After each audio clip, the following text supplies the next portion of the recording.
All my life I had to be patient.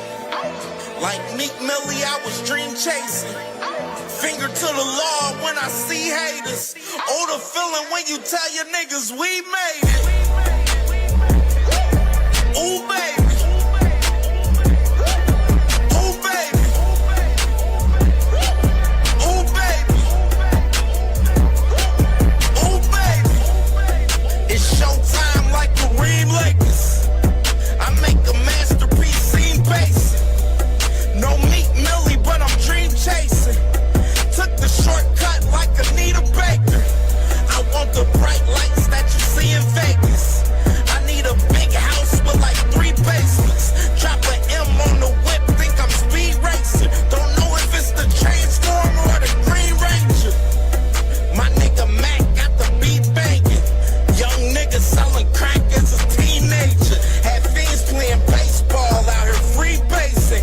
Had me showing off the rings like a Freemason. My mama gone, but I keep pacing. Trying to keep it all together like I need braces. Family calling when they need favors. When I was broke, they was acting like complete strangers. All my life I had to be patient. Like Meek Millie, I was dream chasing. Finger to the law when I see haters. Oh, the feeling when you tell your niggas we made it. Ooh, baby. Ooh, baby. Ooh, baby. Ooh, baby. Rest in peace, the Neppy was the street savior. Got my credit right now, I need acres. Gotta turn your dirty money into clean paper. Trying to own a franchise without a key player. I go through hoes like I weave laces. Tree blazers, let they mama noodles be flavored. Meat takers that be acting like the D sacred. You bust in, you would think they on their knees praying. Then I slide like a screensaver. When I'm done, make some scrambled eggs, cheese bacon. Then it's on to the next, I ain't a speed dater. Little bitch ain't gon' hear from me till weeks later. I don't see no things changing. Kids still dodging bullets like they seen Matrix. These young niggas really need saving, but OGs won't teach them that the street's dangerous. All my life I had to be patient. Like Meek Millie, I was dream chasing. Finger to the law when I see haters. Oh, the feeling when you tell your niggas we made it. Ooh, baby. Attention, all boxing fans. Have you ever been to a live fight event? Have you ever seen the leather fly live? Have you ever heard those punches in person? Well, we're trying to give you a chance to do just that. Here at the Angry White Man Boxing Podcast, we're raffling off a ringside seat to see Abdullah Mason, Scooter Davis, Shoo Carrington, and Tiger Johnson, all fighting on the same card in Cleveland on the 4th of July. There will most certainly be fireworks in Cleveland, and we're inviting you to the cookout. For a $10 raffle ticket and your chance to win a ringside seat to get to see all the action live, the event will be taking place at the Wolstein Center on the campus of Cleveland State University in Cleveland, Ohio. All entries will be taken in Cash App or PayPal at D1AWM. That's Cash App or PayPal at D1AWM. Leave your name on the notes. One entry for $10, 3 for $25, and you will be officially entered. We gave away a tank ticket. Now we're giving away future superstars Abdullah Mason and Scooter Davis. Tap in with your boys Friday night at 8 Eastern Standard Time, and thank you so much for listening. You are the youngest active male champion in boxing right now. What do you think of people saying that you're the future of boxing? That's what I've been seeing since before I turned pro. Alongside my brothers and my father and my team pushing me towards being that. We're going to keep pushing towards it, and we're going to keep doing what we're doing and staying focused and keep proving that. Is Tyson Fury's presence here confirm the fact that you've signed him? We'll make an announcement soon. So that's a yes, maybe? What's that? That's a yes, maybe?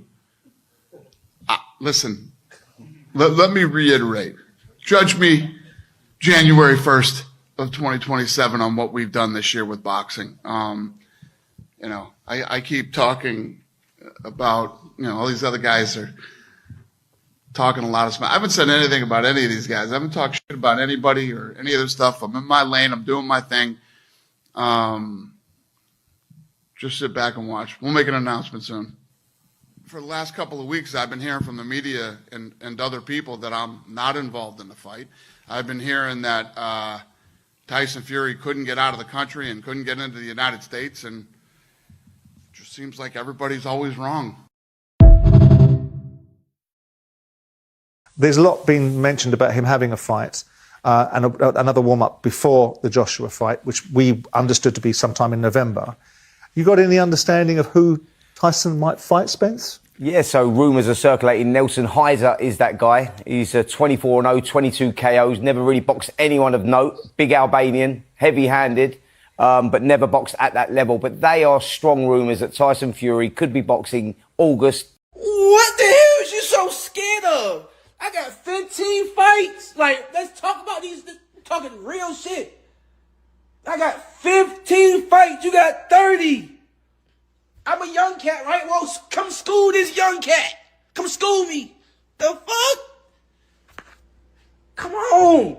But they want to talk about, they just keep saying irrelevant shit. Oh, me and Shakur the bigger, him and Shakur the bigger fight. He's not at your weight class. That doesn't matter. You got a mandatory right here. And you talking about a nigga that's not even at your weight class. And y'all keep talking about how this is not scary. Like, how? Y'all niggas is crazy. Y'all. Let me calm back down. Come on, bro. Y'all gotta, bro. I am only 15 years old. It's not that much damage I can do to you, bro. I'm only 15 years old, bro. It is not that much damage I can do to you.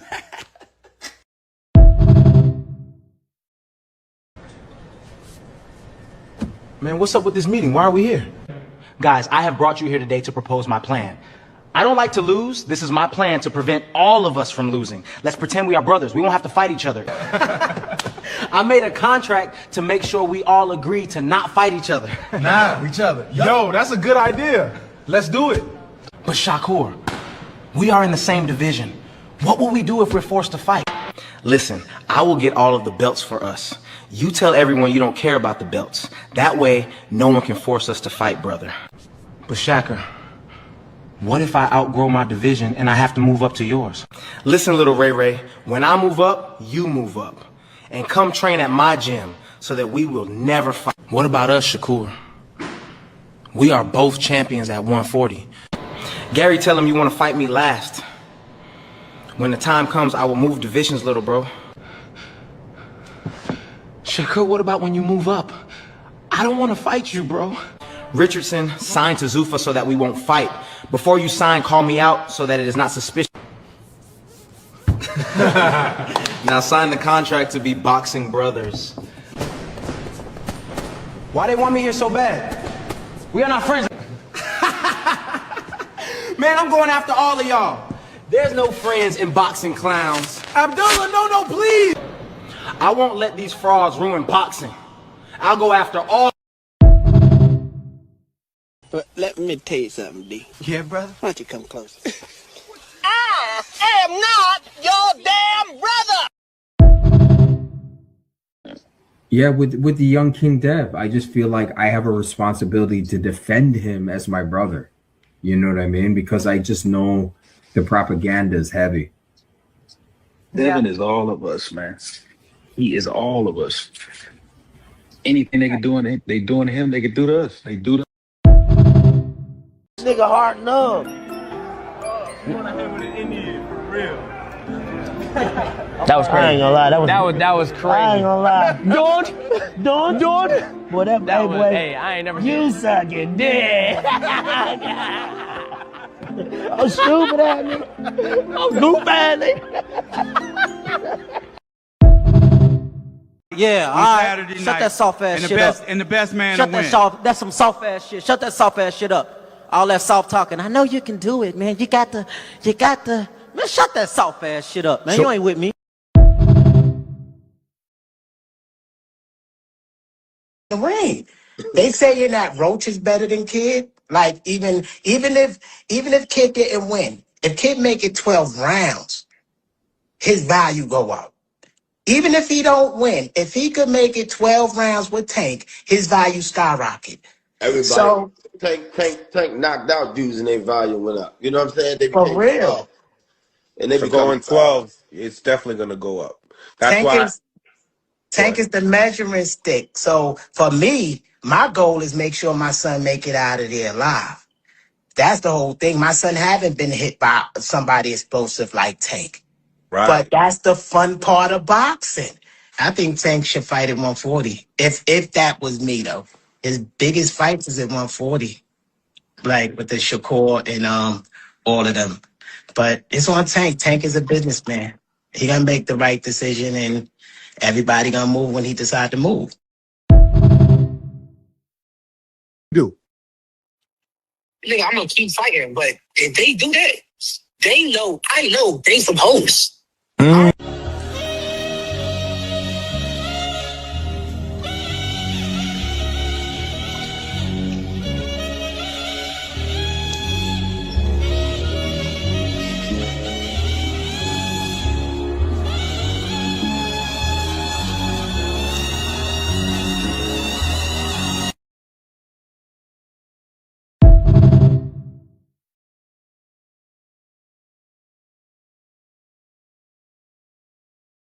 Do.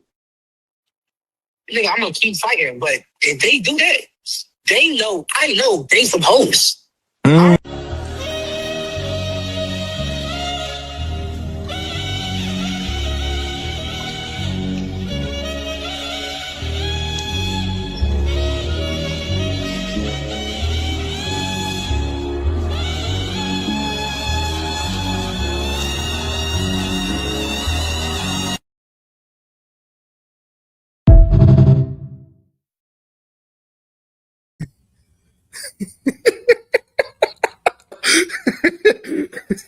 Hey, good morning to the good morning to the family, man. What's popping with the family, man? Oh man, hey, that clip is funny as fuck, man. When I was putting that clip together last night, hey, when I was putting that shit together last night, man, I was like, oh man, this is gonna be funny as fuck. I gotta play that again one more time. Nigga, I'm gonna keep fighting, but if they do that, I know they some hoes.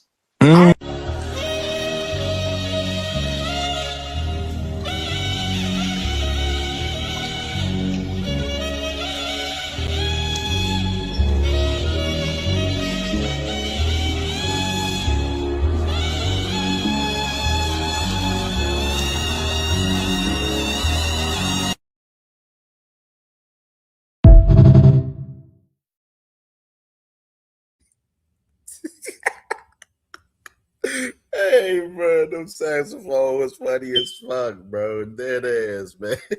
Hey, salute to the family in the building, man. Good morning, good morning. Thank God it's Friday, man. Thank God it's Friday, man. Happy to be here another day on this earth, man, and happy to be here talking to the family, man, talking this good boxing talk once again, man. Another day, man, on another Friday, man, for sure, man. Hope everyone is doing well this morning, for sure. Hope y'all feeling good. You know what I mean? It's Friday. It's the weekend. You feel me? It's Juneteenth. Happy Juneteenth to everybody. You know what I'm saying? Happy Juneteenth. You know what I'm saying? Definitely got to, you know what I'm saying, show appreciation and say happy Juneteenth to everyone, man, today. And we lit today, man. We lit. It's a lit situation today, man. Big movie today. We got several things to talk about today. And we're going to get into it. More so a reaction show once again, like I said, because it's not that much crazy news. We do got some quick hitters, of course. But for sure, we're going to be reacting to Frank Warren finally spoke out. So we definitely gonna be reacting to this interview that he had with Talk Sport Boxing today, let alone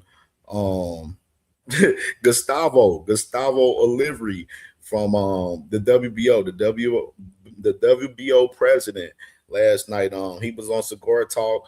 You know what I'm saying? I know my boy KO, he reacted to it, did a hell of a job. Shout out to my brother Knockout Boxing 86 TV. Definitely had a hell of a show last night. And I was watching it live last night, man, when Gustavo was talking to Najee last night, man. So I definitely want to react to that today with the family for show today, man, because it was definitely some valuable things said in that interview. And as well, man, Coach Calvin Ford is back outside, man. He back outside, and he got an interview out with Shine Zatel and Radio Raheem, which we definitely gonna get to that and react to that today as well, man, for sure. So salute to the family, man. If you're at work, man, we got you today. You know what I'm saying? It's gonna be a lengthy one for sure today. And we definitely live with it today, man. Hope everyone is feeling well today. And let's salute to the family that's in the building so far today, right now, in the building right now. So I'm gonna hide my comment. And make sure y'all smash the like button. Smash the like button, man. Let's hit that like button. Let's get to 100 likes, whether we on the horizontal live or the vertical live, man. Let's get to 100 likes by the end of the show today, man, for sure. And sponsor the show through Cash App, man. $sign CamJNetwork, man. Y'all know Fridays to get crazy with the bounty wars when we open up the panel and everything. So it's cool. It's lit today, man, for sure. So hit that like button and sponsor the show through Cash App, man, for sure. Any donation amount is fine with us, for sure. You did. All right, so let's salute to the family in the building. My brother, man, all things in the building, man. Y'all heard my Brody, man. Smash the like button, man. Smash the like button, most definitely. You did. And my brother on a money line in the building, man. Salute to my brother on a money line in the building. The commissioner, T. Hill, is in the building. Salute to my brother, T. Hill. The commissioner is in the building. And salute to my sister, Miss Mona, man, starting off the day, man, sponsoring the show with the $5 banger and the Cash App, man. Appreciate you, my sister, Miss Mona. How you doing? Hope you feeling well. Flowers to you. This is Friday. We lit today, so I'm excited about here to be here today, man, with the family, man, for sure. So salute to Miss Mona starting off the show, sponsoring the show with a $5 Cash App. And we gonna continue on and salute to my brother T. Hill, the commissioner, man, for sure. And my brother Shell is in the building, man. Salute to my brother Shell, man, West Coast finest in the building. And my sister, my beautiful sister, Sunshine Queen, Texas finest, is in the building. Amazing show last night, sis, definitely. And make sure y'all subscribe to Sunshine Queen. If y'all not subscribed, man, for sure, man. Definitely giving that real for sure. And salute to the family, man. Ringwald Boxing Podcast, man. Make sure y'all subscribe to Ringwald Boxing Podcast. If y'all not subscribed, man, that's family, man, for sure. Live Sunday, 6 p.m. Eastern time, man, for sure. You already know, cuzzo, man. We active, cuzzo. Big active. And salute to my brother Jay Will in the building, man. My brother Jay Will, salute to you, Brody. Salute to my brother Isaiah, man. What's popping with you, bro, man? Hope you doing well, man. Already know it's Friday. My brother D Free in the building, man. Salute to my brother D Free, man, in the building. Make sure y'all subscribe to D Free. If y'all not subscribed, man, bro, been cooking up crazy. Yeah, D Free, we gotta link up on the football side, man. We're gonna do some football content going into the season too, bro. So definitely tap in, bro. My brother Trey Skills in the building, man. Salute to my Brody, man. Trey Skills in the building. My boy, man, Cash Crypto, man, one of the big hitters on the channel, man. Y'all heard my dog, man. Hit the like button with your looking ass, man. You did. You know what I mean? Salute to my Brody, man, for sure. Can't wait to watch these fights tonight, man. Misfits Boxing got a fire card tonight, so we definitely going to be watching that tonight with the gang. My brother One Starness in the building, man. Salute to my brother One Starness in the building. My brother Curtis Robinson in the building, man. Salute. Let me scroll down some more. My brother, man, from the city, man, from Cincy, man, OTB in the building, man. Make sure y'all subscribe to OTB. If y'all not subscribed, man, that's family, man. OTB, we gonna put together the Ohio show for next week. So we're gonna do second episode of the Ohio show next week. So that's what we pushing for, bro. So next week, Ohio show definitely gonna be lit. All of the Ohio guys, man, me, OTB. Ohio Runs Boxing, hopefully BVO, Ring Walk Boxing Podcast, you know what I'm saying? You know what I'm saying? And we have, you never know who from Ohio we may have in the building. You never know. You know what I'm saying? On this show next week. So Ohio Boxing Roundtable show next week. Can't wait for it. We're gonna be lit with it for sure. It is. Salute to my brother, man, for sure. And Miss Mona again, right there. Miss Mona, salute to Miss Mona. Starting off the show, sponsoring the show with the $5 banger and the Cash App right there for sure. And let me see, scroll down. Oh yeah, I got you. On the commercial break, Shell. I got you on the commercial break. I got you, Brody. I got you. My boy Pugilism in the building. Salute to Pugilism in the building right there for sure. My sister, Queen Keisha, in the building, man. Salute to Queen Keisha in the building. Salute, sister. Hope you doing well this morning, sister, for sure. My other sister, Sexy Kendra, in the building, man. Hope you doing well this morning, for sure, sis. Hope you doing well. All my sisters in the building. And let me scroll down some more. My brother, man, Lee Jack in the building, man. Lee Jackson in the building, man. Salute to my Brody, man. Lee Jack in the building. Let me scroll down some more. Hey, that clip funny, bro. That is SBG Mello in the building. Salute to my Brody, man.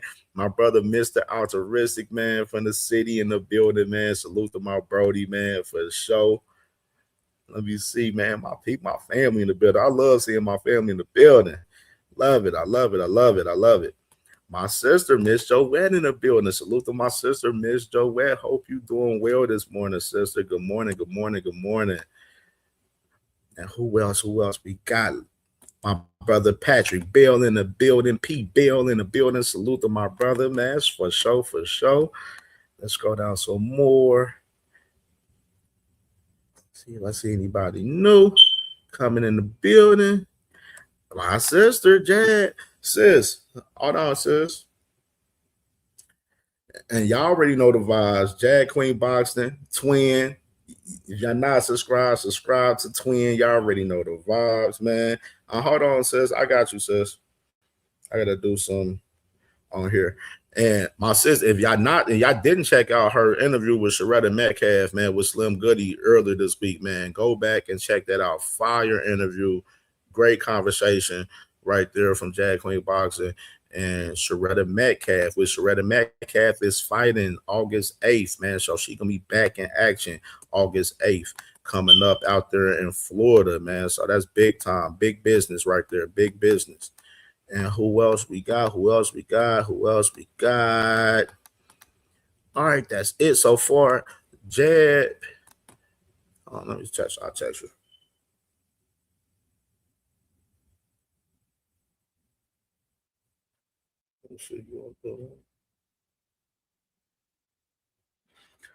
All right, Big Block in the building. My boy Big Block, salute to you, boy. Salute to my brother Big Block in the building, man, for sure.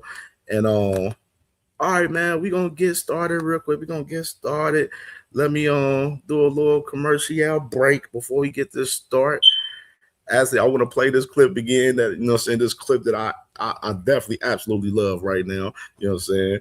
And I got you, Shell. We're gonna go ahead and run that too, what you want to as well, my brother Shell, for sure. Nigga, I'm gonna keep fighting, but if they do that, I know they some hoes.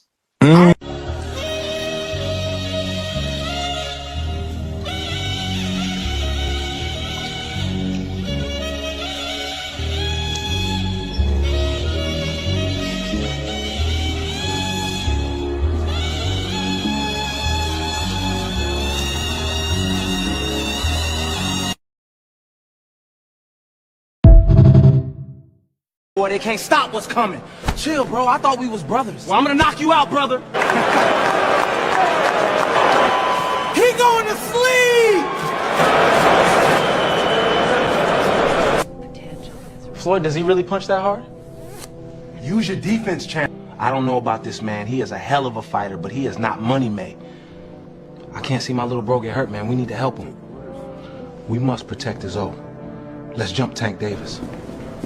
Man, after this fight, I'm leaving to an island and disappearing from everybody. He can have the spotlight once I knock his little out. Tank, all you gotta do is touch that chin. Easy work. Let's go, champ. Let's go, champ. Be ready. Make sure to wait for my cue. You know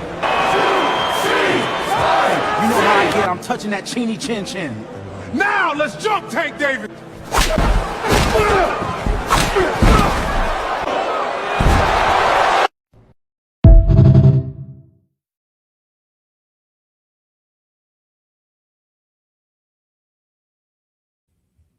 Oh Lord, that shit's funny, man. That's good shit. That's funny shit, man.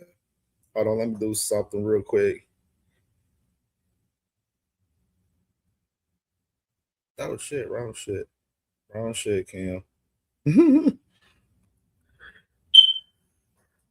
Yeah, with the young King Dev, I just feel like I have a responsibility to defend him as my brother. You know what I mean? Because I just know the propaganda is heavy. Devin is all of us, man. He is all of us. Anything they can do, they doing to him, they can do to us. They do to.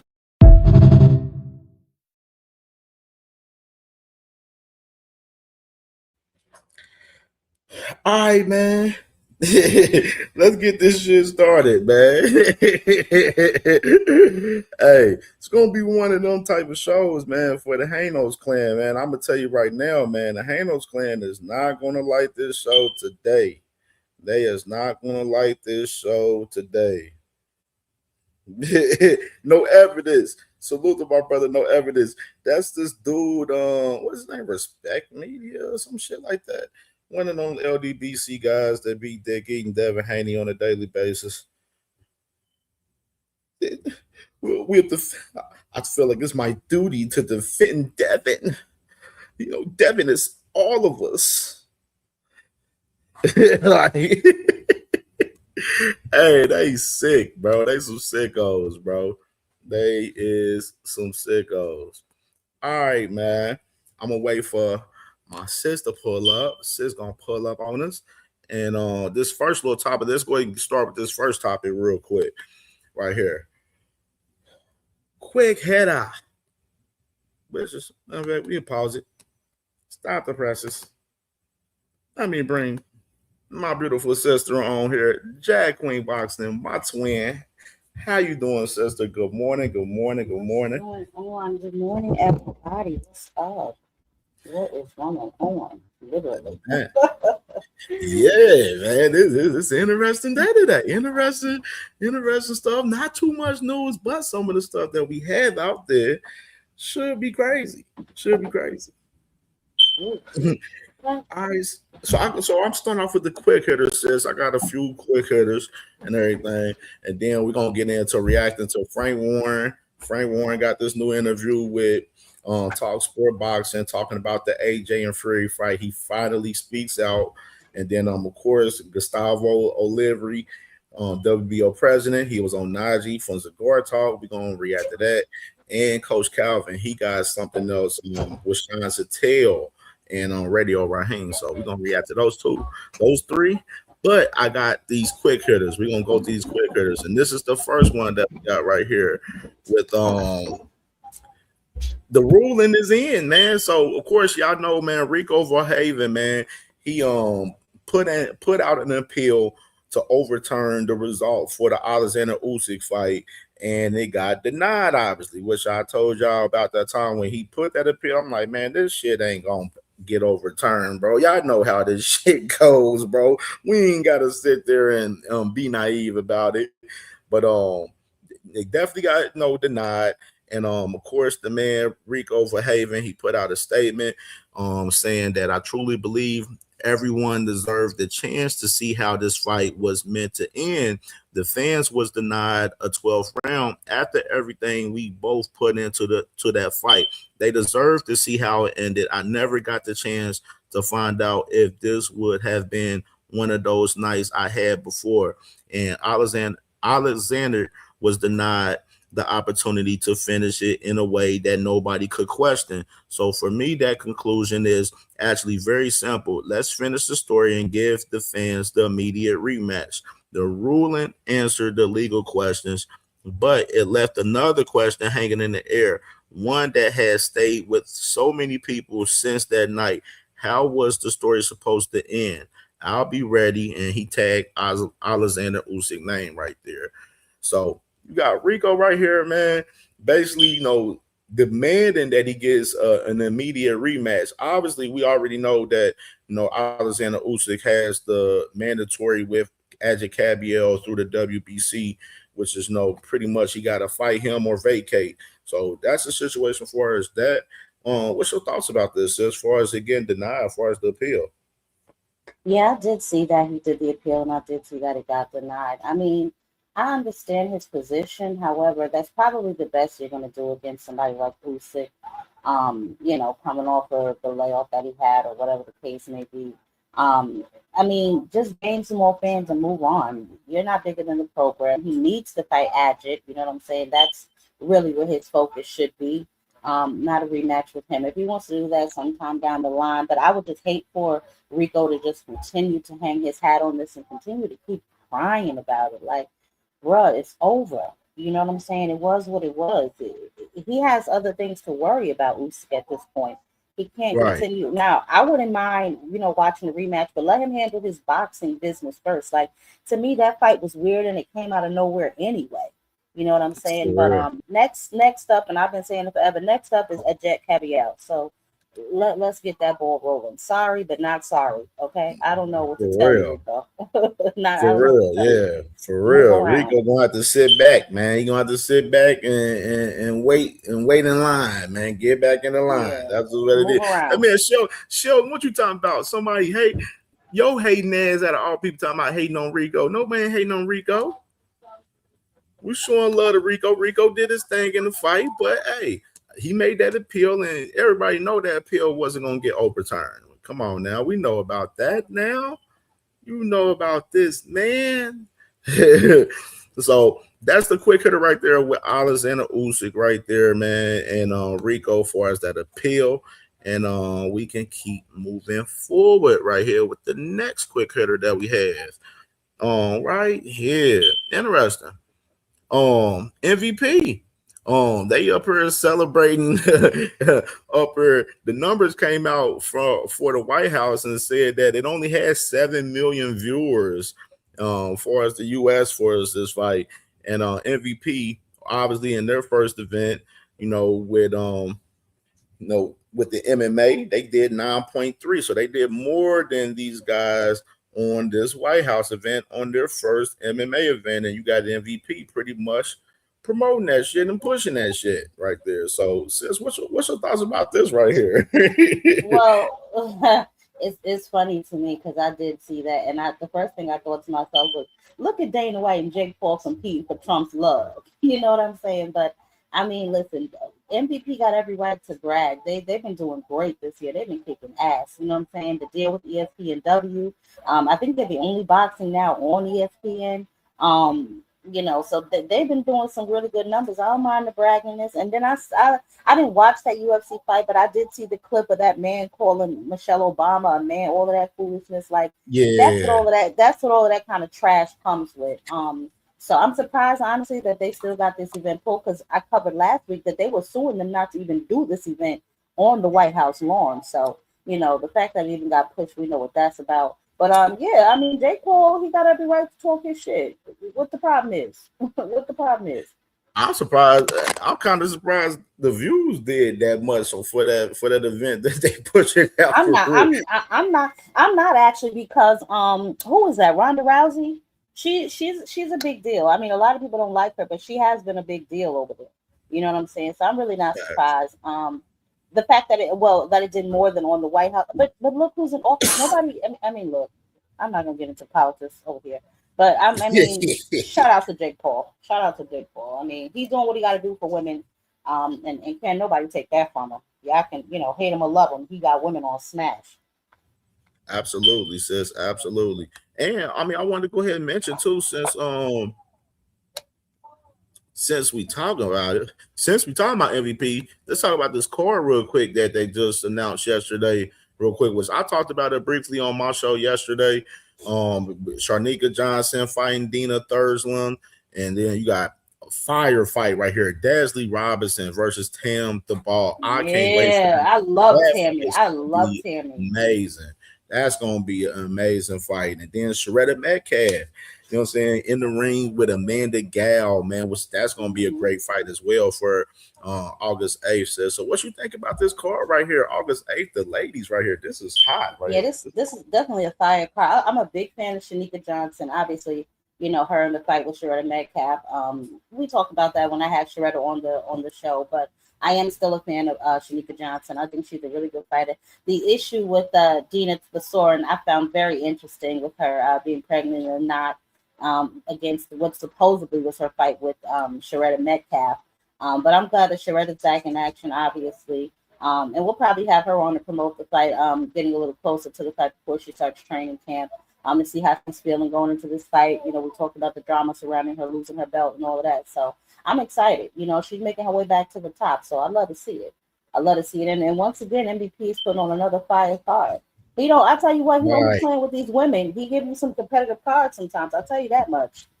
Jake Paul's definitely out here. Since last week, that I was so pissed. I was picking those fights last week, sis, and I picked. I won majority of the picks that I won on the court that we picked for as far as the women last week, but it was a couple of fights that, you know, a couple of upsets last week, man, which was, you know, big time, and it just shows you how competitive, you know, MVP is putting on as far as these matches that they're putting on for these events. As far as last week's fight, I'll tell you this, right? The fight with Alip and Gabrielle Tellez, I think Gabrielle did an amazing job. She definitely gained a fan in me. She could not miss with that jab. She couldn't miss with that damn jab. I'll tell you that much. So they definitely, like you said, put on a lot of competitive fights, and you just never know. And that is in women's boxing, you really just never know, because anything can happen in some of those fights. I mean, literally. For real, sis. For real. Yep. So we got that fight right there, August 8th with those ladies, man. And we definitely gonna be staying tuned in to those ladies coming up. And here go another scrap. We're here, which we talked about the scrap, which it got announced officially that, you know, these guys were going to be fighting each other yesterday. And we talked about on the show yesterday. You're gonna bring it back, man. Jaleel Hackett in the big fight right here, man, versus Sergey Derevchenko right here on that Belanga and Africa card, July 26th for Zulfa right here. It says, so what you think about this scrap right here? Jaleel Hackett versus Sergey Derevchenko, sis. Yeah, I believe I mentioned this last week too. This is supposed to be his toughest fight to date. His toughest fight under the Zulfa umbrella. So we shall see. Derevchenko, I know, is a veteran. So we'll definitely see what he brings to the table for Jaleel Hackett. Jaleel Hackett is a dog, though. He looks big sometimes, though. He's at what, 160 now? Yeah. He's fighting at 160 up there. Yeah, so he's a big boy. So we definitely going to see how this fight shakes out. As far as the rest of them fights on that card, Berlanga and Africa, we're going to see, man. Edgar Berlanga, I don't have a lot of faith in him. I'm just going to be honest. Although I think that Africa has some skills, I really don't think he's elite. So we'll see how long he lasts over there before he get his head knocked off. Over there on Zoom. Yeah, that fight that he got with Stephen Butler is tough. That's a tough fight for him out the gate. Yeah, so ain't no layup fight for him. We're gonna see what he made of for sure. Definitely gonna see what he made. But this should be a good fight. This should definitely be a good fight. Hackett and Derevchenko. This should be a good fight. Who do you think will win this fight? Man. I want to go with Jaleel on like by decision, just early on. Jaleel by decision. But I'm not sure, though. I'm not sure. This is 50-50 right here. This is definitely a 50-50. This is definitely a 50-50 fight for sure. For sure. Absolutely. For sure. So let me salute some more people coming in the building. My brother, salute to Richard Pierce in the building, man. Salute to you, brother, man. Salute, man, in the building. Salute to my dog, Rad Rex in the building, man. Rad Rex, I see you in the building, brother. Sheldon Moore His hating ass in the building. Tunnel Always. Vision, I see in the building. My brother Tunnel Vision in the building, man. And my brother No Evidence, man. I see you in the building, man. My brother No Evidence, man. Salute to my bro, man, for sure. And this next one right here, which is this about my Ohio guys in particular, the Ohio schedule.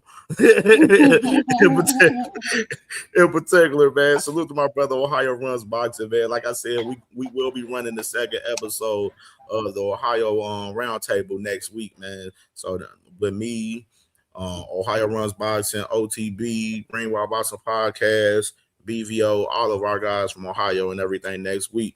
But the guys right here, man, Charles Conwell, of course, I mentioned to y'all that Charles Conwell got one more fight on his deal with Golden Boy, and he will be ending that last fight on his deal August 1st. He will be fighting on the Lamont Roach and Williams Zepeda undercard for us, that card, along with Robinson Casasial and Raymond Maritala.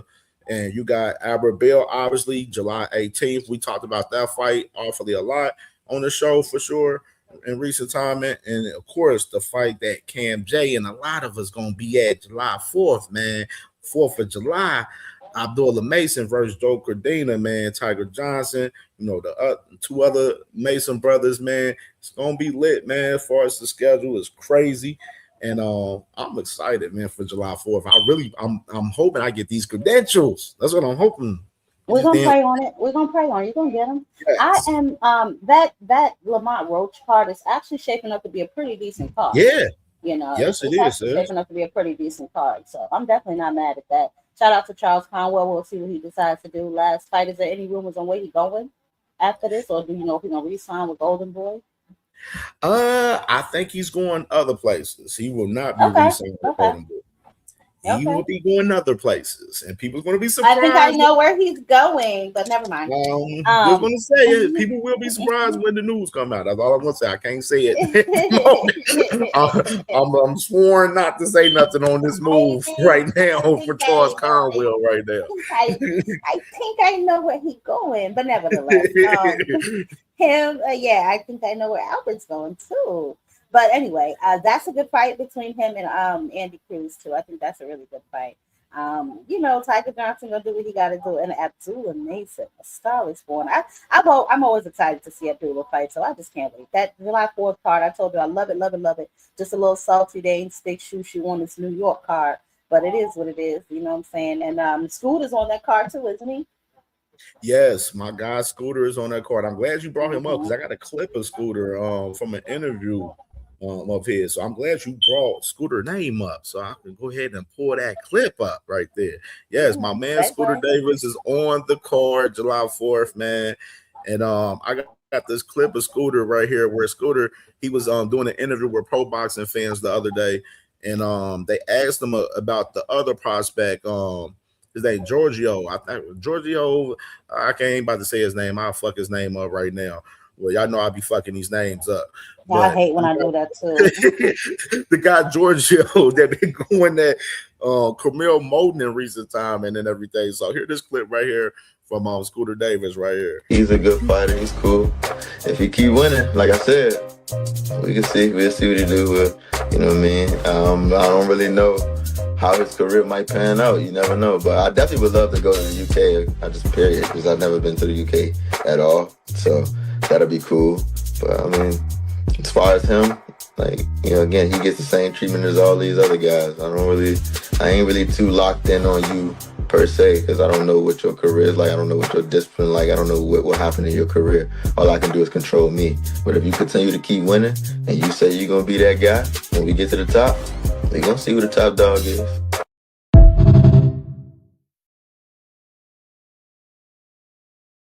Did I tell you that I was in love with Scooter Davis? This little boy embodies everything that we want these fighters nowadays to be. He made a comment too about Zay Quinn, but that's because Zay Quinn made a comment like I don't know who he is or some crap like that. But I put Scooter Davis up against all these world leaders. That's real talk. You know what I'm saying? And I think that him and Carmel Moulton. If that, whenever they collide, I think that's going to be a great fight because the background with Carmel Moulton being with Mayweather and Scooter Davis, he trains a lot with Tank, and the background between Tank and Mayweather. So I think that'll be an interesting fight to see them two in, as long as Carmel Moulton can come about the bushes and pick a weight class and actually stay in one weight class to campaign. Yeah, since he was supposed to fight this weekend and his fight got canceled. See what I'm saying? You see what I'm saying? You see He was what I'm supposed to saying? fight It's this just weekend. I don't know what card he was supposed to fight on this weekend. I don't in the know. bushes. It wasn't the Greece, the Floyd Mayweather card in Greece. In the bushes. In the The cards bushes. out here, and his fight got canceled. Something happened with his eye. Did I not say in the bushes? He's always fighting in the damn bushes. I always got to look for this little boy fights like I'm looking for somebody in the witness protection program. It's nasty business. I don't know why they are not promoting him better.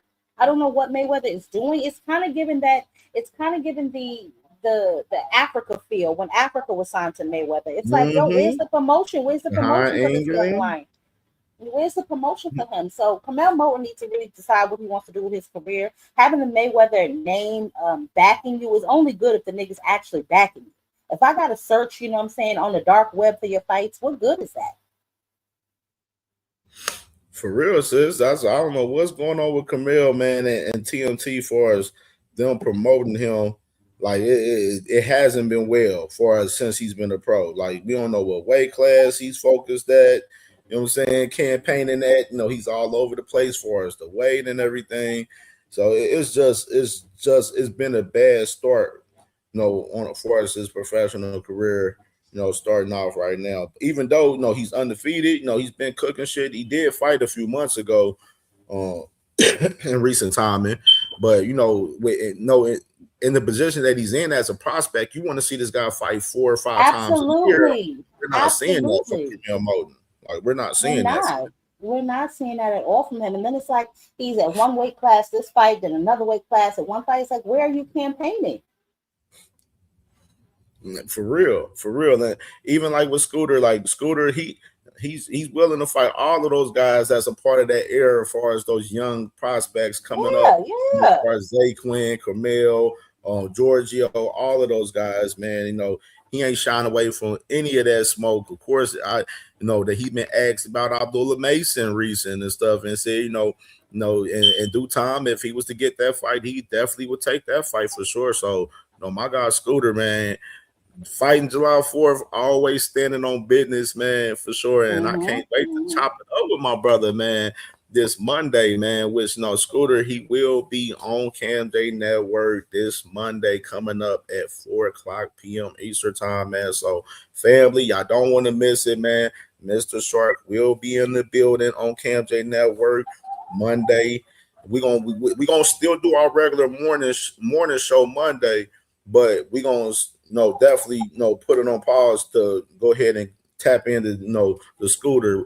Say I gotta have a separate for him. My live gotta be separate for him. You know what I mean? Yeah, for sure. Okay, but we still right. We're gonna carry the morning show into the Scooter interview. You know what I'm saying? On Monday at 4:00 p.m. Eastern time, man. So I'm definitely excited about it. The second time Scooter be on the channel, man, for sure. So I'm excited about that one. And he excited about talking to the family, man, for sure. Talking to my guy yesterday about it. So definitely. I got another quick hitter right here. I got some more quick hitters right here too, sis. You got right here. So Samson Ligowitz, he was talking to boxing scene recently. Of course, we all know what's going on for us. David Benavidez right now, for us, Noel McKillian. That fight, those two guys are currently in negotiations right now for us. A unification at the cruiserweight division with the WBC, WBO, and the WBA straps right now. And Samson Ligowitz right here, he make it plain and simple. We're not fighting for trophies. We want titles. We want the legacy for Benavidez. I better read the room on what he said right there. We're not fighting for trophies. Why he throwing shots at Zupa? That was on like, we're not fighting for no trinkets, no trophies. Which is that and it's just letting it be known. And he also said, and told boxing scene as well, like We're not waiting on Ja Obata. Ja Obata doesn't have nothing going on. He don't have no straps. So we gonna box out and win these straps at the cruiserweight division. And if his ass want to come see us when we get all these straps, like I told y'all the whole entire fucking week about this whole situation. You know what I'm saying? We get undisputed at cruiserweight. Allow that man Ja Obata to do what he need to do to come get the fight. It's that fucking simple. Man, I don't know how big of a, I don't want to disrespect the man, but how silly can you be to be on the Zuffa still screaming undisputed? They have no route to undisputed for Ja Opataya. I just don't understand what he thinks he's accomplishing. You ain't see his clip from the Zuffa little presser that they did last week, sis? I did. That's why I'm saying that. That's why I'm saying look that. at him. Because he's clearly delirious. This shit. That's why I kept this clip in the file because I was like, this shit is just hilarious to me right here. I actually had a good sit down with some of the team today. You know, we're hoping to make that dream possible by the end of the year. You know, we got that's a perfect plan. But you know, early next year would be good. But undisputed is what I want. You know, any of these other, you know, belt holders want it, but I'm telling you, it's an easy fight to make. All they got to do is reach out.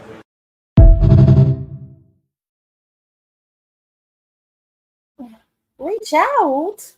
See what I'm saying? Like some of these guys, man, are just so delirious, and Conor Ben didn't make it no better. Told me he gonna knock out Ryan Garcia. Like, man, what are these guys be talking about, yo? What are they? I don't know how this man. He talking about he's telling the champions at the cruiserweight division to reach out to him to fight. That's what he's telling. Delusional, man. People ain't even understand the context of that. Like, he's trying to tell the champions at the cruiserweight division in traditional boxing to reach out to him to fight a guy that doesn't have no straps. No, that's not what he's doing. He's dry begging.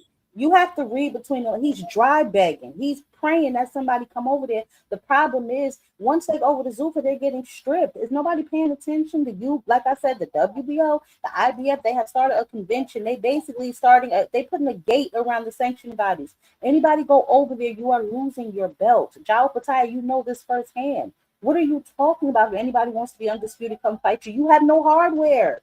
This man is delirious, yo. Somebody better get him checked for CTE. For real. Hey, Curtis Rod, man. You know KMJ. You know KMJ do not give a fuck about that lineal bullshit, to be honest. You know, I don't give a fuck about that bullshit. You know, a lot of these guys that are so-called lineal champions, a lot of them guys was frauds as lineals. So, and I ain't saying Ja Opata is a fraud. I'm just saying I don't really take too much heat into that lineal shit, in my personal opinion. Y'all can, but KMJ don't. That's what I'm saying. But we can keep it pushing those, which this one right here is funny right here. This quick hitter right here is real funny. We're not funny, but it's wild. This is wild work right here. This is wild work, sis. This is nasty business. This is so right here. nasty. Floyd right here. It's Thursday from the promoters. CSI seeking payment of $4.65 million in advances paid to him for his 2-fight deal to face Manny Pacquiao and Mike Tyson right here. So you got CSI suing Floyd Mayweather right here, and they're seeking an injunction to block his fight that he has this Saturday in Greece right here, which is wild work. And even further, and this is reporting that report right there is from Mike Covington right here. This report right here is from Dan Raphael right here on Floyd, where I caught this morning, where he said besides the zone is dropping out of the fight, so the zone won't be showing Floyd's fight this Saturday. They won't be showing this fight because they don't want any legal hassles from CSI, and they said Ticketmaster is no longer selling any tickets for the event, being put on notice by CSI. And basically, Dan Raphael said you can't sell tickets and don't have a broadcaster or network for this fight. No, it's definitely a big problem right here, man. So nasty work for Floyd right here, sis. And the crazy part, Floyd, he had a little video that he played on IG right here, and I'm gonna go ahead and play this video right here from Floyd. Let me go ahead and pull it up. And here we go. Money Man is back. And you know, it's all about the giveaways now. All my fans and all the people that's been a part of this giveaways, they've been loving the gloves. As you guys can see, I got the gloves right here. And it's official. Now what I need you guys to do to be that lucky winner, not just for the gloves, but we got other gifts. So what I need you guys to do is follow all the instructions down low and be that lucky winner. And also slide over so you can get some other gifts. You're here in front of one and only Floyd Money Mayweather. Be that lucky winner. It's all about the giveaways.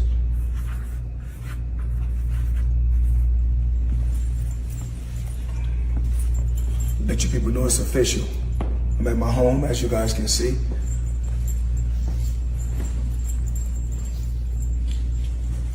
You know, I couldn't have this without your support, without the fans.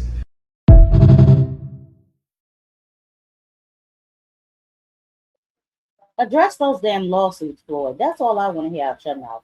Address those damn lawsuits, because you got about 15 of them last time I checked.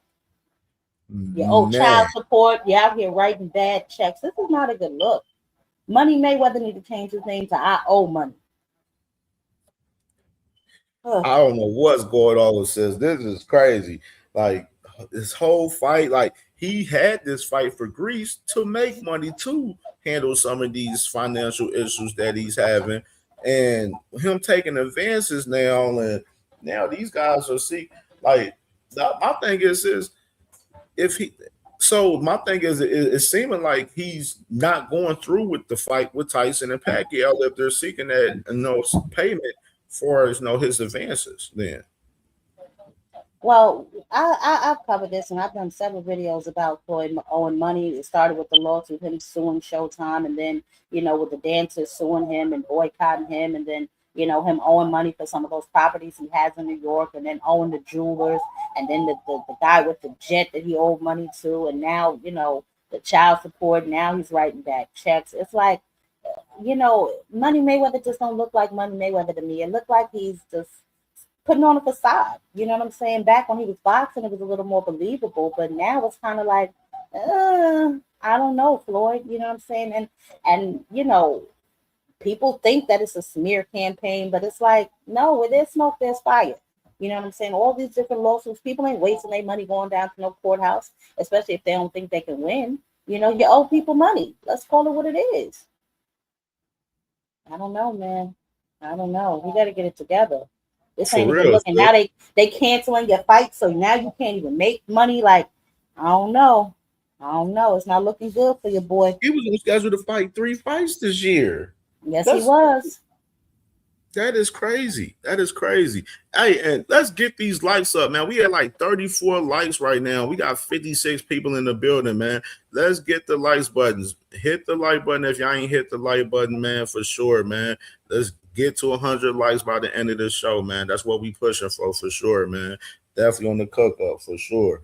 And other news too, which is wild news right here. It says, well, I wanted to throw at her. I seen this little clip of video. Matter of fact, let me do this first before we get into that. I got another quick hitter right here. This is with Chris Algieri talking about Boots Ennis right here. It says, I'm gonna go ahead and run it. Reports I'm hearing about boots in the gym. That's what I mean. Like boots in the gym. But I mean, I'm talking to guys firsthand who are there, and they're destroying them. Like he's busting rib cages, he's busting noses. I've heard from guys that I really trust, like fighters, trainers that are friends of mine that tell me like, "Yo, watch, wait."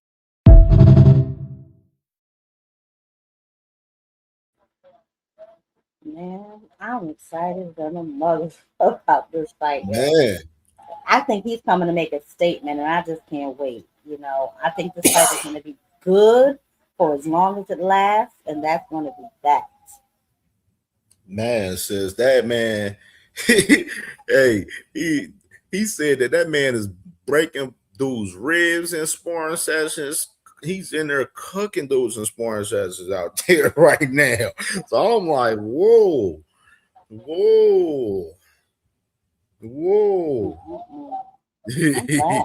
I'm glad. Listen, Whoa. he ready because he know this is his time. This is his opportunity. You know what I'm saying?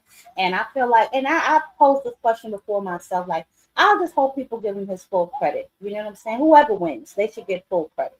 You know, a lot of people don't really think much of Xander, which is fine, although he's a unified champion. You know what I'm saying? But I feel like this is the fight that Boots feels like really will give him his name, his stardom, what he's been seeking all along. And going into this fight, if he comes out successful, he will be a unified champion in one fight. Can't beat that. For real, sis. That this is big time, June 27th, and you already know we're gonna be covering this fight heavy next week. I cannot wait next week because the content is gonna be crazy next week. So I can't wait for this fight. The card is gonna be lit. And we're gonna be lit for June 27th, man. Next Saturday, man. I know when we open up the panel, I know some of y'all gonna want to talk about it some more. So we definitely will talk about that more when we open up the panel for sure, because we got a lot more to talk about. This one right here. This is from Eric Gomez right here from Golden Boy right here. It says, I seen this clip last night where of course they had the fight with Oscar Collazo going on this week. Yeah, that was cancer. Yeah, well, yeah, he ended up getting a replacement. He's fighting this guy Nadir Valdez now, which is good. They ended up, getting that replacement taken care of. And of course, Eric Gomez, he had something to say about some of the guys from Golden Boy right here, this is kind of running a little rapid right now as far as news right now in the cycle right now. Definitely, he has made some contact with Virgil, and he's itching to get back. So we're hoping to work something out with Virgil Ortiz and get that back on track. And then the rest of our fighters, everybody else that needs to fight Barboza, we want to bring him back before the end of the year. Alexis Rocha coming back as well. Uriel's fighting. We have August 1st, which is going to be a big show. William Cepeda is fighting the Monroe for the vacant title. So we got some big plans, and a lot of the fighters that are fighting here just keep.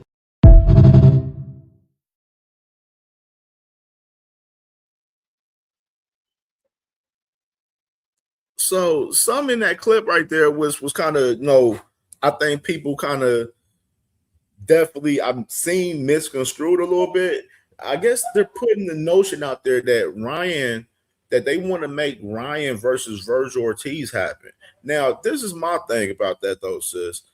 How would it happen for one? Because of the weight. For one, we know Virgil Ryan's at 147. Ryan 47. Like, I mean, what they gonna do? A catch weight, or what?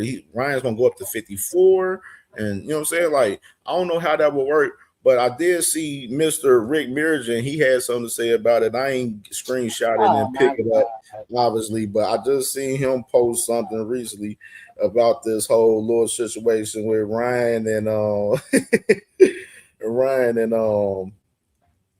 Virgil right here, where he said, I'm getting tagged, called, message saying this fight is in the works now from media people and others. Now I have not spoke to make a word talk. He's basically, I haven't spoke to Eric Gomez yet today, but if that's what he is doing, then just tell us where we sign.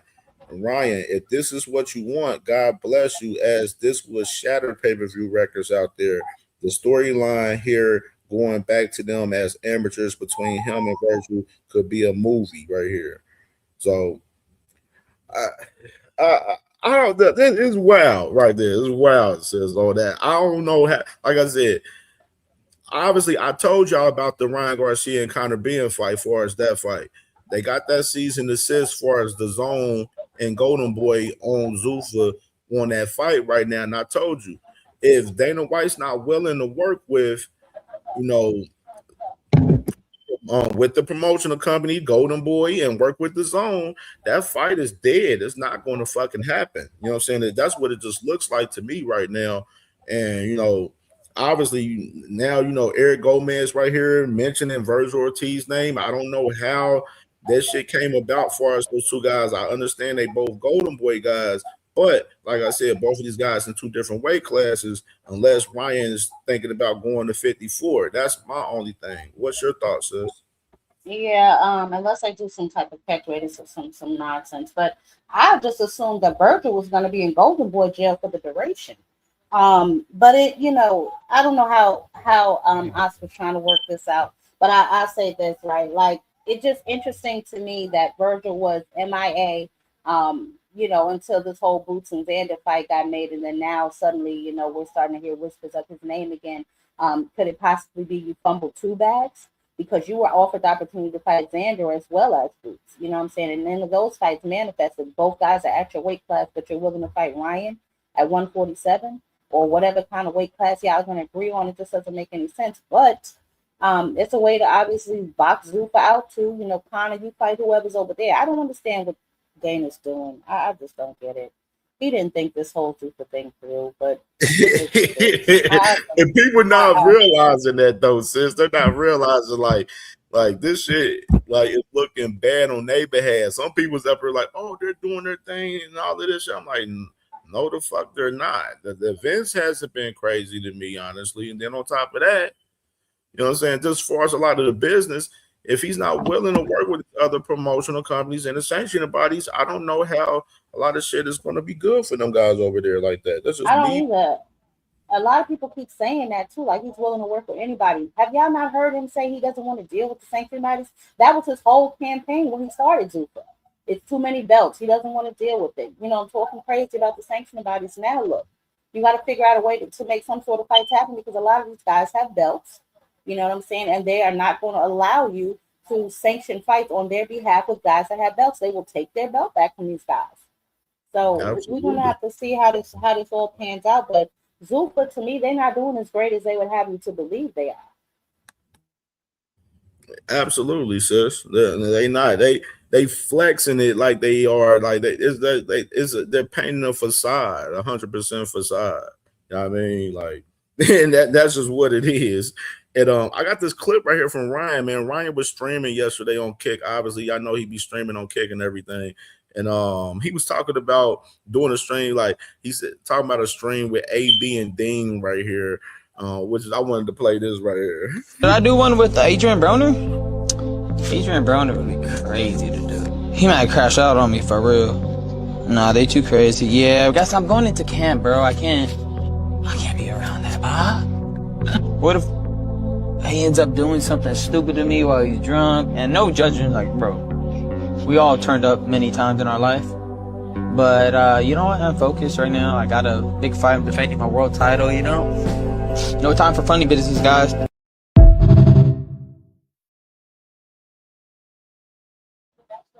Oh, my goodness. So, in that clip right there, he talked about AB and Dean talking about, they too crazy, everything they got going on and stuff.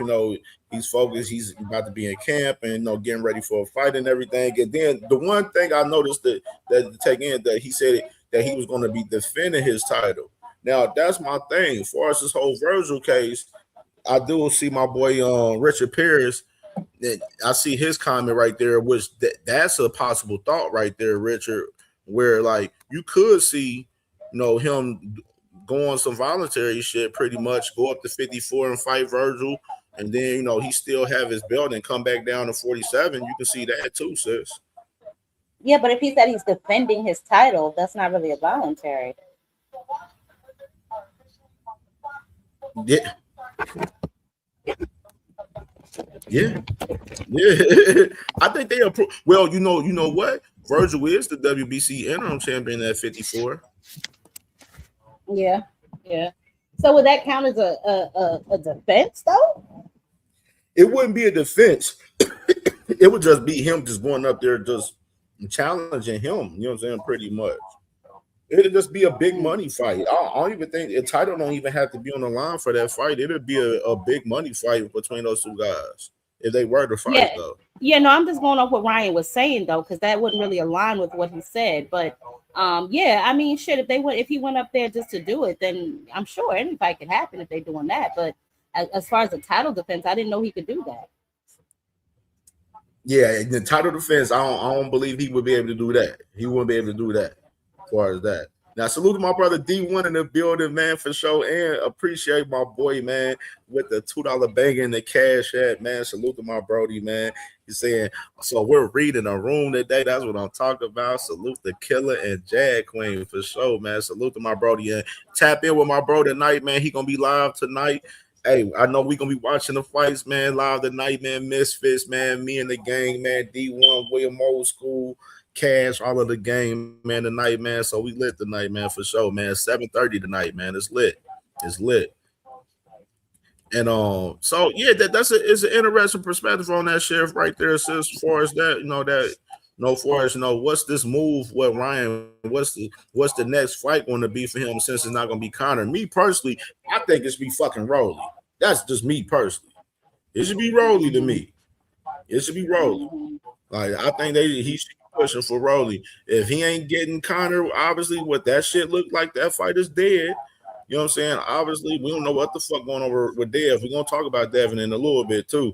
And we don't know. It's just looking crazy out here. It's looking crazy. So we're gonna stay tuned on this situation with Ryan and shit. What's this next move? Virgil Ortiz. I know like I told y'all, as far as him, it seems that he's working back. No, they're trying to work back with Golden Boy, which I told y'all that's what he needs to do. If you got more fights on this deal, bro, like you're not going to win the arbitration here because Golden Boy read up their deal with the zone. So you're not going to win that shit. So you might as well go ahead and just stand on your 10 toes and go ahead and work with these guys and work out your deal throughout the fights that you have left on your deal, and become a free agent and go wherever the fuck you want to go after that. You got to work through the deal. K-State on the bench. Yeah, about to say Virgil Ortiz is, like I said, I think he's on the bench until the foreseeable future. Oscar is definitely putting him in his place and letting him know who's boss, because that trash that him and Rick Meridian tried to pull, Oscar was not feeling that at all. You know what I'm saying? The fact that we even got all the way to arbitration in court. Yeah, Oscar, you know what I'm saying? He definitely going to make Virgil his BITCH for a minute. You can believe that. For real, sis. For real. So definitely interesting perspective right here. And let me go ahead and pull this up for us. This man Frank Warren real quick. And it's about, I think it's about a 12-minute long interview with him, and talking about this Fury shit, so we can get into that and then go into Gustavo Oliveira with the man boxing with Najee from Cigar Talk right after that. All right, let me pull this thing up real quick. And make sure y'all smash the like button if y'all ain't smashed the like button, man. Sponsor the show through Cash App, man. $ CamJNetwork, man. Me and Sis up here cooking up. Y'all know how we do, me and Twin. And let me go ahead and pull this thing up. Hold on, Cam. Richard Paris wants to know when that clip was from. Was it before Oscar issued the cease and desist? I'm assuming he's talking about the Ryan clip. Is that what you mean, Richard? You gotta let me know. Oh, I think he's talking about the if he's talking about the Eric Gomez clip, that Eric Gomez clip was yesterday. Now both clips was from yesterday. Okay. Both clips was from yesterday. Now the cease and desist was last week, over about a week and a half ago. Yeah. And Oscar talked about that, and so did Eddie. They both talked about it. That cease and desist, because he got one from the zone too. Yep, he got one from the zone and Golden Boy right now. So that's why I said I don't know what's going on with those guys. As far as that, that's why I said it's interesting to see if Dana White is going to actually work with these other promoters. And you know what I'm saying? Like for some of these fights that he has signed on with, guys like Conor Ben and John Obertai, he's going to have to work with the other promotional companies to make those fight happen for those guys. And he's showing the unwillingness to do so right now. That's just the truth of the matter. And people's being naive about that. You got Conor Ben screaming out, talking about he want to fight, Ryan and all of that shit. But then, the business isn't right. Like, That's what I said. the business Him and has to Jao be right Pataya. first, man. Him and Jao Pataya over there dry begging. That's what's going on. Looking crazy. They looking absolutely crazy. So here we go. We got this right here with Frank Warren right here. And then we're going to go to Cigar Talk after that right here. Let's listen to this.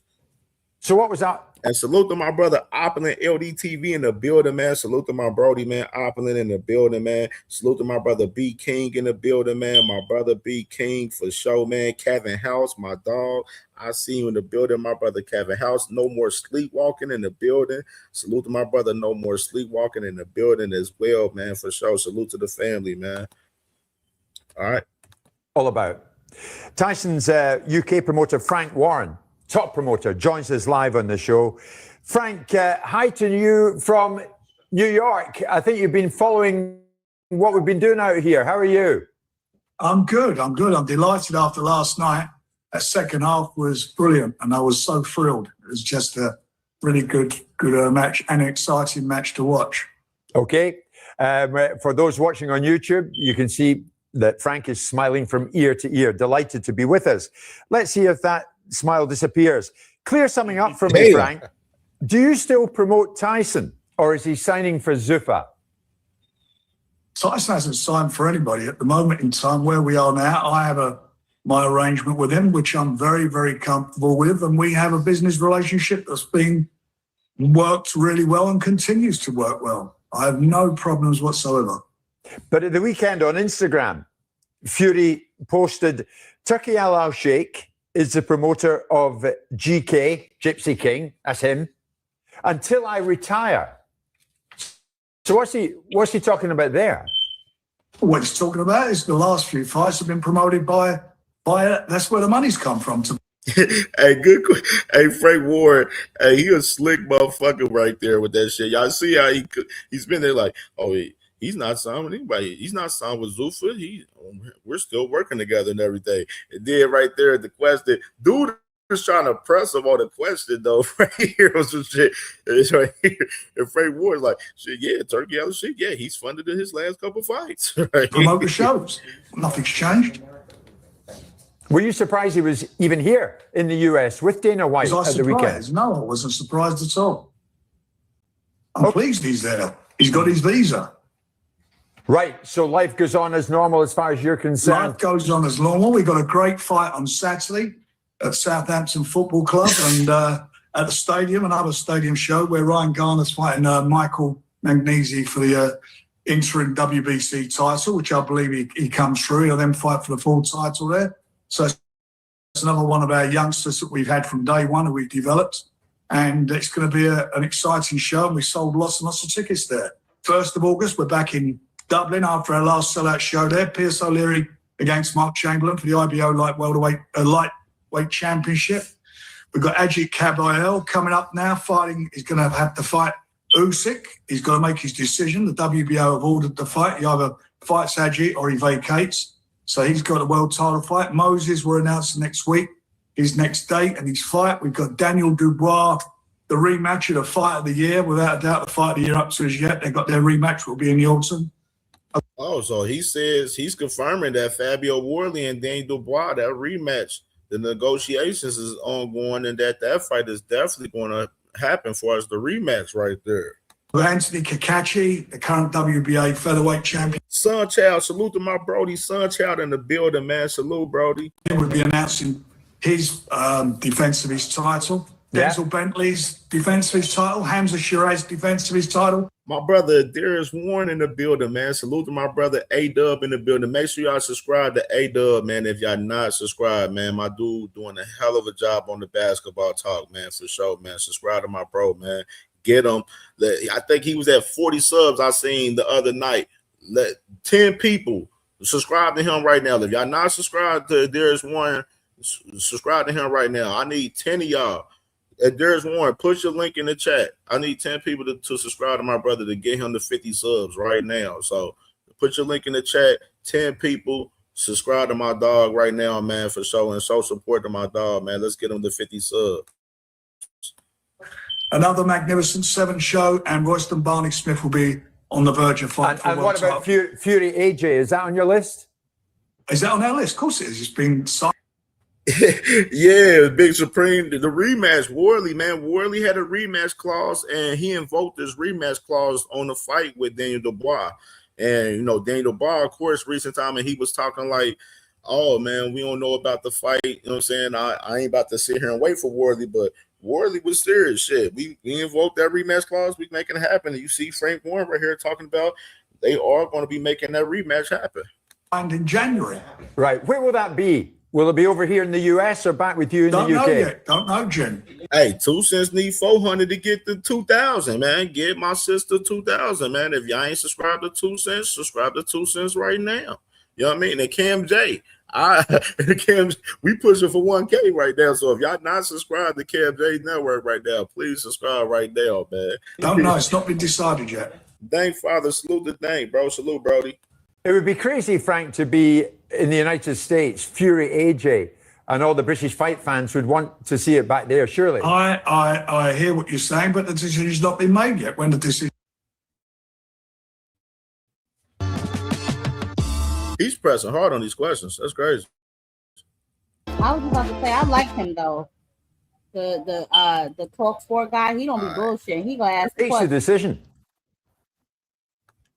Yeah, it seemed like they ain't really fuck with each other for real. That's what it seemed like. Who makes the decision? He fuck the people are putting the money up. People are putting the money up. That's What'd you say, sis?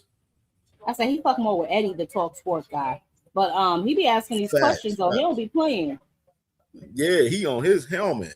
absolutely right, Frank. So that's Turkey Al Sheikh. Yeah, well, everyone knows that, but that doesn't alter Frank's relationship. Well, that's what it's been like for the last 3 fights. I don't know what point you're trying to make. But Frank, before Simon comes in, will you concede that fight, Fury AJ, just shouldn't be here in the US? It shouldn't be. It's about Britain. It'd be lovely to be in Britain. Love to see it in Britain. But you're doubtful by the sounds of it. Well, I'm not saying that at all. No decision's been made yet. But of course, it'd be great to have it in the UK. Why not? It's where it should be. They're 2 Brits. So you must have some input. Yeah, but Frank agrees with you. He's agreeing with you in principle. But the bottom line is the money in the room in this instance, and the boys want a certain amount of money. Fury won't get into a ring, or Joshua won't get into a ring unless they're getting paid a significant amount of money, and the money will dictate where it goes. And Frank's established that. Frank, just a quick one for you. There's going to be an interim fight for Tyson Fury. Are you going to promote that one? Don't know what's going to happen yet, Simon. It's still all being worked on, and we'll see what happens. So this man Tyson Fury really is going to have this August 1st fight coming up, another warm-up fight a week after the man Anthony Joshua fights Pringa July 25th, which I told y'all, I think that shit's bullshit to me. I think it's bullshit that he's doing the fucking tune-up. Now they've been said that though. They said that AJ was gonna have one, and then Tyson Fury came out. This was the first time I'm hearing the opponent's name though. Yeah, but now they did this is the thing. The tune-up fight that they gave him was supposed to be Magmadov. That was the one tune-up for him. Tyson Fury asking for another tune-up before the fight, basically saying, "Yo, the man AJ fought Jake Paul. He had a tune-up there. Then he's about to fight Pringa. I think it's fair for me to have another fight in between." No. He's having a tune-up because of the accident he had after that fight. They want to see how he is. Like, they got to stop this shit. And Fury, I'm weary of Fury on the fight with AJ for real still. That's just me because of I done heard them talk about Ajit Cabiel, talk about if Usyk don't fight him, then and Ajit Cabiel has that belt. I'm number one. I'll fight Ajit Cabiel. You know what I'm saying? So like he's putting that notion out there too, right there. Nah, nasty work. I did a video on this a couple weeks ago. I don't believe Tyson Fury really wants to fight AJ, and that's just what it is. They're supposed to fight how many times already? You know what I'm saying? He had this Dewey lip, the shit that he tried to throw in the way, and then all the previous times he was supposed to fight him that they never fought. Like, I believe it when they get in the ring. I'm just gonna keep it a buck. For real, sis. For real. I'm gonna listen a little bit Depends, more. Where it takes place as well. Yeah, it seems because Turkey Al Sheikh and Dana White are on the scene, there's a lot of let's see what happens. Well, let's see what happens. What? My very point. That's what he said, didn't he? What Dana White said, judge me by the end of the year. So let's wait till the end of the year, and then we'll see what happens. Well, and we'll see what happens. How are you viewing him, Frank? Dana's making a lot of noise and making a lot of observations. And he's got a little bun fight going with Eddie Hearn and sort of replaced your position in that space.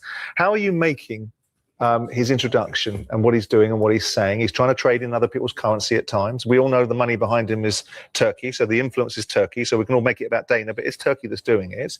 What are you making of the landscape, Frank? I think it's a really interesting landscape at the moment, and we'll see what happens. Up to now, it's not broken down any doors or anything. The fights they put on some decent little shows. We'll see what happens in time, and we'll see where it goes.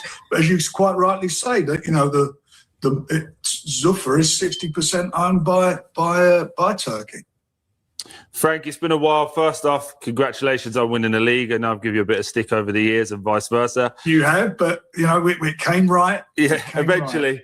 Right. And I just wanted to talk to you about Moses and how does that path lay out for him? Obviously. All right, so I'll go on. I just wanted to see that part. Now, the main point for us with Frank, he's like nonchalant about the whole situation and everything with Tyson Fury and AJ as far as that fight. And of course, he doesn't even know if he's going to be promoting the damn, what's the name? The damn AJ tune-up. So it's kind of crazy to see, his position, how he's very nonchalant about it. But we'll see, man. We'll see what's going on with more news on this fight for sure. Let me go ahead and pull this up. Hold on, because I just want to say this. I think that it's not more or less nonchalant. I think that Frank, he's suing them. So it's kind of like maybe it's some things that he can say and some things that he can't say. In regards he's to playing ball. Yeah, he's just doing what he got to do to, but these interviewers, they were a little aggressive towards him, but like I said, they're like that though. I watch a lot of Talk Sports interviews when they do Eddie and certain questions. They just ask the questions. They ain't like some of the American interviewers that dance around shit. They come straight at you. They don't be playing no games. They don't. I love how they interview. They come right at you with the questions that people really want to know. So, but Frank Warren, he looked frustrated. He looked aggravated because remember, he was like, listen, if Usyk don't fight Adrian, we suing him. You know what I'm saying? We pressing the sanction about it. Yo, make him drop these belts. So, he's irritated with a few situations that's going on. For real, sis, for real. That's why I said I don't know. AJ, I know he's willing for the fight. Tyson Fury, I'm questioning him. I'm not sold on him on what if he's going to fight this man AJ for real, man. And me personally, I don't know what the plan for Turkey Al-Sheikh or why he would want to have this fight in the U.S. I know the logical minds of it, as far as Wembley Stadium, which I mentioned this the other day on the show, as far as the fight. They're talking about having this fight with AJ and Fury in November, and they say it's cold as hell out there in the UK in November. You know what I mean? So, outdoor, stadium probably wouldn't be, the best condition for them to have that fight at that time of the year, right there in the UK. So I understand that perspective, but y'all got arenas and stuff too for that. Y'all got, y'all got indoor arenas and stuff too. So, I'd rather the fight be in the UK because I feel like the UK, they've been clamoring for that fight, and I feel like that country deserves that fight. That's UK business. But, Turkey and them, they trying to make it U.S. business possibly. So we'll see. We'll definitely stay tuned on that particular situation for sure. Well, go ahead, sis. Go ahead. Now, I was going to ask you, Tyson Fury and his visa situation, what is going on with that? With his what? With his visa? He's good. Okay. He's good. I know he had an issue before, didn't he? Yeah, he had an issue in the past and everything, but he's good now. That Turkey Al-Sheikh, Dana White, of course, Dana White's tied in with Donald Trump. Them boys pulled that shit together. White House corruption in boxing. Nasty business. That's what I call it. White House corruption in boxing. That's what I call it. Nasty. Hey, Big Supreme talk about free. There's no kid here. That's a big possibility too, for sure. Damn. Too, that part. You want to add more context? Add that apart because he was definitely signed with Daniel Kinahan. He was like his first top fighter he fucked with. Dang. And then, well, we don't want to go down that line. That's a whole deep thread right there. A whole deep thread right there for sure. All right, so let's go and get to this right here with the man Cigar Talk, man. Najee, man, for Cigar Talk right here with WBO President Gustavo Levy right here. And let's run it. All right, guys, hold up. Let's reset the table. We're going to get to everything that we were talking about later. Let's get to the cooking. Now, I would like to introduce a guest right now. This is very important right now to the sport of boxing. And I appreciate this gentleman greatly because he's one of the only guys that I see from belt organizations that's willing to be transparent and willing to give us information and correspond with us as fans. I see him on Twitter. He's one of the only guys that really he'll respond on Twitter and he'll tell you stuff. He talks to the fans, and I appreciate. Salute to my boy JJ, man, and salute to my boy Rick Timms in the building, man. Salute, Brody, and salute to my boy Big Dre, man. Salute, Big Dre, man. Salute, Brody. That, and we as boxing fans have to appreciate that because he doesn't have to do that. He could be like some of these other guys that will remain nameless. I'm not going to say any names, but he could be like some of these other guys and not speak to us, and it just is what it is.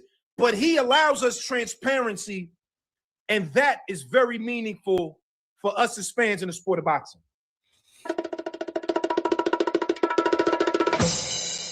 So without further ado, I would like to introduce today's guest, Mr. Gustavo Olivieri. I just want to make sure I'm getting the name right. I promise if I'm not. Olivieri, the WBO president, to the stage. Gustavo. The pronunciation was excellent. How are you, sir? Right, good evening. Okay. All right. Yo, man, thank you very much for coming on. I really pleasure. appreciate it, sir. No, thanks for bearing with me. Yesterday I had a family issue to attend at the last minute, so apologies for the last minute change, but here we are, man. Giving face. What's up? Yo, man, thank you. Like I said, I just want to give you your respect before we start because you're one of the only guys that I see that's at this top level of the belt organizations that's willing to be transparent. So thank you very much, man. No, it's my pleasure, man. We're trying to do our best. All right, so now let's start here because your organization, the WBO, is in the middle of some of the biggest. I ain't gonna lie, y'all. That boy looked like he one of them damn. He looked like he one of them cartel lawyers. That's what the fuck he looked like. He looked like he a lawyer for the cartel out there. That's what he looked like. This talk in boxing. Yesterday, it was a crazy live stream. Bill Haney was up here. Keyshawn Davis was up here. They were arguing back and forth. These are the type of fights that fans are clamoring for. Sure. Now, firstly, I want to ask this question because we saw recently Keyshawn Davis was put to #1 in the WBO. Said that boy out there, he a lawyer for motherfucking said that boy a lawyer for one of them whole mobs is in the cartel out there in Mexico, man. That boy, look at his ass, man. He said the WBO cartel big supreme. Hey, that's the name for it, brother. WBO cartel, dog. Sure. Is the fight with Devin Haney, who's the champion, has that fight already been mandated? Like, is that mandated already, or is that something that's coming? No, the answer to that question is no. It hasn't been formally mandated, although the WBO, through its championship committee, has designated Keyshawn as the mandatory. However, there has been some concerns, some objections from the fans and other industry components which could be considered legitimate as to how Keyshawn from 140 being installed #1 and 147, right? And it's very good that we respond to that question because sometimes the fans are not knowledgeable to the extent of how these determinations come about, right? So per the WBO rules and the Association of Boxing Commissions ratings guidelines for criteria when a fighter has satisfied at least or has completed or engaged or participated in either 4 fights scheduled for 10 rounds or 2 fights scheduled for 12 rounds. And that fighter has faced either a rated contender, his level of opposition, activity, his record. He could be considered in a top rating position, right? From 1 to 15. Those are guidelines to reduce the subjectivity in a rating structure, which is subjective in nature. So it's not perfect, right?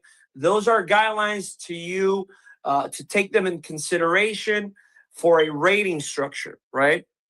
So it is important to highlight that. Yeah, y'all. He's talking about how Keyshawn became number 1 at 147 right now. So that's what he said. Big Dre, I see you in the building. You said, yeah, hey, Big Dre, I got Scooter coming to the channel, man, Monday, man. He going to be here 4 p.m. Eastern time, man. Scooter Davis, Mr. Short, be in the building on CamJNetwork Monday, 4 p.m. Eastern time, man, for sure. Radio Flyer, I see you in the building right there, Radio Flyer. Good timing. That's for the WBO rules. Cornelius Burnett, man. Salute to my brother, man. Cornelius Burnett, man. Flyer, good timing, great timing. When you have either a current champion or a former champion, who in this case, Keyshawn, he's undefeated, former world champion in lightweight. Thereafter, he couldn't make the weight. He transitioned to 140. He was installed number 1 in 140 in light of his status as a former world champion undefeated. Per our rules and a policy per the WBO, when you have a champion or a former champion who has been undefeated and has satisfied other criteria, decides to move up or move down, he could be installed number 1 and be the mandatory, right? We had a similar scenario in the past with Crawford. From 154, he jumped to 168, and we were highly criticized. How can Crawford move up to 168? He hasn't fought in that division. Well, the ratings criteria doesn't require that you fight in a higher weight class or in a lower weight class prior to being installed number 1, be the mandatory. It's not required. It's not required textually or explicitly, right? You can have a legitimate argument as to, well, he hasn't fought in that particular weight class before to become the mandatory. Well, that's a valid argument. But you can also say, well, you got under Keyshawn, you got Pacquiao. He was inactive for, I believe, 4 years, and he got a chance to fight for the title against Barrios. That's another thing. We wouldn't allow that, right? But Pacquiao inactive for 4 years, and now he's coming off a draw against Barrios. Underneath, you got Tio, who lost against Shakur in January. Under Tio, you got Barbosa, who lost to Catterall, and now he came back and fought a guy who was unrated for a regional title. And under Barbosa, you got Norman, who lost against Haney. So considering all those fighters, where Teofimo move up from 140 to 147, Barbosa who move up from 140 to 147, the inactivity of Pacquiao, the losses of Tio, Barbosa, Norman, Keyshawn is undefeated, former lightweight champion. He couldn't make 135 anymore. He suffered some difficulty in 140. He's moving up to 147. He's got the credentials, right? So the committee determined that, considering all those factors and all those facts that I have mentioned herein, that he was the most deserving for that position. And that fight is a terrific fight in the welterweight division. I think it's the most intriguing fight. You got to consider the criteria. You got to consider the rules. You got to consider what decision best serves the interests of boxing, the WBO, the fans, also the champion, the challenger. So a lot of factors come into play. And I think, without a shadow of a doubt, that's the best fight to make at 147. And everyone is talking about, your fans, your followers, the media. So we're always going to have haters, followers, but I'm Yeah. not here to make public relations. I'm here to do the best that we can in the WBO for the fans and primarily for the fighters. I like that, Gustavo. Thank you very much for that clarity. And salute to my boy Bodywork in the building, man. Make sure y'all subscribe to my brother Bodywork. Now, I mean, as far as the context of why he says, how he explained, Keyshawn being number 1 at 147, just in simple layman's terms, what Bob orders. We ain't got to even break it down and do all the specifics and go deep into detail. It's as simple as that, says. What Bob orders, says. Yeah, because none of that made no damn sense to me. But listen, like you said, what Bob ordered? Bob ordered? Like he did all of that. I'm like, I'm fucking with it, but I understand what you're saying. I understand the whole process and everything. But hey, it's what Bob orders at the end of the fucking day. We know the bottom line. on how you do that. So just another question on that specific part.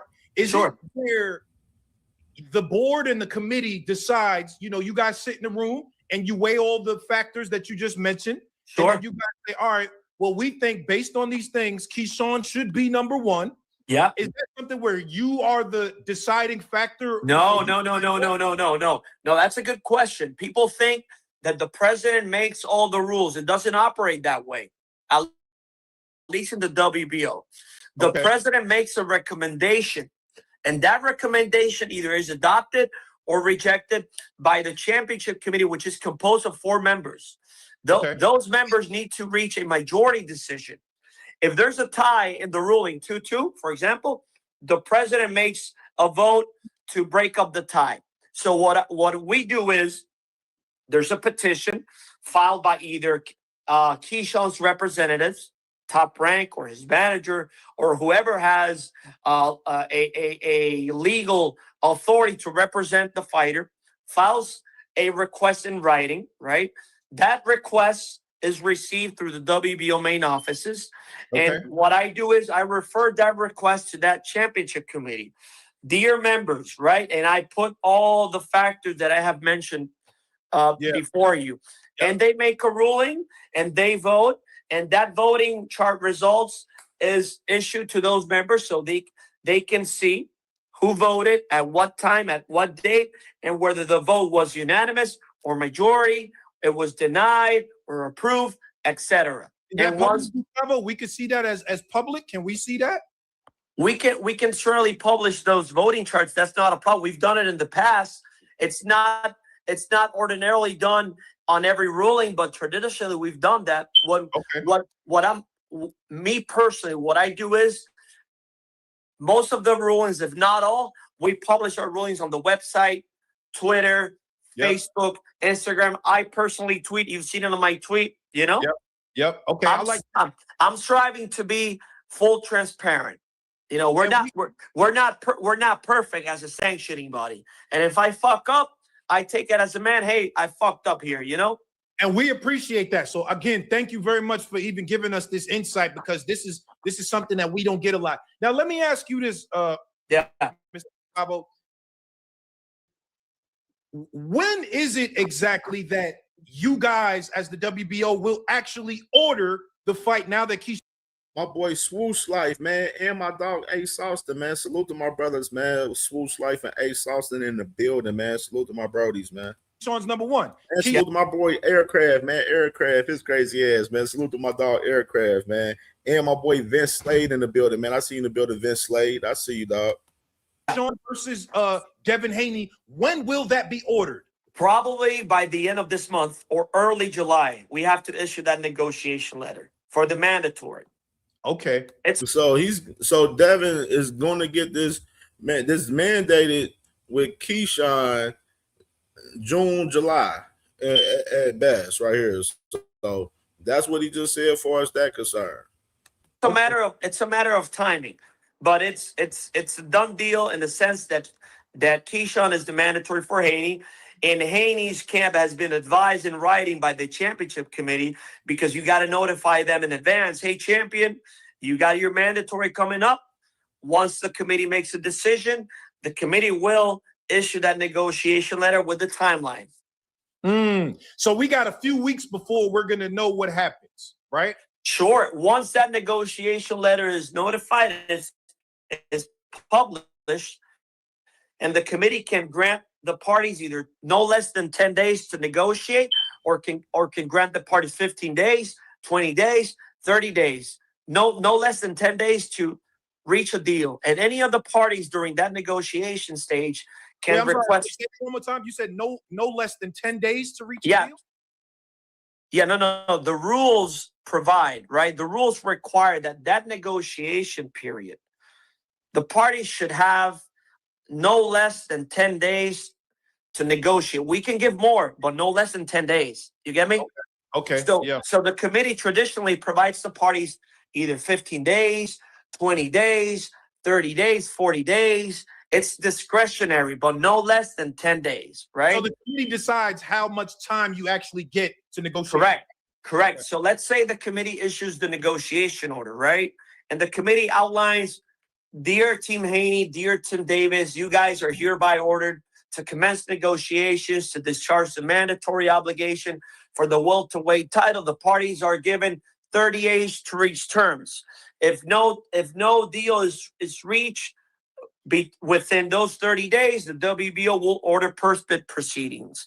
If purse bid proceedings are ordered and conducted, this is the applicable purse split: 75% for the champion, 25% for the challenger. The winner of the purse bid must conduct a bout between no less than 45 days or greater than 90 days, right?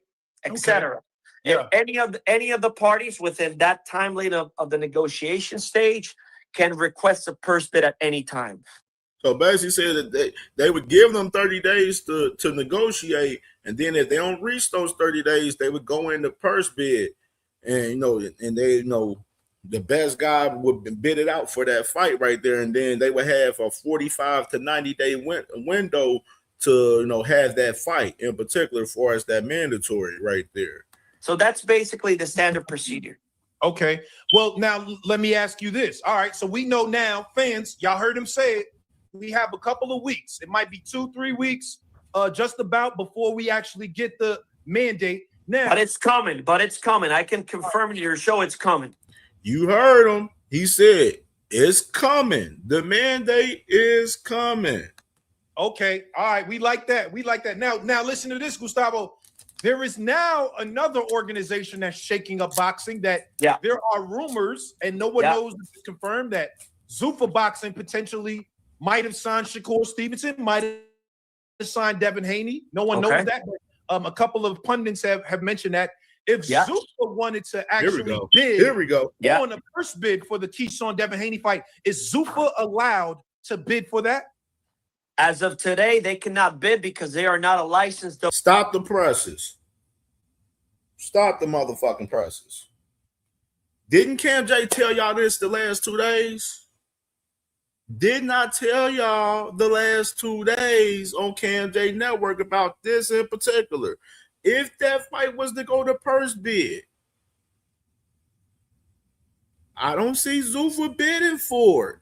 I said this to y'all, and he right here, Gustavo's letting us know Zuffa's not allowed to fucking bid for the fights because they're not under the WBO as far as bidding for fights. WBO promoter.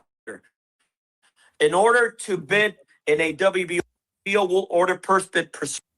They cannot bid. Now, but it's coming. It's coming. I can confirm to your show it's coming. Okay. All right. We like that. Now listen to this, Gustavo. There is now another organization that's shaking up boxing that there are rumors, and no one knows if it's confirmed, that Zuffa Boxing potentially might have signed Shakur Stevenson, might have signed Devin Haney. No one knows that. But, a couple of pundits have mentioned that if Zuffa wanted to actually bid on a first bid for the Keyshawn Devin Haney fight, is Zuffa allowed to bid for that? As of today, they cannot bid because they are not a licensed WBO promoter.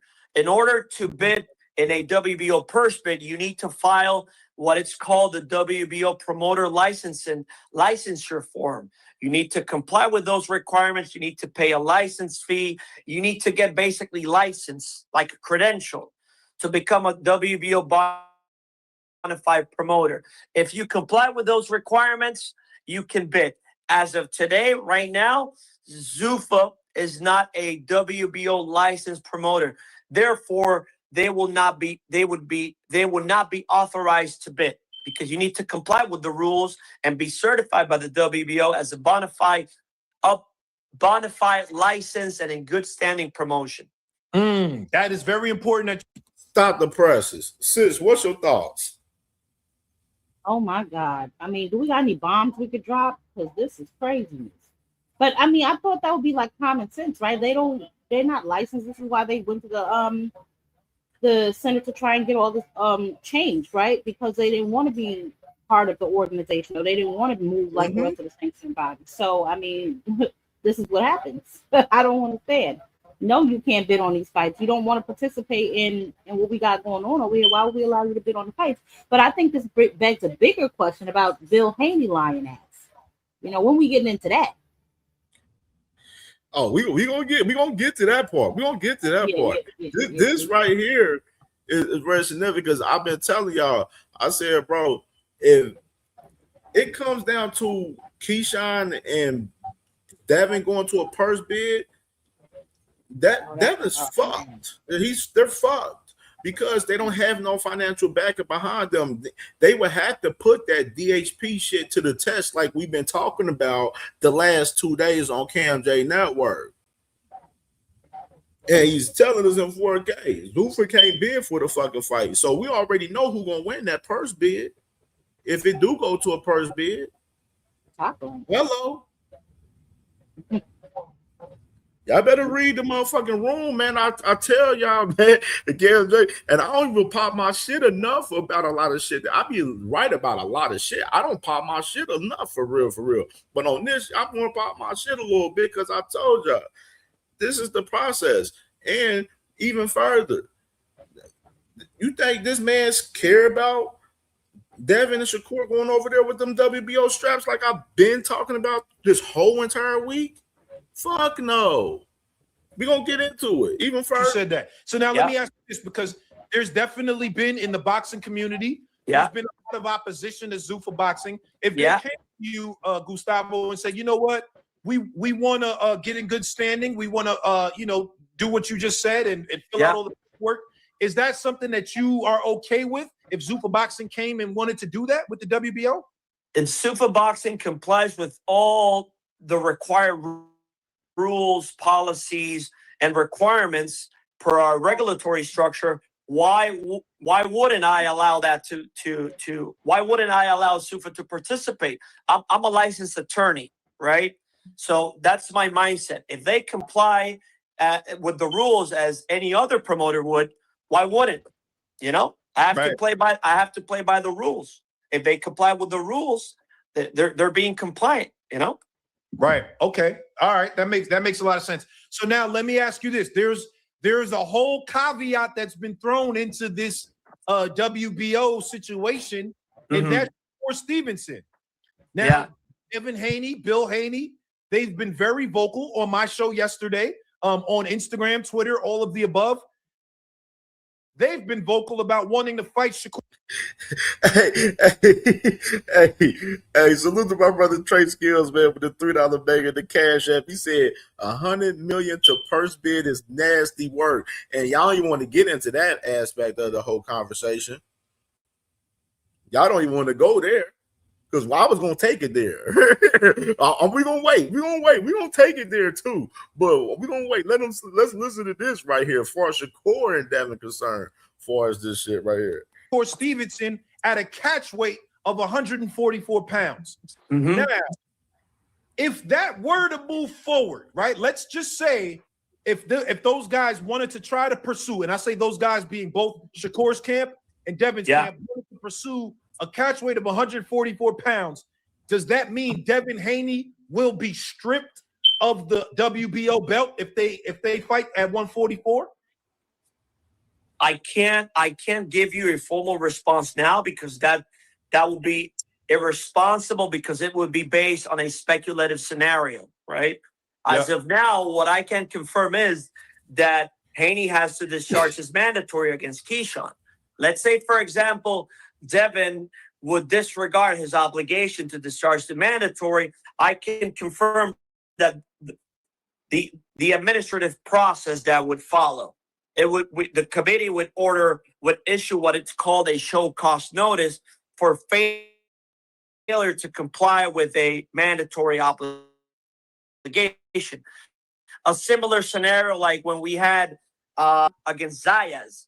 Fundora had to discharge his mandatory against Xander Zayas, and after we had everything in writing confirmed by Fundora's team, his promoter, his representative, that he would discharge the mandatory against Zayas, we had ordered the negotiations. At the last minute, Fundora decided to disregard that mandatory obligation, and we had to proceed with the applicable process, a show cause letter of why you're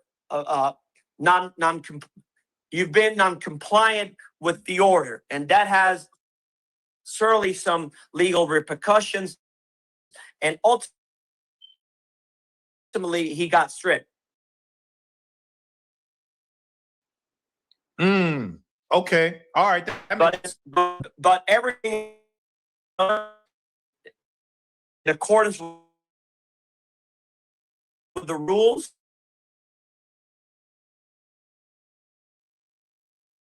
And we provide all of our champions. We take everything, the way we operate. Yes. Okay. All right. Well, let me ask you this, Mr. Gustavo, because Shakur is the WBO champion at 140 pounds. Yeah.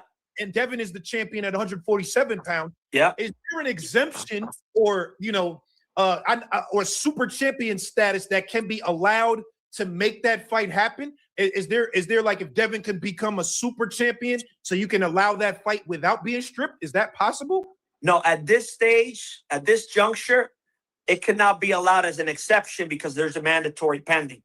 You get me? Stop the presses. Basically saying, like I've been to fight Keyshawn to get your ass stripped. They don't give a fuck about that Shakur fight. He has a mandatory with Keyshawn. You got to fight that man or get stripped. Sis, what's your thoughts? I'm over here just smiling from ear to ear because I'll be damned if I swear to God, all of this crying and lying Bill been doing has been absolutely for nothing. And Devin has a decision to make. Let's just be honest. You're gonna stand on business or you're gonna fight your mandatory. You know what I'm saying? You said you and Shakur is a bigger fight, so you're gonna have to drop that belt if you want to fight. And that's basically what Gustavo just said, which is basically like you said, what you've been saying, what I've been saying. If you want to fight him, drop your belt. But if not, you're gonna have to fight Keyshawn Davis. That's just all there is to it. Now, that whole word spaghetti that he put together for determining why Keyshawn got slid into the mandatory position, we already know it's what Bob orders. But I find it extremely interesting. I want to see how Bill's gonna wiggle his way out of it. He said Bill came up after Gustavo did, right? Yeah, he did. We definitely gonna play that. Okay. We definitely gonna play that for sure. We definitely gonna play that for sure. For sure. This is crazy right here. And like I said, that purse bid, the $100 million. I told y'all, I believe the pressure of these guys putting the pressure on Shakur as far as the fight. I think their Zuffa deal depends on that fight. Like basically Zuffa, like, yo, if y'all guys not fighting each other on this deal, then we're not fucking with y'all. We want y'all to fight on the that's true. And that's it. I think I said it on some deeper shit where I was like yesterday, sis, where I was like, shit, it's almost in a sense to where it's like they want to have them fight in a one-off to try to promote to get more black fighters over there to Zuffa and send them boys about their business after that. I don't even know if that's true because wasn't Bill on Fight Hype talking about nobody is funding this fight, nobody even was interested in it basically. So I don't even know if they're interested in it at that. And I knew that 100 million was capped anyway. You know what I'm saying? But Oh yeah, that I was the don't think biggest that, line boxing. We know that shit was kept yeah, from the I don't beginning. think that anybody is even interested in this fight because he said it wasn't funded. He hasn't spoken to anybody. There's been no mentions of money. So how are you even $100 million fighter? Which anyway, their whole budget was only 100 million. So I knew that was capped. But I just, man, continue. This is delicious. Crazy. This is Nasty work. Nasty work. Nasty this is work. bona fide nasty business. Bona fide nasty business. So once the mandatory is pending, there's no exemptions allowed after that. No, because the mandatory has to be discharged, and there has been a ruling. Wow. Okay. All right. So let's say for example that Haney discharges the mandatory, and let's say for example he comes out successful, right? After that, if Team Haney wants to file a request for super champion status consideration, that's another scenario. Right. Oh, so everything for super champion status, it would have to happen after the mandatory stuff is set. Correct. Yes, because there's a mandatory due, and when there's a mandatory that has to be discharged, the mandatory challenger is also entitled that his rights and interests are duly protected. Got you. Now, is there a scenario where Devin can petition to fight Shakur Stevenson because he is like the guy, or the mandatory supersedes that? Is there a petition where they could say, hey, this guy's the champion at 140. I know we have the mandatory, but we want to fight him. We want to petition to make that fight before Keyshawn. Is that even possible? Or you're saying mandatory still supersedes that as well? At this juncture, the mandatory has to be discharged first. Yeah. So we got to figure out what's happening with Keyshawn first, basically. Yeah. Once he discharges the mandatory against Keyshawn, if he wants to request to be designated with super champion status, which is basically a privilege, right? It's not another title. It's a particular status based on his professional merits, accomplishments, whereby he's granted certain rights and privileges. I got you. Now, how long is the mandatory usually, like the process between you're ordered, you are now the number one and you having to fight your mandatory? What are the rules between? Great question. Great question. When you win the title in a vacant championship, ordinarily the rules provide that you would need to discharge your mandatory 6 months thereafter, within 180 days, right?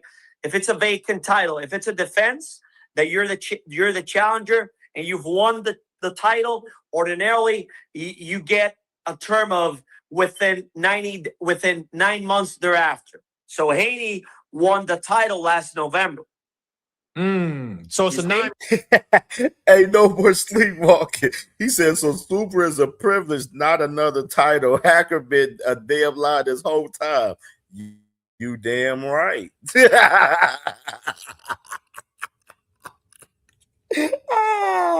that's funny as hell, right? That's funny. He did have that little talking point on that, right? That's 9 months of November. Yeah, within intervals no greater than 9 months. Which Tim Carey, salute to Tim Carey, man. Salute to my dog Tim Carey, and salute to my boy Champ Ross in the building, man. Salute to my brother Champ Ross in the building, man. He said WBO holds true to their rules. I respect it. You know what I mean? means that the committee has discretion either to order the mandatory before 9 months, but no more than 9 months. You get me? I do get you. Okay. Now, do you guys, as the WBO, have a preference in, because again, these two fights are two of the biggest fights that people are talking about in the boxing community. Do you guys have a preference as to which fight you want? Is it like No. We don't have a dog in this fight. That's something that is the sole and an exclusive responsibility of the promoters. We don't produce fights. We don't promote fights, right? We try to create what will be the term? The WBO basically sanctions fights, right? Rates contenders and provides maybe the best safety and regulatory standards for the fights to be conducted under our banner, right? With implementation of security and safety standards, continued education for referees and judges, inspectors, supervisors, a more regulatory aspect is involved within our jurisdiction and standards. But we don't got a dog in this game. You get me? As to which fight we want to happen, because both matchups are terrific. Right. Okay. All right. That makes a lot of sense. Now let me ask a question. I'm sorry, if you got a time constraint, Gustavo? No. I put it's 8 p.m. my man. I'm putting the work in. I have a commitment with you. My word is my bond. Thank you, sir. I'll make it quick. We wrapping up now. Let me ask this though, because this is another part of everything that's going on. Sanction fees have been a hot topic in the sport of boxing, right? Like there are a lot of fighters. Terrence Crawford has been. All right, so I'm gonna just go and fast forward to Bill. We're gonna go to Bill. Let's go to Bill, sis. We're gonna do that. There you go. There we go. Then we're gonna break it down from there.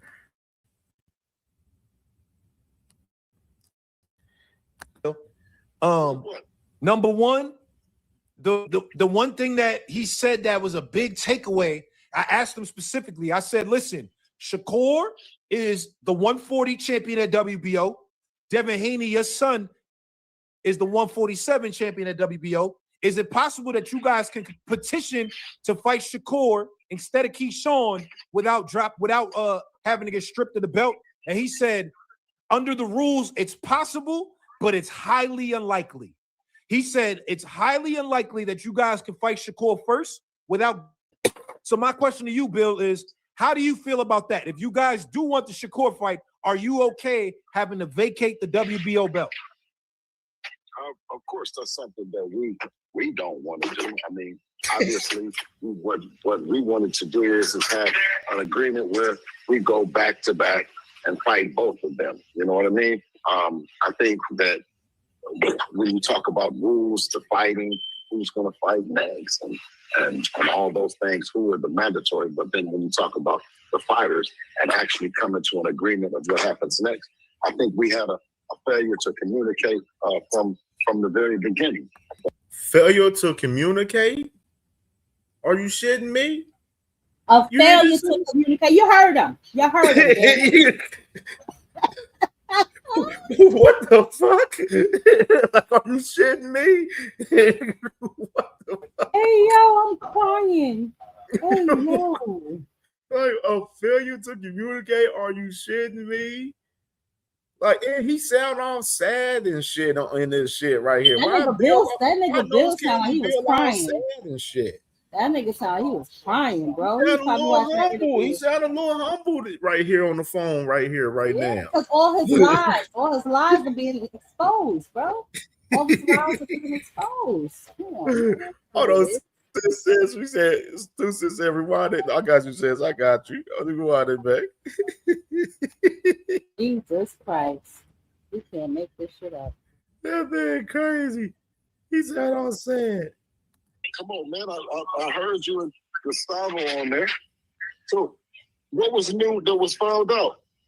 Yo, it's a few new developments. It's a few new developments right now, Bill. And salute to my boy No More Sleepwalking, man, with the $2 banger. He said, so does that mean that Reggie belt talk is dead too? Absolutely. Absolutely. Salute to my Brody, man. Number one, the one thing that he said that was a big takeaway, I asked him specifically. I said, listen, Shakur is the 140 champion at WBO. And salute to my boy Quadir, man. I see you in the building, man. Salute to my brother Quadir. He said, nose candy Bill, been bold-faced lying the whole time. You damn fucking right. And I've been telling y'all the whole damn time he been lying. I've been telling you. Jag Queen been telling you. Two Cents been telling you. D1, KO, Dean, all of it. List the name. KQKC. A list of us. The name. We all been telling you this man knows Candy Bill be lying and playing in y'all face the whole fucking time. And y'all motherfuckers out here that love knows Candy Bill's dirty draws. Y'all be believing anything this man says, and y'all be allowing this man to manipulate y'all mind. And that shit tells me a lot about you guys. It truly does. Devin Haney, your son is the 147 champion at WBO. Is it possible that you guys can petition to fight Shakur instead of Keyshawn without having to get stripped of the belt? And he said, under the rules, it's possible, but it's highly unlikely. He said it's highly unlikely that you guys can fight Shakur first without. So my question to you, Bill, is how do you feel about that? If you guys do want the Shakur fight, are you okay having to vacate the WBO belt? Of course, that's something that we don't want to do. I mean, obviously. He said, of course, that's something that we don't want to do. What we wanted to do is have an agreement where we go back to back and fight both of them. You know what I mean? I think that when you talk about rules to fighting, who's going to fight next, and all those things, who are the mandatory. But then when you talk about the fighters and actually coming to an agreement of what happens next, I think we had a failure to communicate from the very beginning. A failure to understand. He never says that Keyshawn is not a good fighter and that it's a great next fight. But we also know that Shakur has said time and time again that the fight could be at 144 for no belt. You know what I mean? Yeah. But the thing is, Bill, newsflash. You worrying about the wrong shit. You continue to Not worry about only the wrong that, he's shit. lying. He's lying because he sat up on Mill City. He sat up on Mill City and called Keyshawn trash. So now all of a sudden he's saying that now he's going to say that they're not two good fights. Which one is it? Facts. He was just dogging. He was literally just dogging Keyshawn's coach out crazy on Mill City yesterday. So I don't understand what you're talking about. The only failure to communicate is coming from him. He fails to listen and he's always lying. So that's the failure to communicate. If there was no conversation with Gustavo, then why are you running around here talking about your son can fight Shakur Stevenson? Facts. Facts. Like you talking about a failure to communicate, bro. You're not communicating with Gustavo about what's going on and what y'all can do as far as having the fight with Shakur and everything. And Gustavo made it very fucking clear. Fight Keyshawn or vacate. If you want to fight Shakur, you're going to end up vacating that strap. It's that fucking simple. It's that simple. Like all the Shakur talk is cute and everything that he continues to do, like Shakur 44 and all of that. No, motherfucker. Fight Keyshawn or vacate that title. The thing is, do y'all really want to vacate that title? That's the question. They have nothing without it. Listen, and I pose this question, you know what I'm saying? If you really want that smoke, you'll vacate the title. But let's be honest, Devin Haney has no leg to stand on if he vacates that title. He barely got a leg to stand on with the title. But the title is the only leverage that he can have in any possible negotiations or any situation. So if I was him, I would keep that title and just fight to mandatory. But the decision is ultimately his. Honestly, Devin does hold all the cards. He can choose to stand on business and pursue the Shakur Stevenson and see if Shakur will fight him at 144 without the belt, or he's going to fight his mandatory and keep it moving. That's it.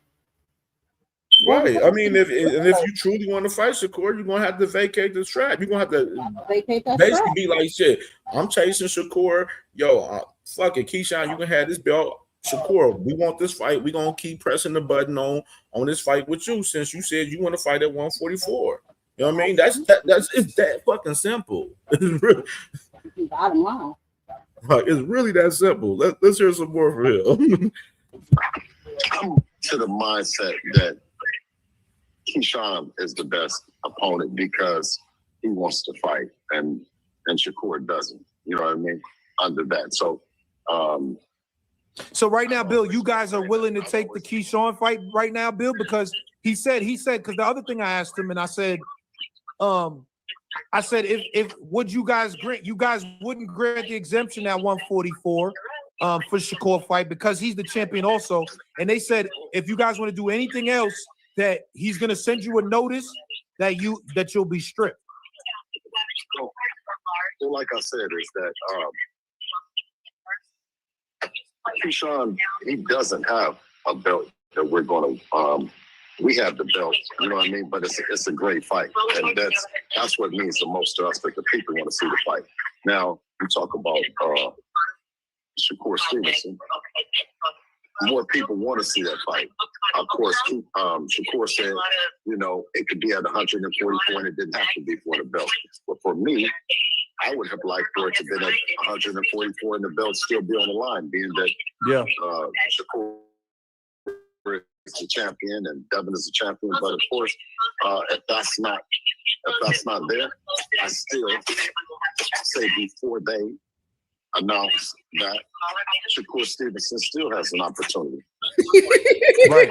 Hold on. So Bill, how do you make the decision though? Because he said that he said in 2 to 3 weeks, the fight is going to be ordered officially. He said they're going to send y'all a notice 2 to 3 weeks that you have to fight Keyshawn or you're going to have to vacate the belt. He said you got about 2 to 3 weeks. So how do you guys determine as a team, as Team Haney, is it a straight Devin decision? Is it like you guys talk and confer together? How do you guys decide as a team what you want to do? I think, you know, in this case, you know, when we talk about titles and we talk about the legacy, all the then we talk about an opportunity for Shakur at number 3 on the list. You know, and Devin also being on the list. It's a great opportunity for 2 fighters to have the number 1 pound for pound. We have that title, you know. So hold on, but Bill, how y'all make the decision? Is it like you and your son gonna talk and y'all gonna say, all right, do we want to just give this belt away and go try to get Shakur, or we just gonna take it and fight Keyshawn? How do y'all make that decision, Bill? Well, you can tell that by whether or not what Shakur wants to do or not. If he doesn't want to fight Devin, then of course it's going to be Keyshawn, like we've said time and time again. Okay. All right. So so how you feeling about everything that he said, Bill? Because it was just we was trying to get clarity on everything. He said his rulings, and he said it's not just based on him. He said it's a whole committee of people that make these decisions. Well, I mean, you know, like I think that what we learned also is the fact that the 75-25% is what's going to be on the table. Yeah. For him, no different than the 25% that was offered to Shakur for all 4 belts, and everyone said that it was a low ball offer. So I think that we learned that, you know, a champion does have a different status than a challenger coming up. So respectfully, like I said, you know, we're in a great position. Boxing is in a great position. You know, you being optimistic about Shakur at 144, you know, until it's different, until he says that it's different, until the people that's putting up the money for the fight, if they stop it, then of course Keyshawn is the great next option. Well, you're right about that, Bill. He definitely said 75-25. He said that's the mandatory split for anything that go to purse bid. That is what he said. Now, let me ask you this, Bill. What do you want? Trill Bill Haney, we know you. Come on, Bill. You one of the best promoters. You one of the best, smartest minds in the sport of boxing. What do you want next? Like, let me know, Bill. Come on, keep it real, Bill. You going to say, let's drop the belts and go try to get Shakur, or you going to say, we're going to keep this belt and go get Keyshawn? What you want, Bill? Well, we've had every belt, right? We've had all of them, right? So, and him being undisputed in 3 divisions, I think that what's a major accomplishment is to be number 1 on everybody's list, pound for pound, the best. And if that opportunity arises and it was a fight like Devin and Shakur, I think that would always be the first option of us, and probably every other coach on every other team. But even at the expense of the belt, because right now that fight to me is bigger than the belt. To be honest, if you want to be honest. Yeah, I mean, obviously, like I don't want to put roadblocks or stipulations in front of it. Titles. If it had been mine, then if I had my druthers, then it would have been at 147 for the title. But with Shakur asking for the fight at 144, saying that it didn't have to be for a title, it was a big fight, and Debo agreeing to it and saying he would do it at 144. I think that's where we're at right now. And until that's different, then I'll keep some optimism. All right. Well, let me ask you this last question, Bill. And I know you can't necessarily speak for your son. Your son is his own man. But we don't get to hear from Debo a lot. You know what I'm saying? What does Debo think about this whole thing? Like, who do he want to just drop the belt and fight Shakur? Do he want Keyshawn? What does Debo want? He wants both of them. I mean, I don't think he wants. I think with Shakur, that gets you up. You know what I mean? The world stops. To take a look at it. Fuck him, man. He ain't talking about shit. That motherfucker been talking to circles the whole fucking time. Fuck him. I'm getting a headache, bro. Listening to this. Oh my fuck him. He in here talking in circles, man. This boy in here. For those of y'all who are not familiar with it, that is exactly what Bill was doing, what I call diddy bopping and flip flopping. That is exactly what Bill Haney was just doing. A whole bunch of nothing and throwing that thing in a circle, if you will. Because boy, oh boy, Jesus Christ, saying a whole bunch of nothing. Like this, talking in circles, like a full-blown circle, talking about nothing. Continue to talk about Shakur, and they don't want to necessarily. This is the fucked up part. They don't want to give up the belt, but they want to fight Shakur. like this shit crazy. I mean, listen. Oh my goodness.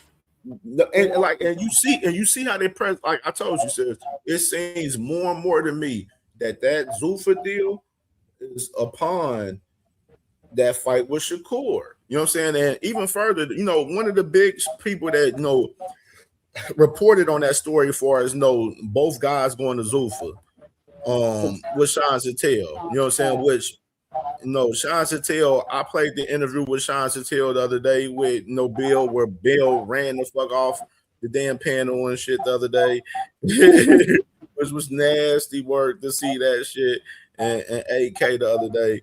But speaking of Sean Sattel, this is something he had to say about these guys going to Zuffa right here. I mean, of course, he made the report around June 4th right here. He was talking about it, whatever, as far as both guys going to Zuffa.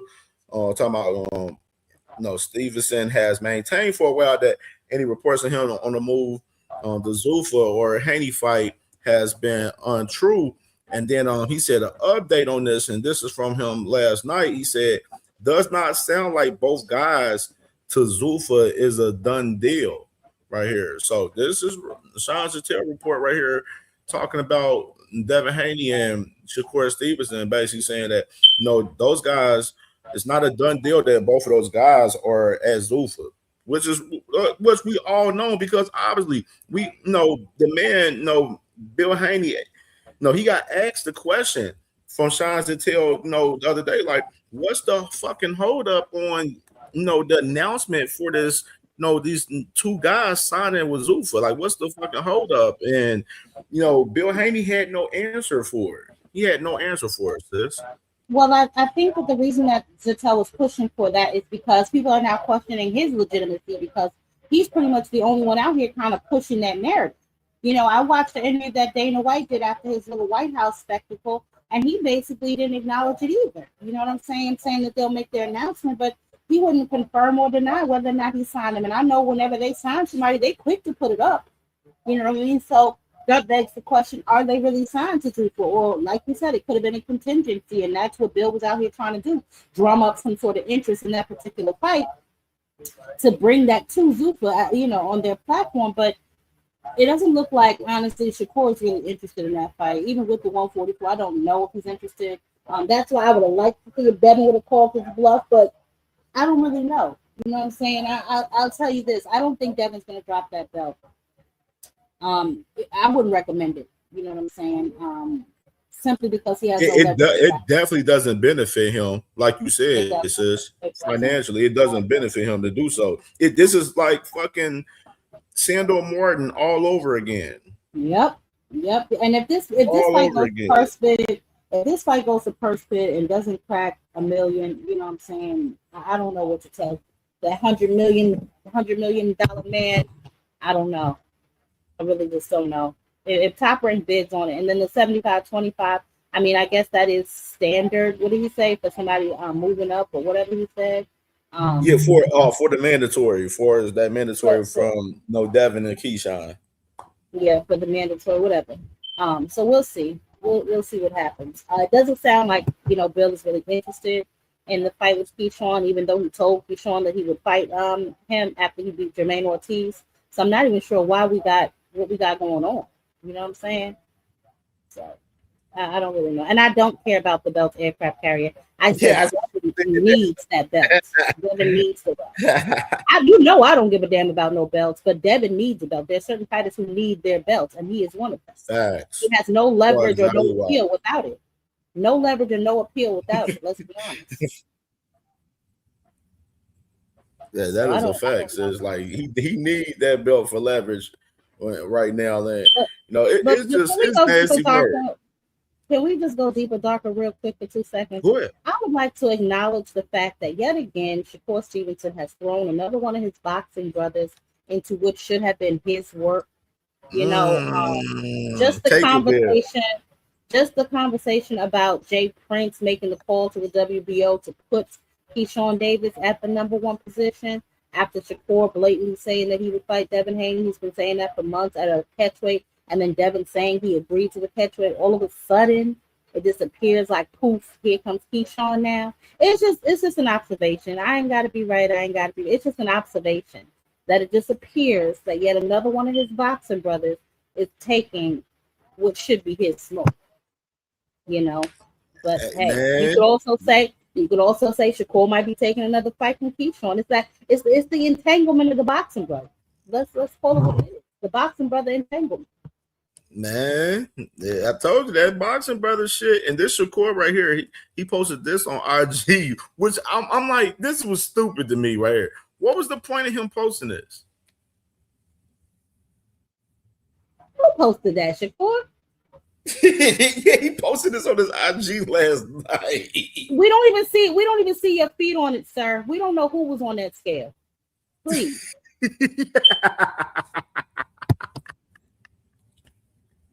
I saw he put. I'm like, hey, this is what he posted on his IG, y'all. This is his.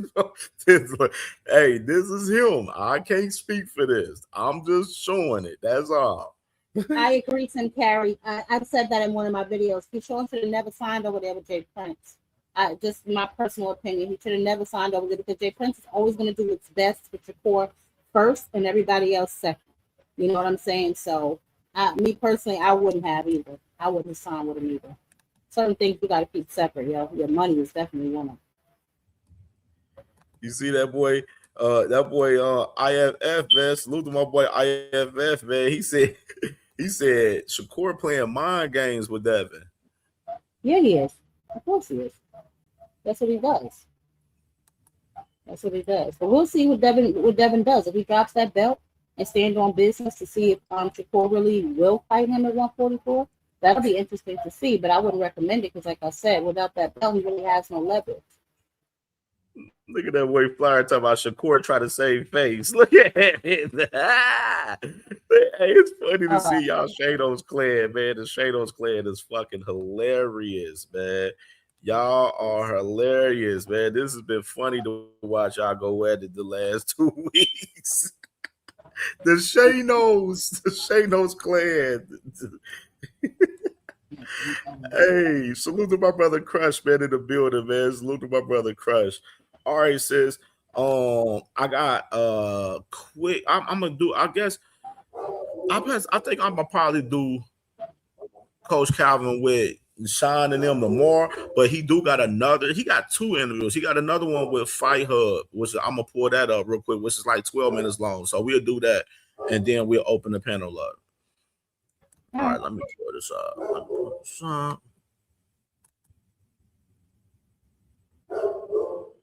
dog is going crazy. All right, let me see. Put it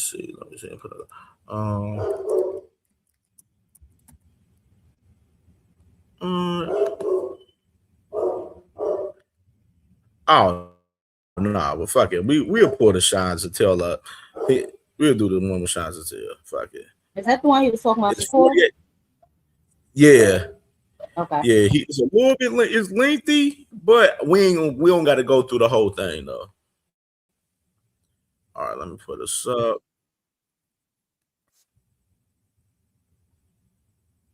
And y'all make sure y'all smash that like button.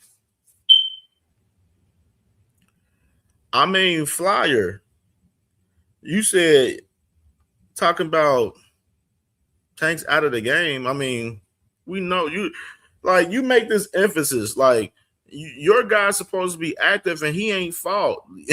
But since fucking 8, it's damn near gonna be a year. That's why he got a mandatory due, because his ass ain't fought in almost 9 months. You doing all of this extra shit, knowing damn well your boy out here pushing for Shakur, and he got that motherfucking mandatory, and with no financial backing. The fact that man Bill Haney lied in your face talking about they was getting $100 million and you still on your knees for that man tells me a lot about you. Tells me a lot about you, brother. Real shit. Like, it's nasty. Like, you can't defend this. Your boy was all nasty. Matter of fact, let me hurt your feelings. Let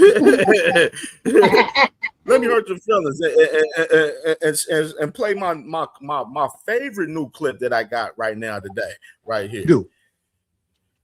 Nigga, I'm gonna keep fighting, but if they do that, I know they some hoes.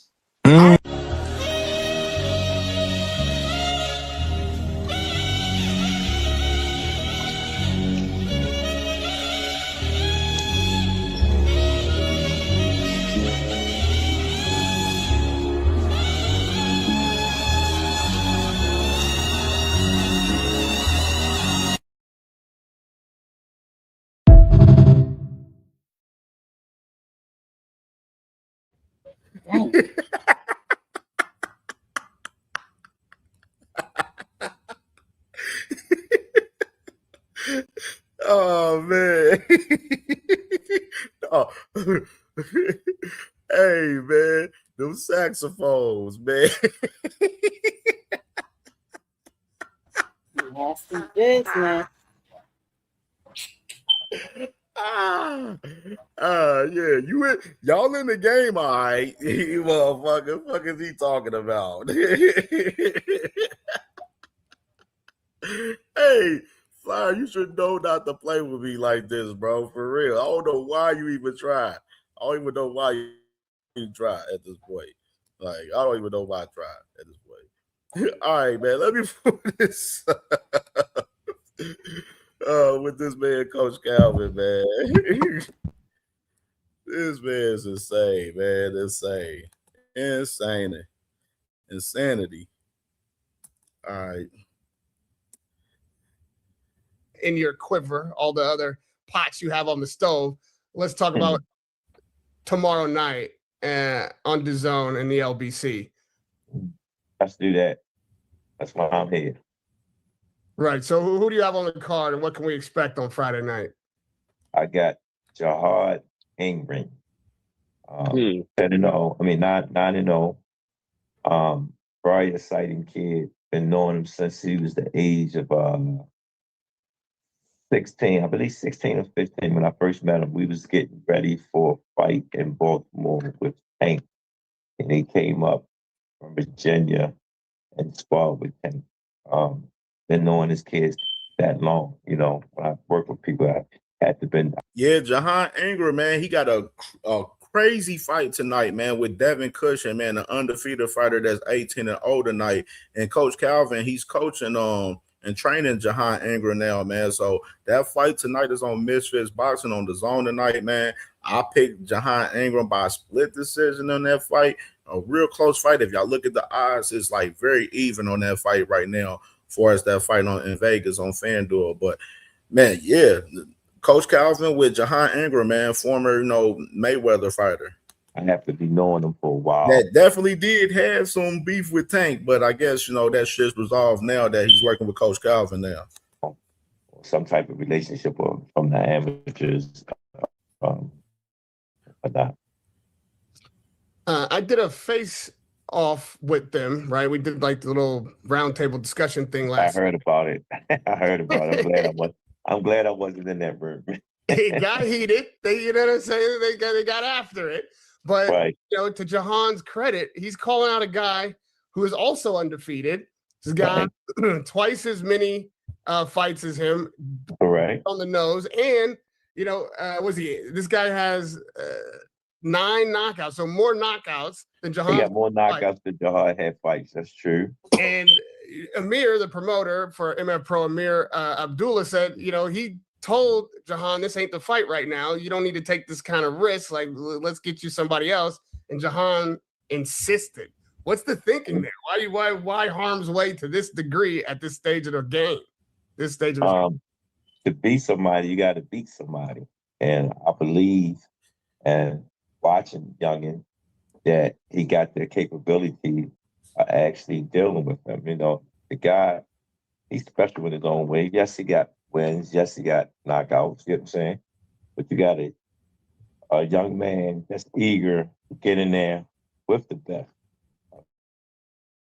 According to his record, he is one of the best because he got wins, he's undefeated, and he got knockouts.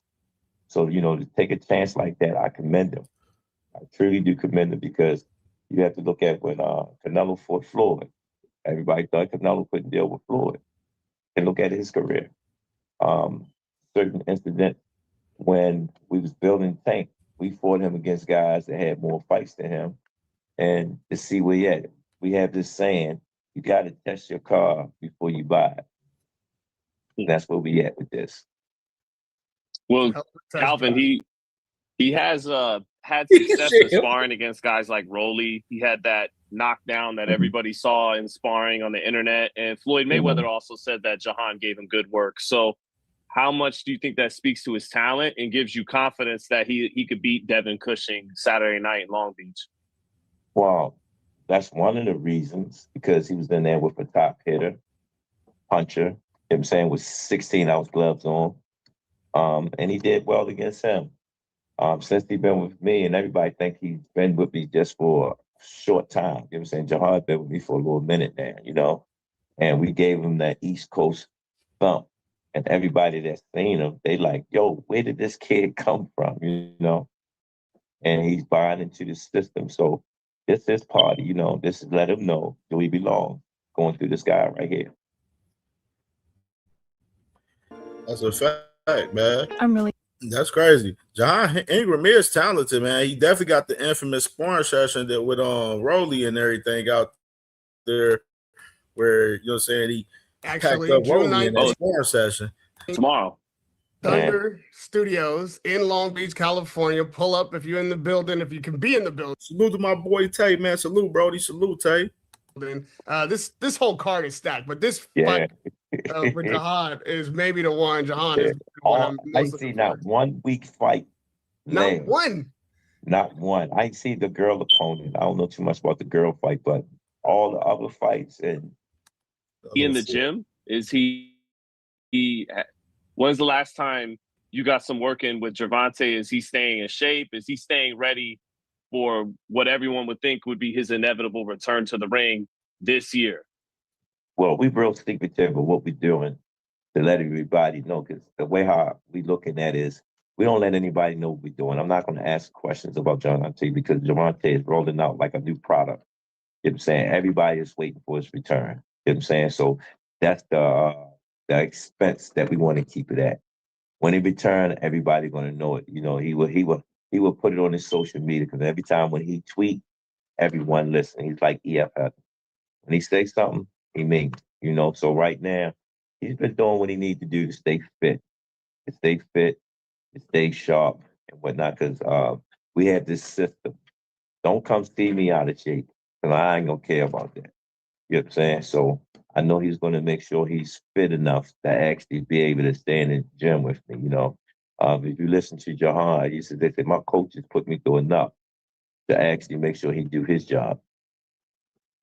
When you see the things he's been in the headlines about after the Jake Paul fight fell through and everything, did it make you shake your head? Did you have you talked to him, or just like what can you say, Calvin, about all that? We talked about it. He was prepared for that fight. He wished the fight would have went there. I think Jake understood what he was going to after he sparred the guys that he sparred. If they did what they did to him, with the evidence that we seen from his sparring partners, did to him, and they don't hit like Tank. So the fight could have went on, but they made a decision to not further the fight. It's all good. That happens. We have a lot of fights that pull out certain incidents and whatnot, and he's still here. That's the main thing. He's still breathing. He's still got all his faculties. He's good. He's great. He's great. And when he comes back, he's going to show the world why he is Tank. Calvin, we've talked over the years, the ups and downs, a lot of triumphs that Tank has had, and a lot of difficulties. This fight on Netflix, obviously, there's a lot of speculation as to why it didn't happen, but the news isn't good, right? I'm asking, is the reason we haven't seen him in the ring, and particularly even in that fight, more to do with the personal life and the legal issues than it is to do with his focus on boxing? I can't figure out if it's that Tank doesn't want to fight, as he has said in the past, like maybe he's doesn't have the motivation or the desire to fight, if that left him for a minute, or if all these life issues got on top of him and couldn't find his way back to the ring. I always reflect back to the greats. All the greats went through certain problems outside the ring, inside the ring. You know what I'm saying? It's just life situations and whatnot, and then you have people that's in charge. The people that's in charge make decisions like, we don't want to deal with that problem because it might affect sales and whatnot. And it's business. If you sponsored by Nike and you have a mishap, sponsor would drop you quick. You know what I'm saying? So in Tank's world, he said, well, let me just sit back, wait till I clear my situations up and come back focused. A lot of things happened with the Roach fight that people wasn't aware of, you know what I'm saying? But he still took the fight, you know what I'm saying? That's just Tank. Tank want to do what Tank want to do, and I commend him with that because he is his own man. He came a long way in his life and still have a long way to go by living, you know what I'm saying? You can't tell me not one person go through diversity in life, you know what I'm saying? And have to deal with it, as a young man, especially a young man that where he come from, to me, he's the greatest thing that I seen that came out of Baltimore because he had to go through a lot of stuff to get where he's at. And then sometimes the forces to be is not them. That people have personal motives, people have motives, you know what I'm saying, to get ahead in life, you know what I'm saying? And these things he has to understand in his life, you know what I'm saying, that you have to be careful of who he surrounds himself with. Chevy drivers need a truck. Yeah, I mean, they asked the question, and which is, we know the obvious. I mean, right now, I mean, that's holding up. Does he have to? Now, here you go, right here. Let's hear a radio right here. Clear his mind before he can clear the path back to the ring. I mean, you being the trainer, he needs to be mentally prepared. That's the whole purpose of getting yourself together. Like I said, all fighters go through this. You know what I'm saying? We read the headlines, you know what I'm saying? Sometimes the best thing before you go into any situation, especially in combat, you want to make sure your head clear so you can think, get back on your page. You know what I'm saying?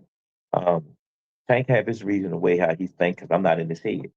I just know when I get with him, I have to prepare for what we're about to go into, And my situation with that, I want to make sure everything is good with him, you know what I'm saying, mentally, physically, spiritually, you know what I'm saying, because all that is a factor in his life, so him sitting back, being quiet, enjoying his family, enjoying him, this is a chance for him to turn into himself, you know what I'm saying, deal with the situation. And So when he make that comeback, you know what I'm saying, he already know what he want to do. Last one on this. How long you think it is? How close do you think we are to that? If you were to gauge it. Me personally, like I said, we want to get all the issues out the way. You know, he was in a car accident, and we was concerned about that, making sure his body is, you know, from that, you know, good. That was the main thing that I was concerned about. The legal situation is going to do what it's going to do. You know what I'm saying? We've been through a lot of stuff like that, and it come out to the fore. You know, when he tells me he's innocent, you know what I'm saying, in circumstances, you know, I give him the benefit of the doubt. That's like, I got in trouble in Vegas. I didn't even do nothing. You know what I'm saying? But I spent time in jail, you know, but I had to go through the process, you know, of clearing my name, you know, and that happens when you get to certain levels in your life and people look at you different, you know, and I'm just trying to be a regular person. You know what I'm saying? And sometimes you have to, wait a minute, is this a good fan or this is a bad fan? You know, so I see the stuff that he goes through when he's traveling and whatnot. As a young man, African American young man. I'll see you tomorrow, J.O. See you tomorrow, my good brother. In the United States, you know what I'm saying?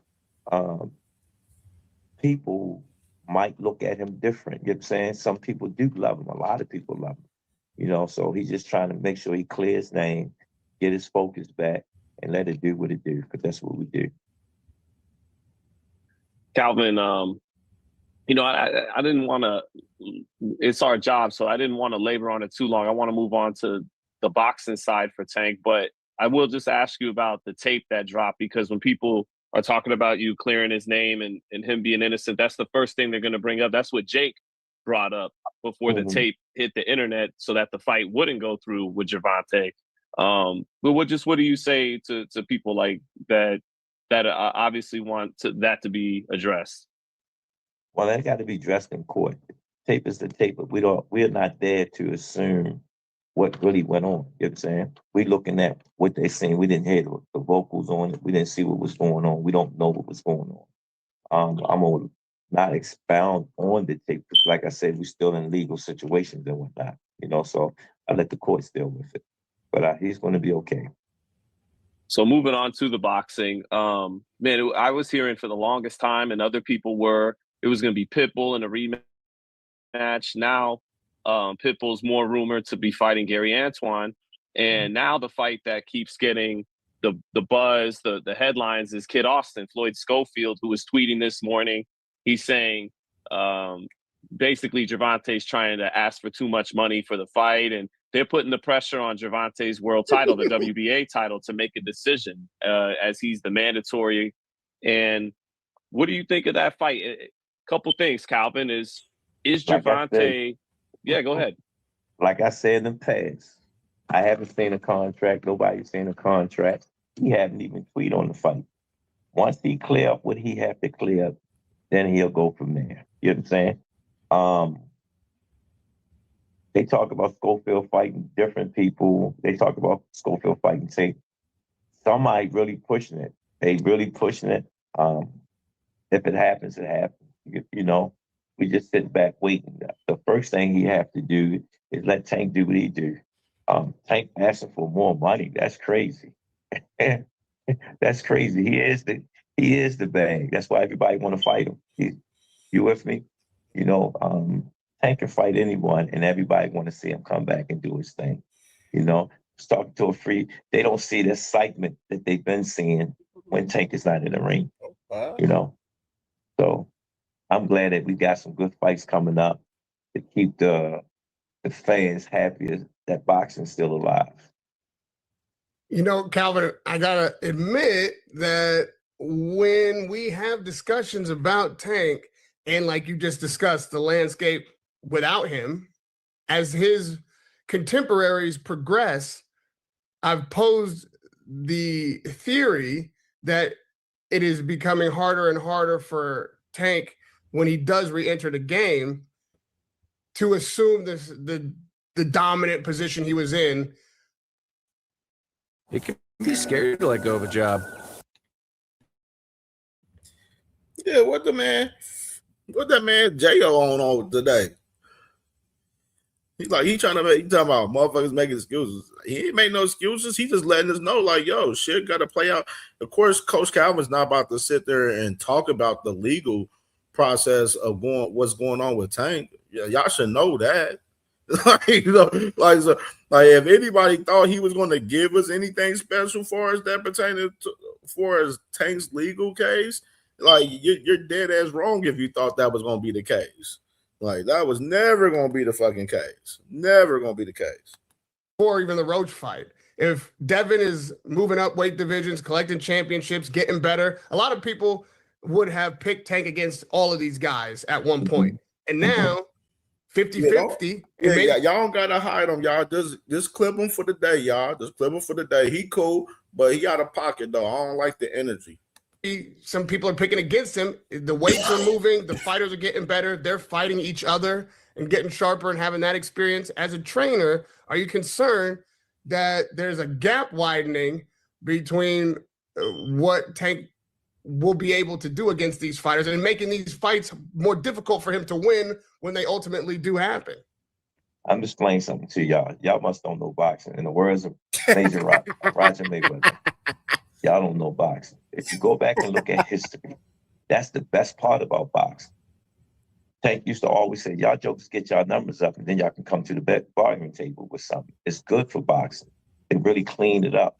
You know what I'm saying? Because Shakur and Teofimo, I thought that was going to be a roller coaster, which it wasn't. You know what I'm saying?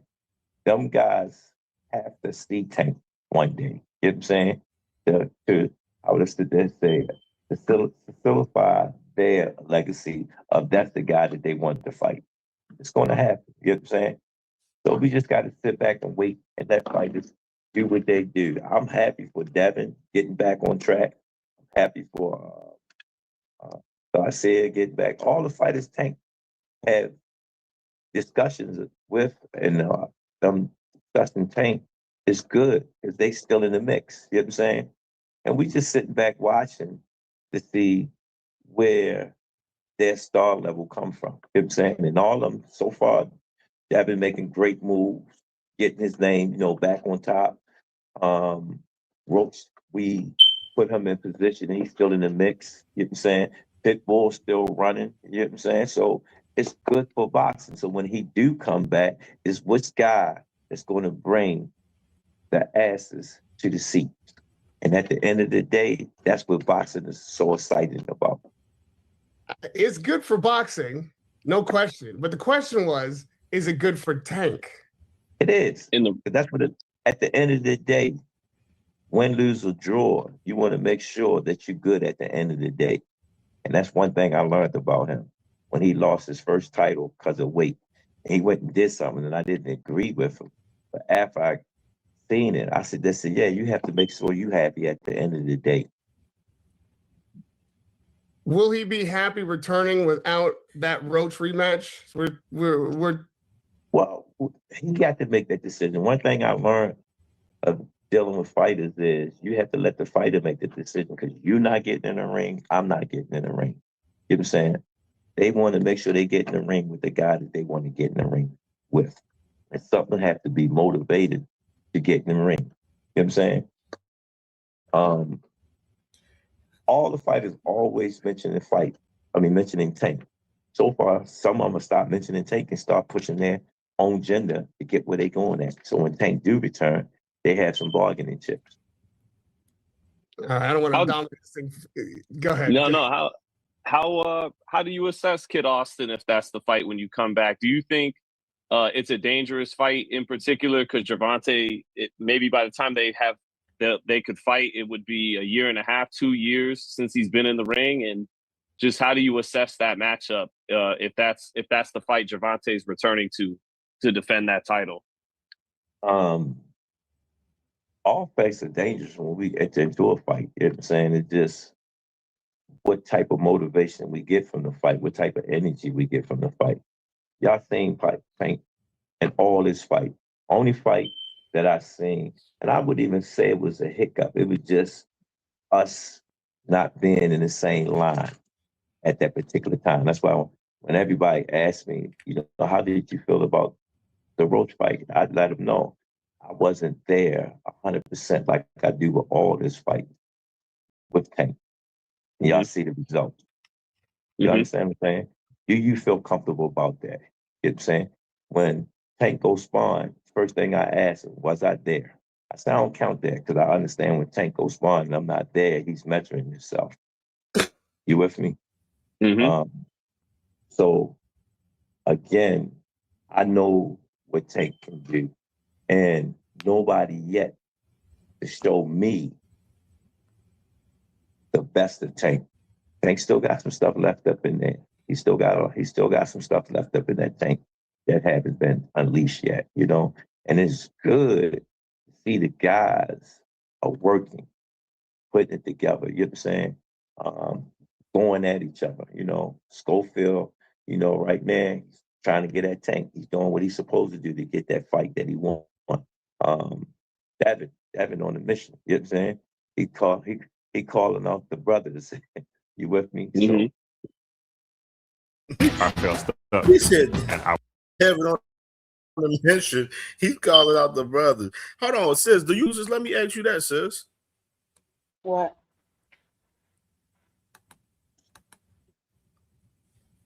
Because I see people in the chat. I see Tay. He said he think he low key making excuses. I see J.O. who we timed out. He was saying that he was making excuses. I ain't like J.O.'s energy because he bringing up Spence, talking about Spence was making excuses and he really wasn't. So that's why he got timed out, because he was capping. What do you think, sis? Do you think he making excuses? I think he's trying his best not to talk about Tank, even though they continue to ask him questions about Tank. So, I mean, I guess he's explaining what the situation is. I don't think he's necessarily making excuses. He's basically saying the same thing we've all been saying that Tank said. Let these niggas get it out the mud. Stop mentioning me every fight. You know what I'm saying? Go out there and do your own damn thing. And then when you bring something to the table, you know what I'm saying, other than talking me up, then we can have a fight. I really don't think that's an excuse. He let y'all niggas know what happened. Yeah, I mean, around as far as like the legal shit and just far as just him, as far as fighting in general, like I said, of course he's gonna just speak, you know, on the terms, basically saying like, yo, shit, you gotta let shit play out. You know what I'm saying? We got to sit back and let it play out pretty much. I mean, I don't see no issue in that. You know what I'm saying? He can't speak on another man's legal shit anyway. How you gonna speak on another man's legal situation? That's some bullshit. I mean, just think about it, y'all. Cam J, think about when do we cover Tank Davis on CamJNetwork? We cover him when it's boxing related, right? Like if it's boxing related, we cover him, but we ain't been covering like the whole legal case, because like I said, for us, a lot of these guys, when they get into these issues, you gotta allow that shit to play out. You know what I mean? To see.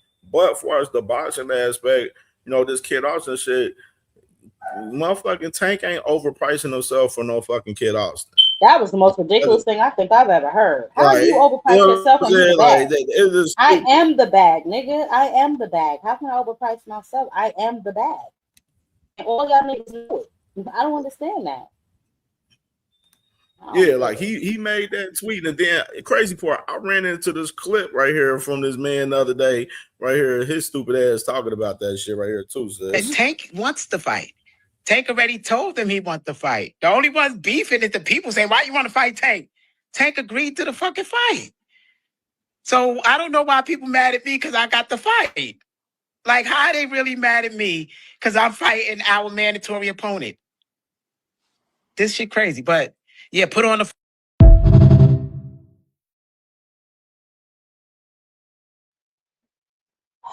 If you don't get this Timo Bill Haney off my screen, like I can't be bothered with him. He lies so much. Like that's what I'm saying, yeah.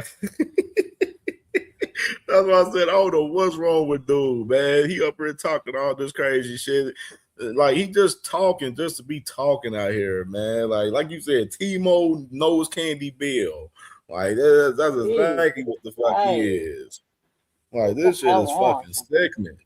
Nobody's mad at you because you got this damn fight, nigga. Let's see if you actually show up to the fight. What are you talking about? Man, one of the motherfuckers question if you gonna even get to the finish line. Shit, you motherfuckers didn't even fight Shakur or JoJo. So motherfuckers do not trust y'all. Like y'all are not trustworthy. Like that's just the fucking fact of the matter. I mean, that just is what it is. So yeah, man, we'll see what happens for us with Tank, man. You know, Coach Calvin, I would go over the rest of that shit, but I'll get into the rest of that shit later on. I ain't gonna worry about that shit. We'll go over the rest of that as far as what he was talking about with, you know, the other fights tomorrow on tomorrow's show.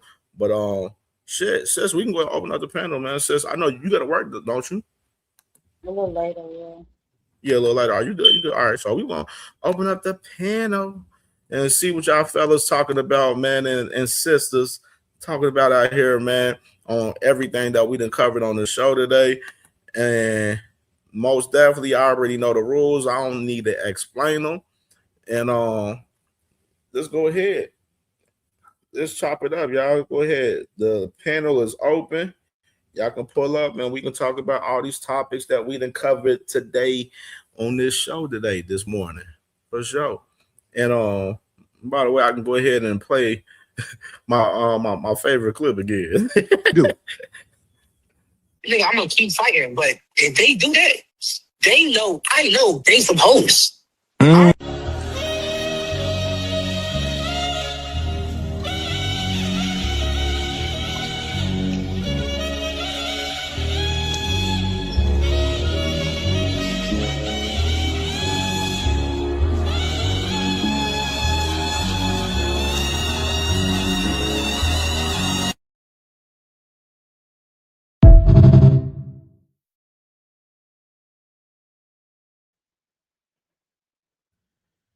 Boy, they don't like that clip, boy. I know. I was like, bro, when I made that clip last night, I was like, I know they ain't gonna like that motherfucking clip, boy. They gonna hate that one.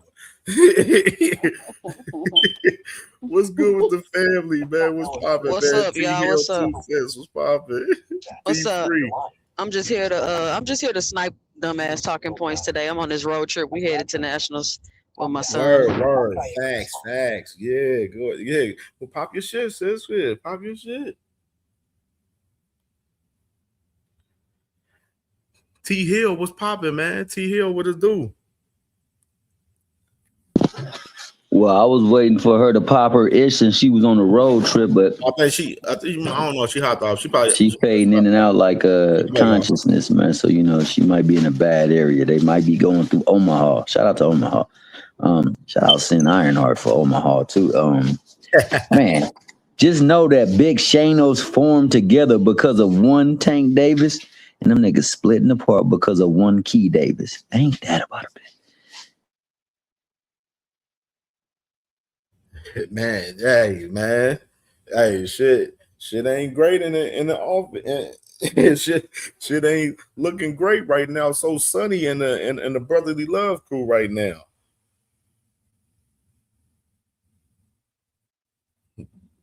For sure. D Free, man. What's poppin', D Free? My bad. You was asking me a question, Kim? Oh no, I was just saying shit ain't looking so sunny with this brotherly love crew right now. Oh yeah, man. The brotherly love crew, the Snack of Scott, aka the Collective, they wilding right now. Man, y'all playing. Everything is going according to plan. Hey, for real. No, that's a most definitely for show shot. Let me ask y'all that. What's y'all thoughts about Gustavo Oliveira, Oliveira? You know what I'm saying? What's y'all thoughts about what he said as far as fight Keyshawn or get stripped? Yo, that's the man though. That's how it should go. I mean, to me, man. Go ahead. I'll let somebody else answer it. Go ahead. Is either fight Keyshawn or get stripped. You heard him say they don't want to give up the belt. So you're going to have to fight Keyshawn. And he knew weeks ago that Keyshawn was coming up for mandatories. This is why they was trying to get the Shakur fight. So if they did drop the belts, at least they dropping the belts for a better fight. Now, if you drop the belt, is looking like you dropping a belt to avoid Keyshawn. Either way, he in a sticky situation, which is why I feel like he did it that way, right? Like calling out both brothers. I mean, let's be clear. Both of them was on that list, but that list was made at a time where both of them was at 135. You know what I'm saying? Which is what I asked Bill last week. Why do you have a list out here with 3 or 4 different weight classes on it? If you stuck to your weight class, we wouldn't even be going through this to begin with. Yo, amen to You got that. to talk to Bill Jab. What do you say? When he came on my panel, he asked me, what can he help me with because he sees I have a problem with him. So I flat out told him, I need you to stop calling out guys that you're not going to fight.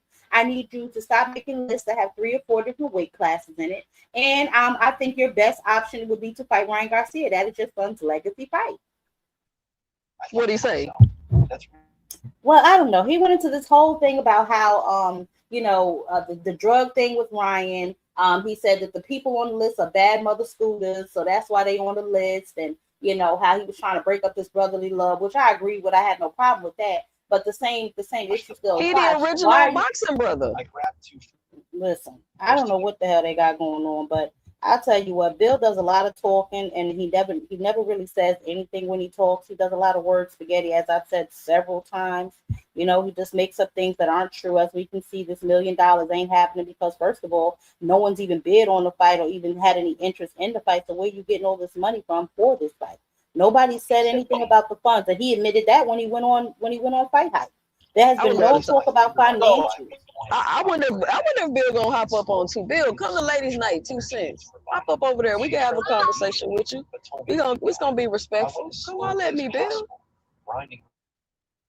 So hold up. He said the guys that's on the list are bad motor scooters. So he thought Rolly, Mario Barrios, and who else he had on that list? He thought everybody on those guys. He thought those guys was bad motor scooters. Listen, I can only tell you what the man said. As a matter of fact, I'm gonna clip it up, put it out of shorts, because the man is insane. The man is insane.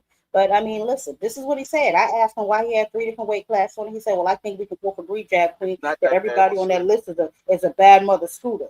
Okay, well, they still in 3 different weight classes. Weight classes your son is not in.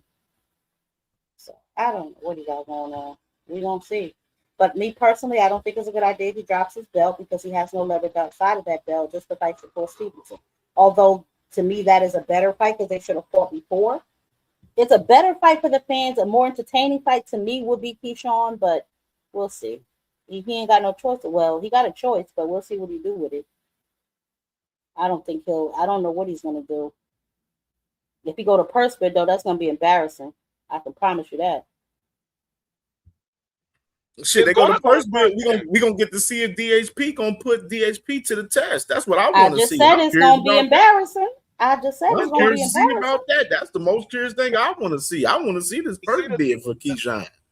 The thing is, it's going to go to purse bid because who's backing Devin Haney for this fight?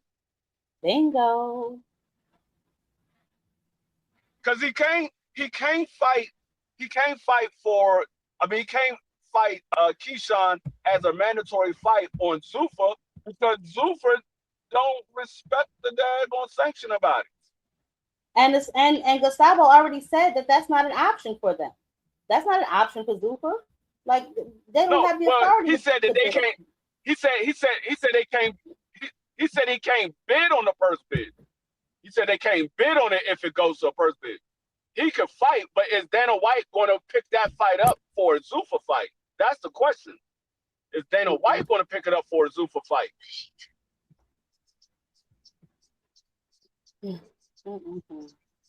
So who's going to back him? So it's going to go to first bid. There's no question about that. It's going to go to first bid. That's why I'm trying to figure out what Bill said yesterday. Remember when he said, was it yesterday? No, the day before yesterday. When he told Keyshawn, he was like, oh, when he was on Cigar Talk, he was like, oh, you didn't get the offer? Keyshawn was like, you ain't send me no contract. He like, oh, I thought you knew about the money that you was getting. Oh my goodness. Nasty business. Nasty business.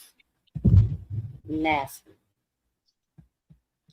I'm like, how did he supposed to know? How was he supposed to know about the money that he was supposed to be getting when y'all never even sent him an offer or sat down to negotiate the fight because y'all been trying to make the Shakur fight. Facts. That don't even make sense. He lied about he lied about sending Keyshawn an offer and shit. Keyshawn was like, "What are you talking about? Like, motherfucker, like you ain't send no offer to me." Like, I'm like, that boy got caught lying about sending the offer to both guys, pretty much, which is nasty work, bro. And AK, and y'all be falling for this shit though. Y'all love this shit. That knows Candy Bill be doing to y'all motherfuckers, bro. Y'all love this shit. I just be laughing at this shit.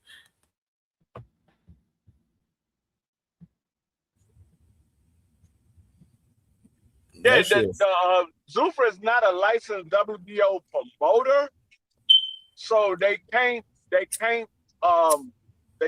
into the purse bids. But I don't know how that works if they sign a fighter that has a WBO title. I don't know if they can't put on any fight, because they didn't say anything about that. They just said that they can't get in on the purse bid because they're not a licensed WBO promoter. They didn't say that they couldn't put the fight on if it was voluntarily.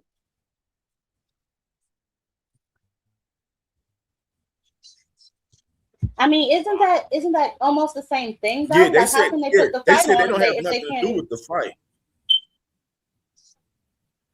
No, but see, that's the thing. Like, if Devin Haney signs the Zuffa, the question was asked, can they get in on the purse bid? He said no, because they're not a licensed WBO promoter. But if Well, Devin which means Haney they'll probably strip that belt. They'll probably take his belt. Then they can do whatever they want with him. Is it possible that nobody's in the wrong here? Because a lot of this has to do with the business of boxing. I get it. Everybody like, oh, he ducking, he did. But I think clearly we can all see that this has to do with the business of boxing. And I was always one that I don't think that the business of boxing or things like that should really just kind of be held against fighters when they trying to do fights and shit. I get it, Bill playing games and doing whatever he got to do, but if Devin is really in the position that people are saying he is in, what do y'all expect Bill to do? Now, I think that's a good question. Like, shit, what should Bill be doing? If it's a more lucrative opportunity with Shakur, but he's mandated to fight Keyshawn, I don't think this is a situation of him being scared to fight Keyshawn. Because if I'm honest, I think Devin could beat Keyshawn. I think Keyshawn got a shot, but I think Devin beat Keyshawn. So if Bill is in the position that we're saying he's in, is he not doing what he should be doing? I'm going to say it's not a more lucrative offer for Shakur because Shakur is not on the table. It's not a more lucrative order. Yeah. They want to put Shakur on the table, but Shakur is saying he's not on the table. He's saying he hasn't negotiated with them or received an offer from them. So he's not on the table. He's saying he's about to make an announcement for his fight soon. Well, that's what I'm saying. Bill is trying to get it. He said he's trying to get that money on the floor. What Bill say? You know, some money on the floor. He trying to get the money. Like, what is he, a stripper? What is he? Listen, whatever Bill is trying to do, whatever he's trying to do, he feel like it'll be in the best interest of Devin Haney. And like I said, this is no different for no fighter. I feel like all fighters should do whatever they feel is in their best interest. I'm not going to change that for Devin. I'm not going to change that for Shakur. I'm not going to change it for nobody. Shakur should be trying to do what's in his best interest. Devin should be trying to do what's in his best interest. If it don't cause their paths to align, then we just got to wait and see if it happened down the line. Ooh, bars. I mean, y'all like that? No, I agree with that. I agree with that. But if you got one fighter saying he's not negotiating with you, and you got another fighter saying, I'm your mandatory, let's make the fight, and you're not trying to make that fight, I gotta say you're avoiding that guy. I got to. Because the other one is saying we're not negotiating, and you got another one saying, I'm your mandatory, let's make the fight happen. I'll say this, none of this would have ever happened if Shakur just shut his damn mouth. Period. Shakur is the one out here saying that he can fight Devin. Where Big Dog Willie at? Hey, Big Dog Willie, Where did Nose Candy Bill say he's suing the WBO at? Where he say that at? I want to see that. Suing them for what? They haven't done I nothing want to wrong. see that. Where that's at? First of all, the sanctioning body rules are so ambiguous. Like, it's Yeah, gonna they be are. tough to sue. Where is that content at? I want to see And that. suing them on what grounds? What's the basis of the lawsuit? I don't know what the fuck they would do with that. So I'm just curious to how that would happen if that is true. See what I'm saying? Wasting money going to court for no damn reason, other than to embarrass yourself. You lost the Ryan Garcia shit, or y'all ended up dropping it, just wasting money. Like I said, none of this would ever happen if Shakur kept his damn mouth shut. You weren't willing to fight the man, period, it appears. So why even say 144? The same thing with everybody else. But you know what my question is, Jab? This is my thing, and this is what I think is funny. How come when Bill was talking about the 20 mil and the 4 million for Matias, and everybody believed all them negotiations were real, but now when it comes to Shakur, he lying? How come all this time? How come all this time, this is my question. Do we have a better understanding of why Tank put a rehydration clause on Mario Barrios? Because y'all so understanding about Shakur and why he should need a rehydration clause, and he a little guy. Tank's smaller than all them niggas. Way smaller than all of them. So do we have a better understanding now? Because everybody's so understanding now. So do we have a better understanding now of why Tank put a rehydration clause on Mario Barrios? When Bill was running around talking about 20 million for Tank, y'all said Tank was ducking. Y'all believed he had the negotiations then, even though Tank told y'all he didn't. So why y'all don't believe Bill now? Because Shakur saying he lying? What's the difference? Bill been doing the same thing the whole time. Nobody ever didn't believe him until now. And how come everybody's so upset about Shakur's hypocrisy? Shakur been a hypocrite this whole time. Nobody cared. Nobody acknowledged it. It was Tank. But now all of a sudden, people see Shakur as a hypocrite and they feel some type of way about it? No. He been a hypocrite this whole time. Shakur ain't done nothing he don't normally do. Right, well, the problem is now. And Bill ain't done nothing he don't know. And Bill ain't done nothing he don't normally do. But for some reason, since it's Bill against Shakur, now everything that we've been saying this whole time can be recognized, and now it's seen, and people all in the uproar about it. That's because everybody hates Tank. You know what I'm saying? So it was cool to do and gang up on him, but now that they're split, the Shakur fans and the Devin fans, now it's one of them have to blame each other. But when you got a common enemy, it doesn't really matter if either one of y'all are lying. It's best to just blame the person that the consensus hates. Right? So since everybody pretty much is jealous of Tank and hates Tank, it's easy to call him a liar and say that he's scary and to say that he put rehydration clauses on this one and this one and this one. But now, you know what I'm saying, you got Shakur fans, their beloved Shakur. Well, that just can't be true. He's a little itty bitty teeny tiny man. He's a figurine.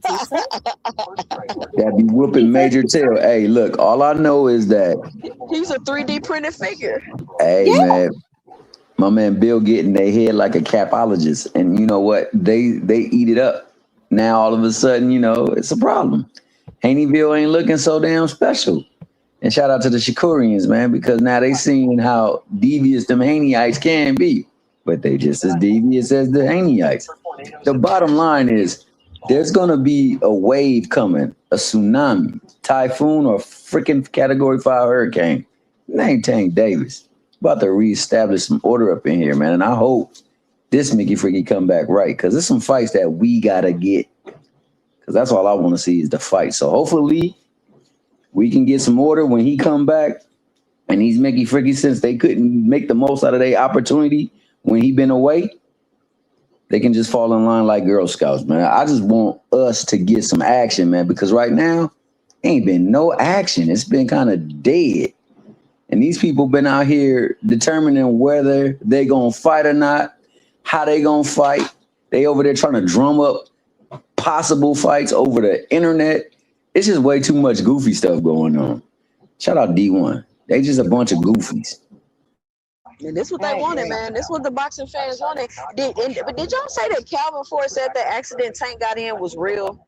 Because if that's true, Yeah, Them he said it PBC, was. them PBC fighters got some type of curse or something on them, bro. It's the PBC curse because this shit is getting egregious. Like, think about it. Run these fighters down the line. It's crazy what the things that be going on and happening to them. And I don't know if it seems like more things is happening to them because they get a lot of the spotlight and the hate and a lot of the attention on them. And maybe these other fighters got things going on. They just keep it under wraps so people don't give up or people don't care. But run these fighters down the line and just see how shit go down with them. Like, I think it's crazy. That was that picture, that Tank show, or that car accident. I don't know why people would think he would fake that. Like, I don't know what about Tank would make you think he would fake a car accident. But that's wild because that car was pretty mangled up. Yeah, was he the driver? I have no idea. We don't know anything about it. But yeah, you absolutely spot on, OJ, man. I mean, unfortunately, stuff only become believable when it comes to their backyard or their neighborhood. Once ever it's somewhere else or it's applied to someone else, man, it's nonsense. It's some tomfoolery. As soon as it hit their neighborhood, their backyard, man, they freaking capping. They lying. Or they telling the truth. He capping. It's crazy, man. All them cats been over there misleading them, and they've been following like the Pied Piper. He been leading their ass right to the river, about to have them jump off that cliff on. And it's gonna be beautiful if like Cam said, I can't wait till they actually take that bad boy to purse bid, because then we get to see the true value of the new face. We get to see if Key is really, that hype and people want to tune in. And we get to see what Bill and them really going to do. And if they're going to drop that belt because they Zuffa bound. All of this is just a beautiful day. And I just can't wait. That's why this has just been beautiful for me. I've been loving it. And I've been watching them scream. Hey, T Hill, wasn't I just talking about yesterday what happened with them boys if that shit go to purse bid yesterday? The last 2 days. I'm talking about the last 2 days. Yeah, you've been cooking on that. You was like, what happened to them boys? But what if he was trying to make it seem like, they stripped me, woe is me. I was trying to make a fight with Keyshawn and they stripped me. He looking for an angle though, Jay. That's why the WB finally came out and said something, because they seen how Terrence Crawford did that shit with Boots Ennis. Because y'all know why Terrence got stripped? He didn't file the paperwork, just like the guy was saying with the WBO. You got to file paperwork. You got to communicate. And just like Bill hopped on and said, it must have been a lack of communication. These dudes is doing this stuff on purpose and then playing victim when they getting stripped. Hey, absolutely. Hey, you want to know what's the coldest part about it? Is the only one that's vetted in this whole situation is Keyshawn, because he's the only one that's actually aligned with Bob. Shakur and Bob they have an estranged relationship.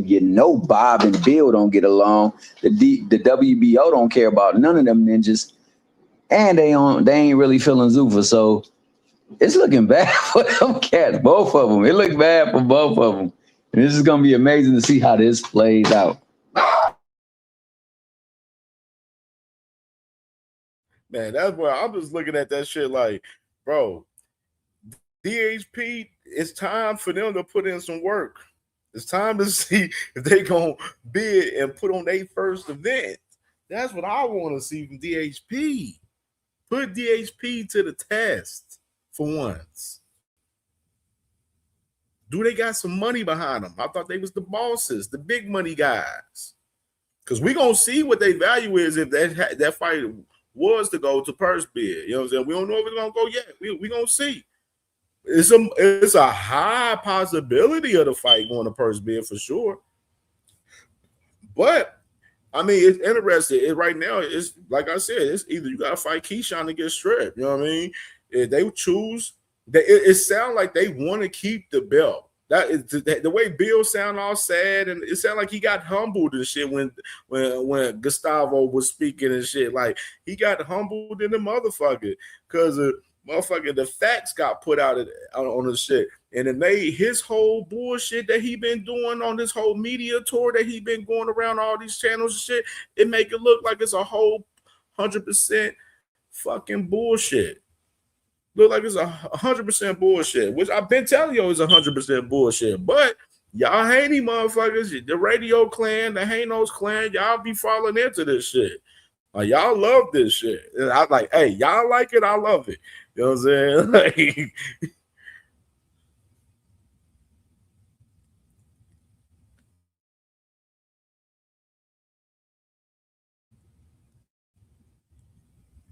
as I said, they said Dev gonna try to fight Barbosa or Catterall. I mean, I don't even believe that. I don't believe that though, buddy. Right? My thing is, right now, if we already know if you vacate the title, if that title gets stripped from him, Keyshawn's going to end up fighting motherfucking Brian Norman Jr. for that vacant title. Keyshawn is at 5 in the WBO right now. And Keyshawn, Brian Norman Jr. is at 5 in the WBO right now. Keyshawn's at 1, obviously. So you're going to see both of them boys fight for that vacant title along with, like, that's why I say even added context. And people's not even reading the room for as the Zuffa perspective, like, too, with the WBO. He kind of let it, like, if y'all read between the lines, he kind of let it be known in that conversation as well. Them boys going over to the Zuffa, yeah, them titles ain't going over there. That's a whole nother case motherfuckers didn't want to sit there and realize too. Like, he, in bold letters, he said that too in context. Shit, I don't know what Devin shit. Devin, see, the thing is, he don't get the Shakur fight. I don't think the Zuffa deal happens. I think the Zuffa deal is dead if he don't get the Shakur fight. I think so too. And honestly, I don't even think Zuffa really wants them. If they did, they would have been offered them something. I'm just saying. Devin, especially, because he's not really linked to any promoter. Yeah, I think the Zuffa did. I think that's why I said I think they really fucked, and they don't want to speak about it 100%. They realize fucked because I think the Shakur fight depend on them getting the Zuffa deal. You mean the Zuffa deal depend on them getting the Shakur? Shakur ain't been wanting to fucking fight though. He been telling us he ain't want to fight the whole time. Like, motherfuckers been acting oblivious to it. Yeah. But he's about due soon too, ain't he? Because he's been out for 6 months. He about due soon too. At Emiliano, number 2 in the WBO. He right there for that strap. Lindolfo Delgado's number 1 at 140 in the WBO. Obviously, he's about to fight for the vacant IBF. Yeah, I'm about to say, ain't he about to fight already? Yeah, he's about to fight the dude Arthur for the vacant IBF. And so you got Emiliano number 2. Obviously, Emiliano's about to fight June 27th. So, I mean, Emiliano's right there for mandatory status. You know what I mean for Shakur.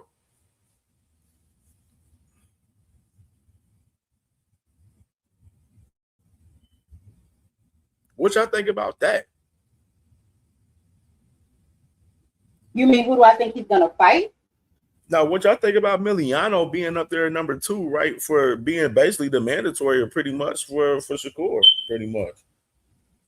I don't really got no problem with that. I think that's Emiliano. Top Yeah, I rank, just man. want to fight somebody, though. I'm sorry, just right. I'm with 2 Cent. Just fight some goddamn body. And to be honest with you, Emiliano's probably the best out of all of our guest brothers, in my opinion. That fight ain't It's gonna happen. always the same. Golden Boy is not gonna let Emiliano get in there with Shakur this early. Too early. I think them being independent as a boxer is not the flex that people think it is, because you got these fighters and you like, oh well, why would these promotional companies give you opportunities to come beat up on their fighters and then you gonna go run off, right? It almost seems like it's harder to get the fights you want. It seems easier to get the fights you want because you'll be able to bounce around, but then when you think about the business, it's going to be harder to get the fights you want if you're not willing to sign with them like 3, 4, 5 fight type of deals.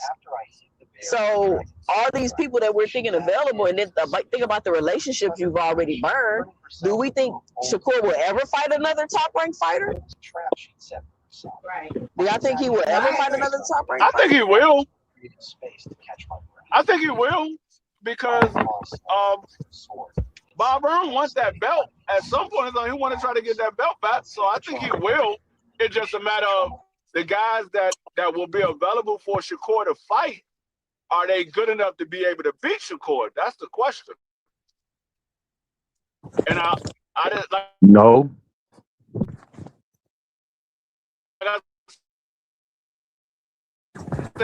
Like Golden Boy, Oscar's not letting him fight Shakur right now. We see what he did with Virgil. Virgil was an interim champion in 2 different weight classes, never fought a champion.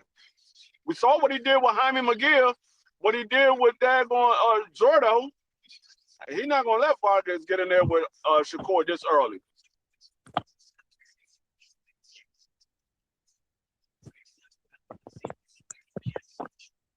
Hello? All right, so who does that leave then, D3? Because I don't disagree with you. Big Dog Willie. So who does that leave? What's up? What's going on? What's going on with you guys? Anyway, I got a quick thing to say before I go watch this game. I hear you guys tanking maniacs complaining about stuff, but this is karma to Bill Haney. This is why I'm gonna say Bill Haney been messing with Shakur for a long time. And Tank. It's not gonna be not just Shakur, but and Tank. He messed with these guys for a long time, especially those two. And that 25% shit, he pulled at 135, all this shit is coming right back up against him. It's called karma, and he did this shit to himself. That negotiation online was garbage, and Shakur knew this shit was coming, and so did Keyshawn, so did Jay Prince, so did Top Rank, and so did WBO. And Shakur, all he had to do was just run his mouth a couple of times and just just ride it out. And now what Bill Haney do? He has nothing. All he had to do is fight Keyshawn or drop the belt. And then he drops the belt. And he drops the belt. That's one thing. And he needs Shakur to get on Zuffa. Or he has no company. And he burnt all his bridges over here. I could manage one more push at full power. I summoned Thunder. I mean, for one, y'all can keep thinking Bill got nothing. I can't believe that Bill got nothing. Like I can't. No, he doesn't. What did he have? He may be trying to get more, but I can't believe he don't got No, nothing. what does he have? Most of the companies don't trust him. He burned bridges with him, and he needs Shakur to go to Zuffa. What does he have? I don't know. And then when Top Rank gets this purse bid to fight, what is Devin really going to have? Fight against a dangerous opponent. This is the problem. He did this to himself. That ain't nothing though. He got something. That's what I'm saying. No. It's not what they. I agree with both of y'all, right? I would say this. We all know that Bill is always going to pull a rabbit out of the hat. We know that. Bill, he will always pull a rabbit out of the hat. But as far as what Big Dog Willie is saying, I got to agree. He burned bridges with Maxwell. He burned bridges with Top Rank. He doesn't even want to consider doing business with PBC because of their business model. All he really had was to try and play his hand with Zuffa. And that fight, like Cam said, may be contingent on him getting to go over there. But after that, then what? Because that's the only person who you're going to go fight, Africa? And after that, then who? Because they don't have a real roster over there. Man, he still got Ryan. He always got Ryan. He ain't never got nothing. He burned that bridge. He burned that bridge too. He didn't burn that bridge. He just don't want to cross that bitch again. Well, that's what I'm trying to say. He burned that bridge. He don't want to cross that bridge. He burned that bridge. He burned it down himself. And I think, but he had a chance to fight what's his name, Rolly. He effed that up. And now he had a chance. He had a chance to fight Ryan. He still can't fight Ryan, but he doesn't want to fight him. And he had a chance to fight Rolly, and he didn't want to fight him. Now he's trying to get Shakur, and Shakur's like, nah, look what you did to me at 135. I'm not gonna jump to your drum. You guys need me. I don't need you guys. And I can ride this out. Oh yeah, my little brother, Keyshawn need to fight first. You can deal with him first. Bill Haney put himself in this situation. Have a brother in front of a op. Why not? Why not? Because he fucked over Shakur at 135. Why not? Why not? How did he fuck over Shakur at 135? Well, what I'm trying to say is he was being not faithful. Well, what I can say, he wasn't being real about that negotiation, and we all know that. That 25% shit. And we all know that. I actually agree with Big Dog. I actually agree with Big Dog in that situation because, Shakur probably like, hold up.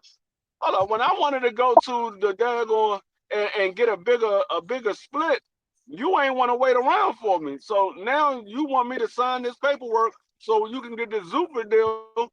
Man, kiss my ass. Go fight Keyshawn. That's exactly what I'm trying to say. It's not about them scaring each other. It's about them.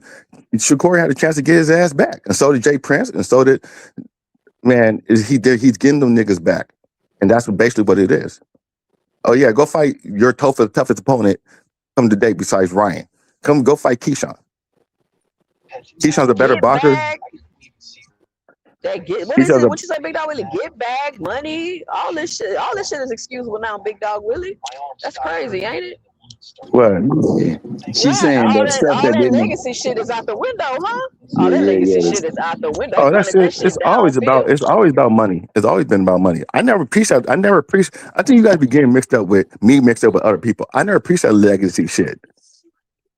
So I mean, it's all about your money. I just made fun of Tank because you guys were so hard up on him not fighting Jake Paul. So I had to throw that. I just had to throw that in your face. I just had to throw that in your face. No, you didn't. But You used to say Tank was nothing because he don't got accolades. And I never said that. I never said that. And all I never he cares said that. about the money. But now, since I did Shakur that. Stevenson, I did that during the Jake Paul since shit. Shakur Stevenson is now saying it's all about the money. No, you never heard me say that. Changed for the Shaniacs. Nope. You never heard me say that. Only time I said no. And the You never heard me say that. You're making shit up.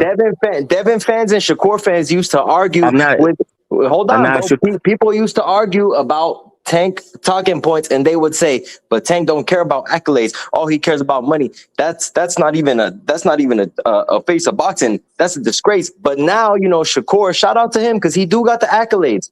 Shout out to Devin because they do got the accolades. And I'm not talking them down. I'm just calling out the facts, what y'all used to say, but now y'all see how Shakur riding the wave trying to get this extra. I think you got me, like I said, I think you got me mixed up with Zuffa. Hold on, let me ask you a question. If Shakur goes to Zuffa, is that cool? Like you cool with that? I don't really listen. Are you gonna talk to me? Let me say this because it's for everybody. Is going to Zuffa shitting on your legacy? Yes, it is. About it. If 100%. You go to Zuffa, you out the traditional boxing. You saying fuck the sanctioning bodies, and we could stop the sanctioning body. Are you gonna let me talk? Are you gonna let me talk? Since you guys are coming at me like about this. Yes, because you're the first person I want to answer this question. Okay. So number 3. Okay. I didn't finish the question.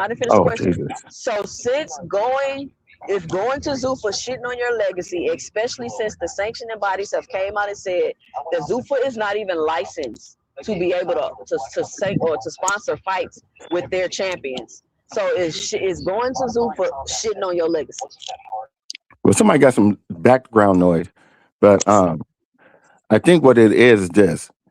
I don't like that Shakur's going to Zuffa and fighting for nothing. Because like I said this earlier, how can I get on Tank for fighting Jake Paul?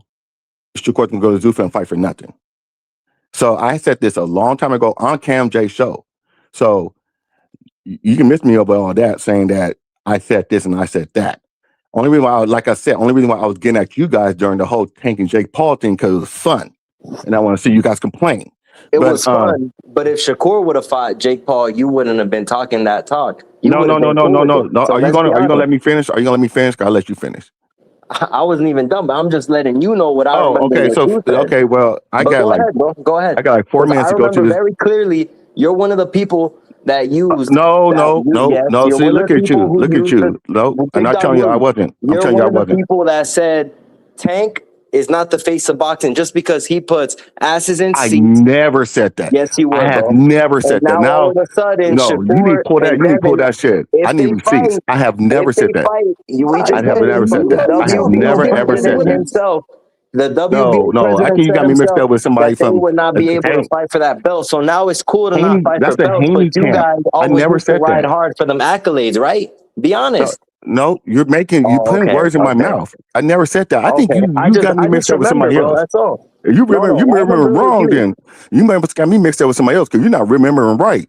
So I don't know what's going on with you, but you need to work on your memory because I never said no shit like that. I think it's funny how the Shaniacs and the Devin fans. I think you're getting me mixed up with the. And now it's cool to fight I think for you money. get me mixed. So Are you the talking to me? legacy Okay, are you aspect talking to doesn't me? matter Are you anymore, talking to right? me, or are you talking about the fan bases? Are you talking to me or I'm the fan talking to bases? you because you ride for Shakur heavy. You and you were one of them dudes that was talking crazy. I never said Last year, that. yes. Never Last said that. year, yes. No, I did not. First of all, I will never say. I never ever said that that Tank wasn't the face of boxing. You got me fucked up if you think that. So if Tank comes back, is he still the face of boxing, or has it changed? I'm just I asking. never said. Hold on. Oh, okay, I never okay. said. So you never said. Hold on. Let me Can you answer the question? No. Are you going to? No. Let me finish what I'm saying. I have never said that Tank wasn't the face of boxing. I think him and I have said that him and Canelo split the title, split that. I think Canelo would be the face of boxing, or Tank. I have never ever said Tank was never the face of boxing.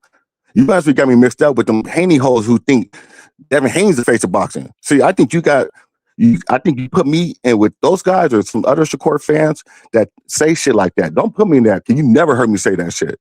I have heard you talk crazy about Tank and say that all he cares about is money and he don't care about belts.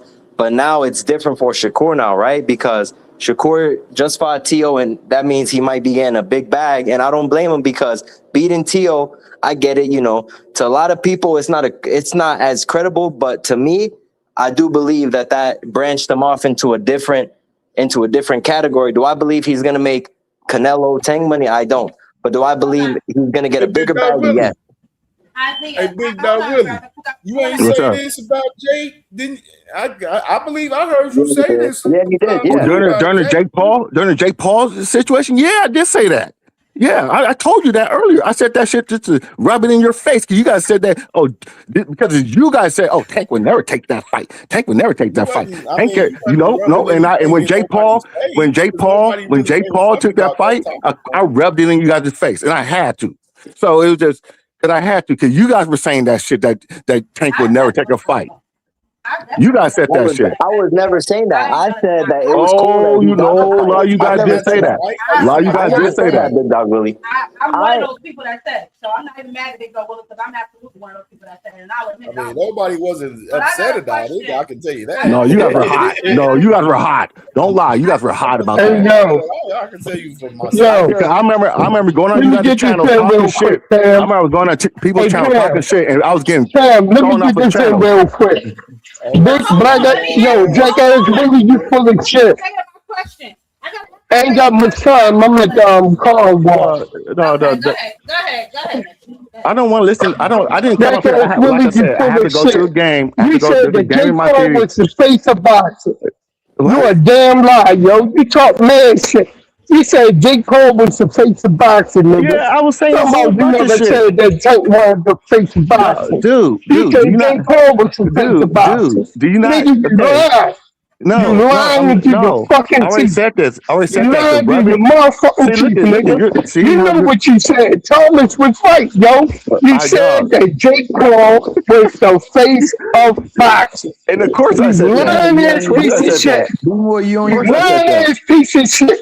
I'm gone, yo. I'm about to get my shit gone. I'm gone, nigga. Okay. You full of shit, yo.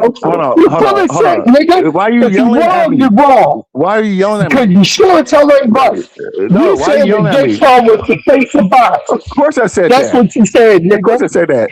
I told you. Yeah. I thought you said you didn't say that Tank wasn't the face of boxing. Yeah, right. You said it was Jake Paul. Okay. Man, sit down here, you bullshit, man. Are you going to overtalk me? Are you going to overtalk me the whole time? That's the bully. Yeah, the elderly bully. The elderly bully, the 85-year-old bully. No. But I just got no. I said no. Let me finish. Are you gonna let me guys see? You guys ask me all these questions, but don't let me finish what I'm trying to say. It's because you No, can't so I be wanted honest to say when that. you were one of the I got- dudes that was I arguing got that 6 belt. minutes. See, you guys are still You were mad at me. arguing that belts mattered No, you more guys are than still mad someone at me. getting more money. So if Is this Shakur drops his belt and this fights payback Haney for for me? no belt, is This that cool? payback for me? Hold on. Is It's this not payback for payback, me? bro. Hold on. I just gotta say, is It's this being payback for me? accountable. You got to be Make you accountable. guys, You got to be honest. no. Yes, it's the truth, No. bro. Accountable. You saying that I said shit that I didn't say.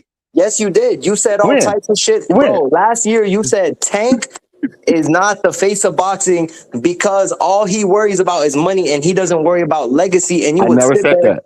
you I would never sit said that. there and argue with people that No. Shakur Nope. has a Nope. better resume Nope. just because of the Nope. accolade. Yes, you No, would. I think, dude, who are you getting this? I never said that. I never said that. You're really on some drunk shit. Like I said, you Okay, got me yeah, I'm mixed up on with some somebody drunk else. shit, but I remember you, bro. You have a distinctive No, I never sound. said that. I I never know said how that. you talk. Yes. I don't care how you know how I'm talking to you. Honestly, you don't. You always No. troll, but I talk sometimes you're shit. for real. I talk shit. I said, No, you dude, troll. no. You don't I talk said, shit, you troll. well, that's talking shit. No, Yeah. it's not. See, You are don't you even still believe hurt? the You shit that still you hurt say. for being wrong last year No, about bro. I just don't and Jake like Paul that. thing. I just don't like. I don't care about that. I Okay. just don't like that. Right now, you're cool with Shakur fighting Haney if they do fight for no Dude, belt. When you were one are of you them not? dudes that Do you not said hear what I'm saying? belts You're still mattered in the mad. sport. You're still I'm mad. not mad. Cause rubbed in your face. I'm just letting you know. You're still mad. Cause rubbed in your face. That's what How it's are you coming rubbing down it in to. my face? What? Because Jake Last Paul, year, he's not even a real fighter at I 35. know. He's That not make none of that. that But make I'm it more just letting funny. you know That make that it more funny. you were one of the dudes that said that belts matter more and legacy matters more. Did you not? Dude, honestly, you don't get the joke that of the whole thing. You It's not guys a said joke. It's just what you said. But now I no. find it real funny how Okay. Shakur fans and Devin fans are cool with this fight after we just heard the WBO president stay out of his own mouth that Zuffa cannot bid on this fight. So What if is they Zuffa? do go to Zuffa, it's gonna have to be for no belt. You're cool with that? I just said. Did you not hear anything I just said? I just need a yes or a no. I'm just Before asking you, bro, before because you you keep before you deflecting. and Be More Bully started running your mouth for like You keep 15 deflecting. minutes. You can't answer a yes or no No, question. You're not okay. Cool. I just want to know. Okay, can somebody repeat what I said about the whole Shakur and Zuffa thing? What did I say? I'm just letting you know, bro. What did I say? You are one of the people that said you that still you're still mad at me for last. You're still mad at me for last year for no, bro. I'm making just fun of letting you you guys. know so you can hold yourself accountable when this fight. If this fight happens, if this fight happens for no belts and You're they fight still for mad at money, me. You're still mad at I'm me. not mad at you. I'm just being honest. Willie, you deflecting from what he's trying to ask you. Answer Exactly. that Like, just answer the question. All right, answered it. No, you didn't. You keep deflecting. You keep acting like Bill. No. Listen to me. I said this earlier. I said I do not like that Shakur's going over there because I'll be doing the same thing that I said about Tank last year. I just said that. Okay, well, if it happens, you didn't hear that. You didn't hear that. If it happens, I bet you're too busy running your mouth, so you didn't hear it. So that's what I'm saying. I'm just asking you because I remember you were one of the guys that said accolades matter more than the money because it's what you've done for the sport. No. What you said. I never said that. Okay. I said this. I think honestly, you guys forget during the whole time. I'm going to say this to you guys again. The whole time because of Jake Paul and Tanking, you guys said that Tank wasn't going to fight Jake Paul. I already knew that Tank was going to fight Jake Paul, so I was rubbing in your face. And then when he finally came out with the Jake Paul shit, I had to rub in your face even more. And I was saying all different types of bullshit. I said Jake Paul is the face of boxing. I said that he didn't want no butt. No. Let me finish. No. When I said that, because you guys said that Tank had control of the fight. I said Jake Paul is paying Tank. So Jake Paul is the face of boxing. And you guys forget I said all these different things because you guys still hurt that I said this shit. Didn't forget. No, yes, you did. No, I didn't. Yes, you because did. You were one of them dudes the contents of that about accolades over money. Yes, you were. I was, dude. Of course, I was messing with you guys because you guys said that Tank only cared about not fighting. He wants to fight Shakur next. He want to fight Roach, get the Roach rematch. He want to do all these different things. Then he ended up trying to fight Jake Paul. I was throwing that in you guys' face. That's the whole reason why it came out like that. Contests matter. And I told you that I was going to troll. I was going to troll you guys. So now hold on. Let me finish. Let me finish. Okay, I get it, bro. I have to go. I have to go to this game. I get it, bro. I get it. But just saying, you guys have to realize, you get it. You get that I was fucking with you guys, and you guys got upset. And I got thrown off a lot of panels. I got thrown off a little panel because I was saying I'm going on my Jake Paul I Told You So tour. Yeah, but we also heard that Rich Boxing 86 said that you stole that from him. I remember all these things, bro. Who said that? I remember all these things. You know. Who said that? Don't play. You know. No, who said that? Okay. Did anybody else on the panel ever heard that Rich said this? Hey, you don't remember that boy? Big Dog Willie, you remember? Hey, but look, Big Dog See, Willie. now you guys are really capping now. You guys are really capping now. No. Look, Big Dog Willie. Look, Big Dog Willie. All I remember, Big Dog Willie. Huh? He said that in the chat here on CamJNetwork, and he came Exactly. on And Big Dog and I wasn't here for him to say that. That's a fucking lie. He was no, that's a lie. That's a lie. Yes, he did. That's a lie. Well, I didn't hear him saying because that's a lie. Okay, I didn't hear anything from Rich Box. How would Rich Box? How would Rich know that? How would Rich know that? Look, Big Dog Willie. Who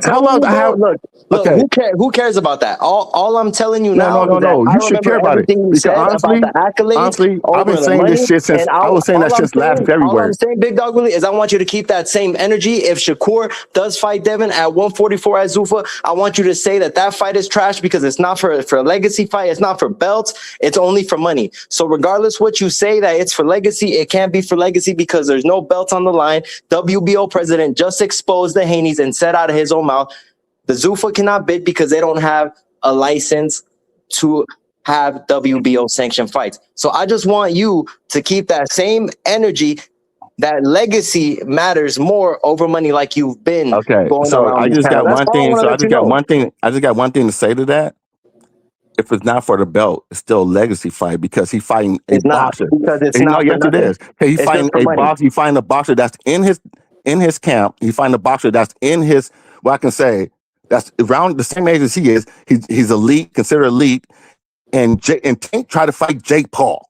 So there's a difference between it doesn't matter if Tank there's a difference between no. You guys can sit here. You sit here and try to make. You can sit here and try to make this thing. Be honest with yourself. Oh, it's a legacy fight. No, it's not. A legacy fight. You used to argue that legacy was for the belts. No. You used to argue that legacy was for the belts. Fighting Jake Paul's not a legacy fight. And Tank was not a legacy fight. That was clearly a money fight. This fight with Devin Haney and Shakur cannot be a legacy fight because Shakur won't have the option to be a 5-time world champion. Shakur's just going to go up there for nothing, drop his belt, collect money, and come back down to 140 if he decides to stay at 140. And that is in the future, that was riding for accolades. In 2-3 years, he can't go back up there and fight for 147 belt. Say it again. In 2 or 3 years, or next year, he can't go to 147 and fight for a belt. Yeah, but right now he's not. Right now he's at 140. No. Why would he drop to 140? No.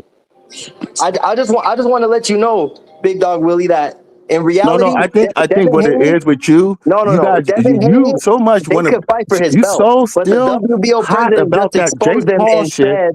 That no one's talking about the Jake Paul shit. WBO exposed it. That you're still using that as a talking So go watch your game. You just got fried, bro. I put you in a blender. You didn't. You sat there and cried about. You should say this. I got one question. I got a question. Was the Tank fight and Jake Paul fight an exhibition fight? Something like that. So then, why are we talking about Tank and trying to compare Tank and Shakur? When one's fight is actually going to fight a fight, and one's fighting an exhibition. I don't get the correlation. The correlation is that it's not about correlation. It's what it is this. They got upset because they said that Tank is not going to fight Jake Paul because Tank only cares about, he wants to fight the best. Whether it brought up Shakur, they brought up a Roach rematch, and they brought up other people. Okay. I told them no. He about to fight Jake Paul. And from a lot of Tankamaniacs, they said he would never fight Jake Paul. Jupe just admitted, she's like, I understood that. I had to be honest to say that never fight Jake Paul. When he announced the fight, okay. I just went on my Told You So tour just to rub in you guys' face. You guys took that shit personally. He was and I was like, Paul money. It's the Jake Paul money. And then you guys said Tank would never bow his knee down, bend his knee to anybody. Well, who he bend his knee to? Jake Paul. So that's why I was like, I'm gonna fuck with you guys. No. I was saying I'm gonna fuck with you guys until for exhibition. I mean, Ali did stupid ass exhibitions. No. I didn't care about the whole exhibition part. I didn't care about that. It was the fact that their fan base said that Tank would never do it. Okay, that was the thing. So I don't understand. And he did. About this. And he did. And I just want to rub it in their face. That's all I did. Just rub it in their face. Oh, so you want to act like a child? I mean, you wasn't rubbing shit. Nobody was pissed off about that. Oh, no. That's for hot. We can go. I looked at, hey, no. I looked at CamJ. I looked at your shit. I looked at KO shit. I looked at 2 Cent shit. I went on 2 Cent shows and explained the situation before it. Some of you guys were hot about that. B-More Billy now, what was hot. Was hot. I remember you were hot. Let me bring it back full circle. Now we going back, fast forward to June 19, 2026, with Shakur Stevenson right now. And right now, he's got Keyshawn about to have this fight possibly with Devin, you know what I'm saying? Where does he go now? Who? Where does Shakur go? You want to know where Shakur going next, man? I didn't hear that. Okay, well, like I said, I don't know. I don't know. I don't know. I don't know. I don't know. But what I'm trying to, I say I don't know. But what I'm trying to tell you is Shakur is not letting Devin to dictate him. And that's my main reason for coming up here, because Devin put himself in a situation and it's payback for what he tried to pull. You commending that? Huh? You commending that he's playing mind games with Devin? I'm playing mind games. What do you think Bill does all the time? Yeah, I don't mind that. Bill does that all the time. I mean, I told y'all they were playing poker. No. It's no what it is. It's like you can't. Bill try to dictate what Shakur does. King. But I had to go because I'm out there. I had to. There's traffic to this game. It's one of the biggest games. It's one of the biggest games. It's a World Cup game, and I need to get there.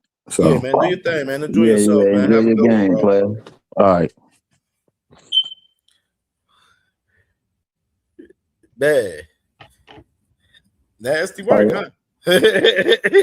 Nah, you know, I'm gonna tell you what it is. Like that on them, dog. I'm gonna tell you what it is with Big Dog Willie. And I hate to say this about my man. I mean, because he's cool, but it seemed like he grew up and didn't really get anything. You know, he wasn't probably a popular kid, so anything he grasped to say, "Aha, I told you so." That's how he's acting. Kind of like Shakur, kind of like that water you are on what am I bullshit. You know what I mean? That tick for tack bullshit. Kind of like that Devin Haney too. I mean, with Devin and Shakur, they playing poker, because this is all it is a poker game to them. It's like Shakur says 144. Well, the one thing I know for sure, the two things I know for certain is Shakur better be fighting O'Shaquie Foster, or he will be forever considered a duck in my book. Right. You can't tell a man to fight somebody and then he fight him, and you like, well, nah, I ain't gonna fight you now. Whoa, bro, I wasted my camp, I wasted my time. But I mean, P. Hunter, if he really is aligned with the Zuffa experience, then how can he dictate that? I mean, like, I don't think he has a choice in that matter. I think.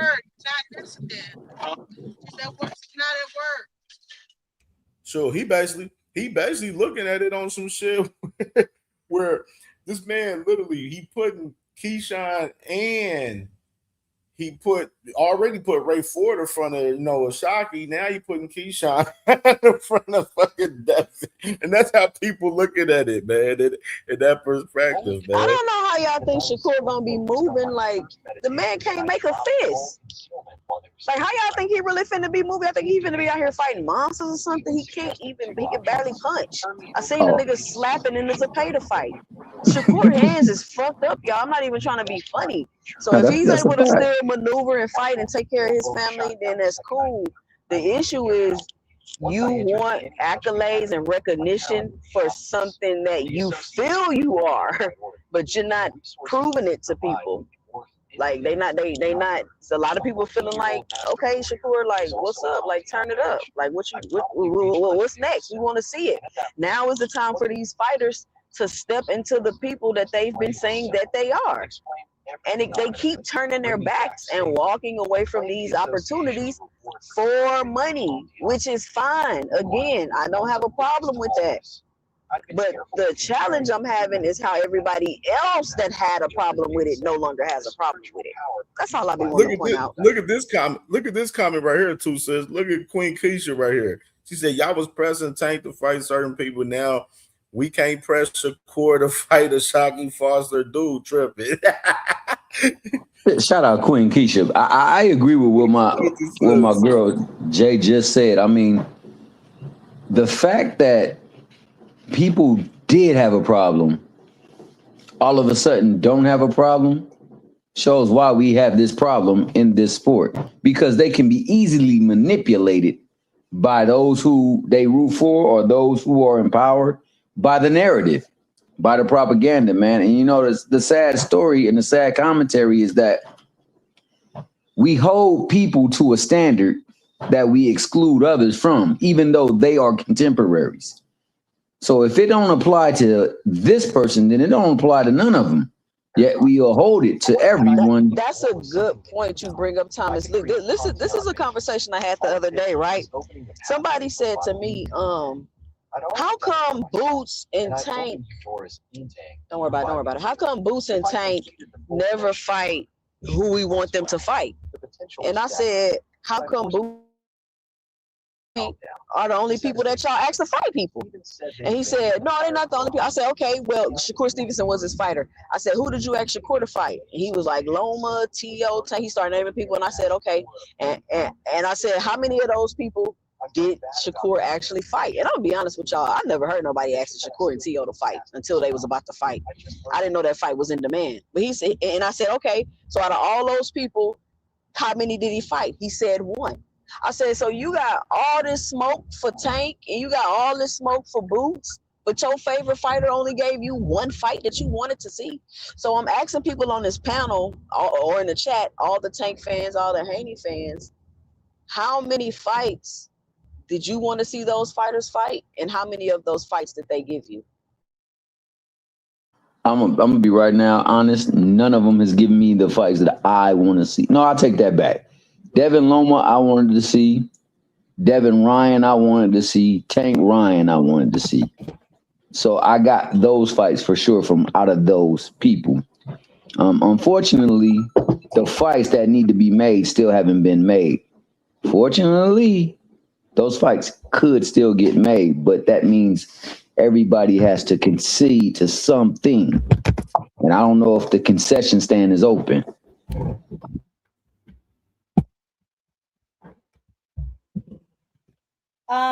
For me, just the Ryan fight, the Ryan and Tank fight, that was it.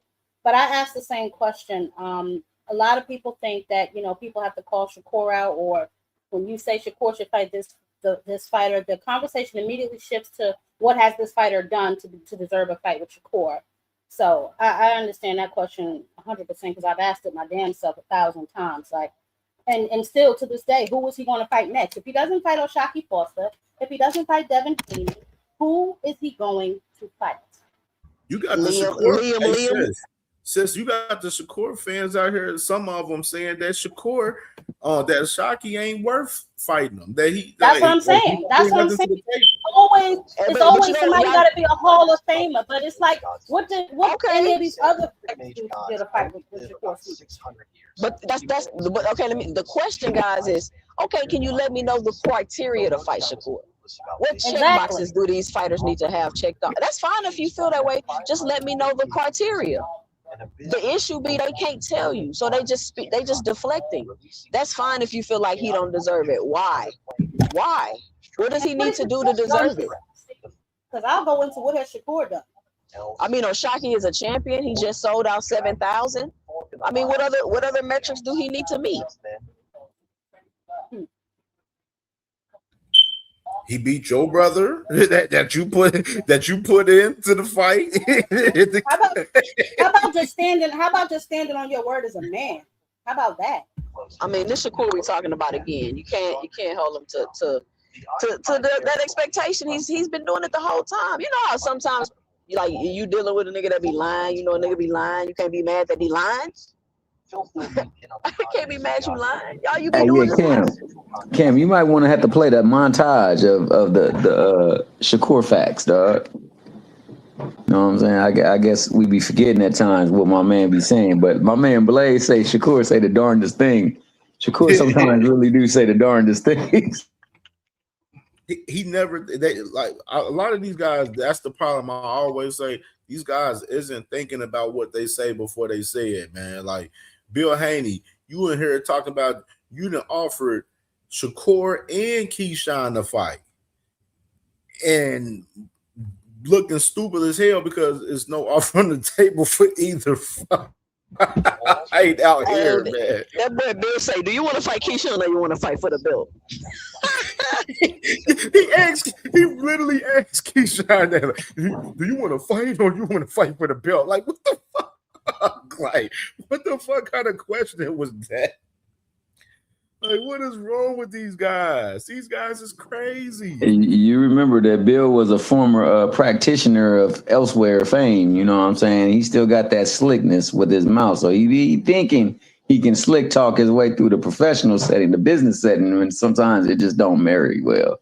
That's all. Y'all ever played the game where y'all would flip coins, and if it's heads, you'd be like, okay, heads, I'm gonna win. If it's tails, you will win. Y'all ever played that game? And then if you win, you get to keep the quarter. Yeah, absolutely. I used to tell people, all right, listen, heads I win, tails you lose. And y'all don't know how many sessions I got away with doing that before people finally realized I was bullshit. That's what Bill just did with that question. Do you want to fight Devin or do you want to fight for the belt? Like, bro, what are you asking me? What game are you playing right now? What answer are you expecting that you trying to get? What do you mean? Do I want to fight for the belt or do I want to fight Devin? I want to do both. I want to do both. But we doing all of this, I feel like, just for Devin to get stripped. Or just for him to fight Keyshawn anyway. Either way, it's a whole lot of rigmarole for no reason, in my opinion. So do you think they got to? That's what Bill does. Bill is the agent of chaos. You know what I mean? That's what he does. No, absolutely. But do you really believe? See, I believe none of them have anything going. I don't think any of them have any traction. They do have belts. None of them plan to defend their belts.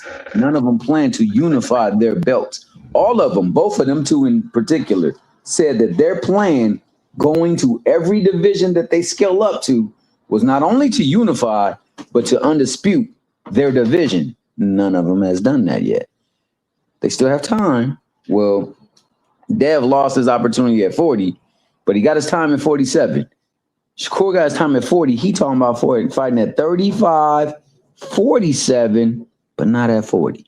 So, like, I don't understand what really is the deal with them, and I would really like to know. You know, you know, them belts ain't been easy to scoop up like that. You peeped that, right? It's top rank. Well, top rank shit. Devin got undisputed in one fell swoop. Shakur went over there. He was winning the different divisions, all of that. When they left top rank, them belts ain't as easy to come by. That's what's happening, T Hill. Amen.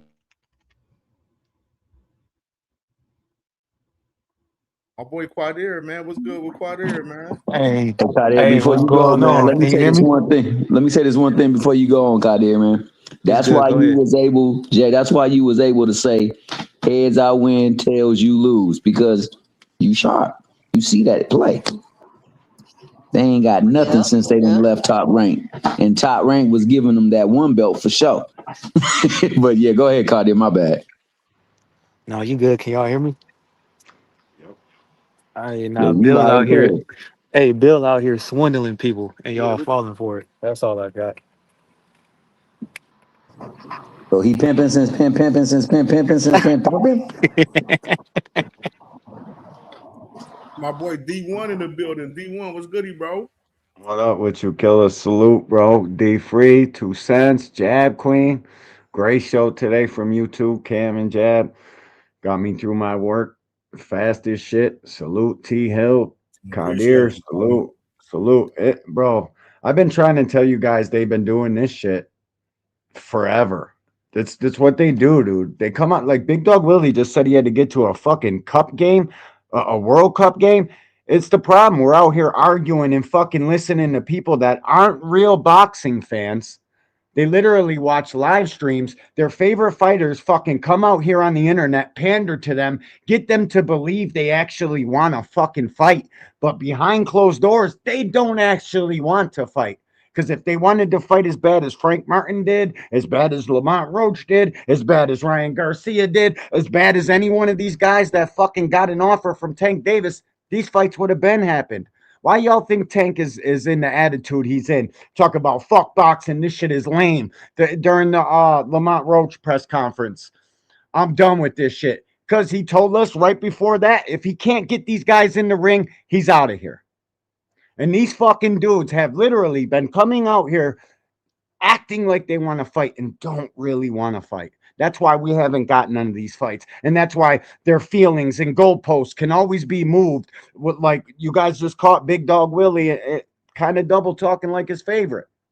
It's crazy, man. We got to stop this shit. What's good for one of them is good for all of them. And that's it. We don't change for the fighter. How about we all just be fans of boxing and fuck the boxers? And big up and do what the fuck you got to. How about you support fucking the sport first? They don't want to do that, though, Cam. They can't do that. They want to control it. That's the problem. They want to control the sport. That's the issue with the hardcore fans. Like y'all think that this is what I think made me realize it. Y'all let me know what y'all think, especially with the Earl Smith situation. I feel as though, and this is my opinion, a lot of fans think that these boxers have more obligation to them than, like, I think they have an unrealistic expectation of, oh, since I'm a fan of you and I buy a ticket, then you owe me. And I'm not saying I don't understand that point of view, but I don't agree with it. No, me neither. They don't know nobody but their family and their fucking well-being. That's who they owe as a person and as a fighter. They owe their better fucking well-being in their family, their immediate family. That's who they owe the responsibility to do this shit to. Not no fucking hardcore boxing fan, because half of the hardcores don't even buy the shit. I'm literally the only person that shows his receipts when Amazon got pay-per-view, fucking Showtime, all these pay-per-views. I'm the only person I've ever seen with an actual pay-per-view receipt. Because these people ain't supporting the sport, Jay. The very last person the promoters and fighters should listen to is a fucking fake hardcore boxing fan. People ain't even fucking, they're not even supporting this shit at all. I'm kind of torn with that because, right, it's like, so the fans are what helps you gross bigger bags and get more money, right? About how many people you can, generate to your fight, how many pay-per-views tickets, how many pay-per-views you can sell, how many seats you can fill. So that is important, right? So I wouldn't completely say F the fans, right? So you do got to keep some sort of connection with your fans if you want fans, right?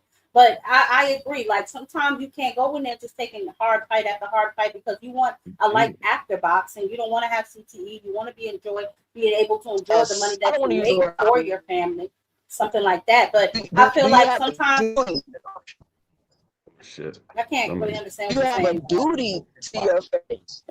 Can you hear me? Yeah, Y'all hear me? A little better. You're going in and out though. Yeah. So I mean, I'm on the fence with that, right? Like, I don't think that they should be slaves to us, but they do have some responsibility to at least show up for their fans. Like, if we're clamoring for a particular fight after D1 said, we spent money on certain pay-per-views and we've been, showing you our support and our love, why is it so much to ask that you give us a fight that we want? And we do have sometimes you have a right. It's not about the asking, it's about the response when you don't get it. Right? And I get it, it's a fine line with it, but at the same time, it's like when it comes down to a decision of me choosing my family or my fans, my family gonna win every time. Is somebody watching TV, bro?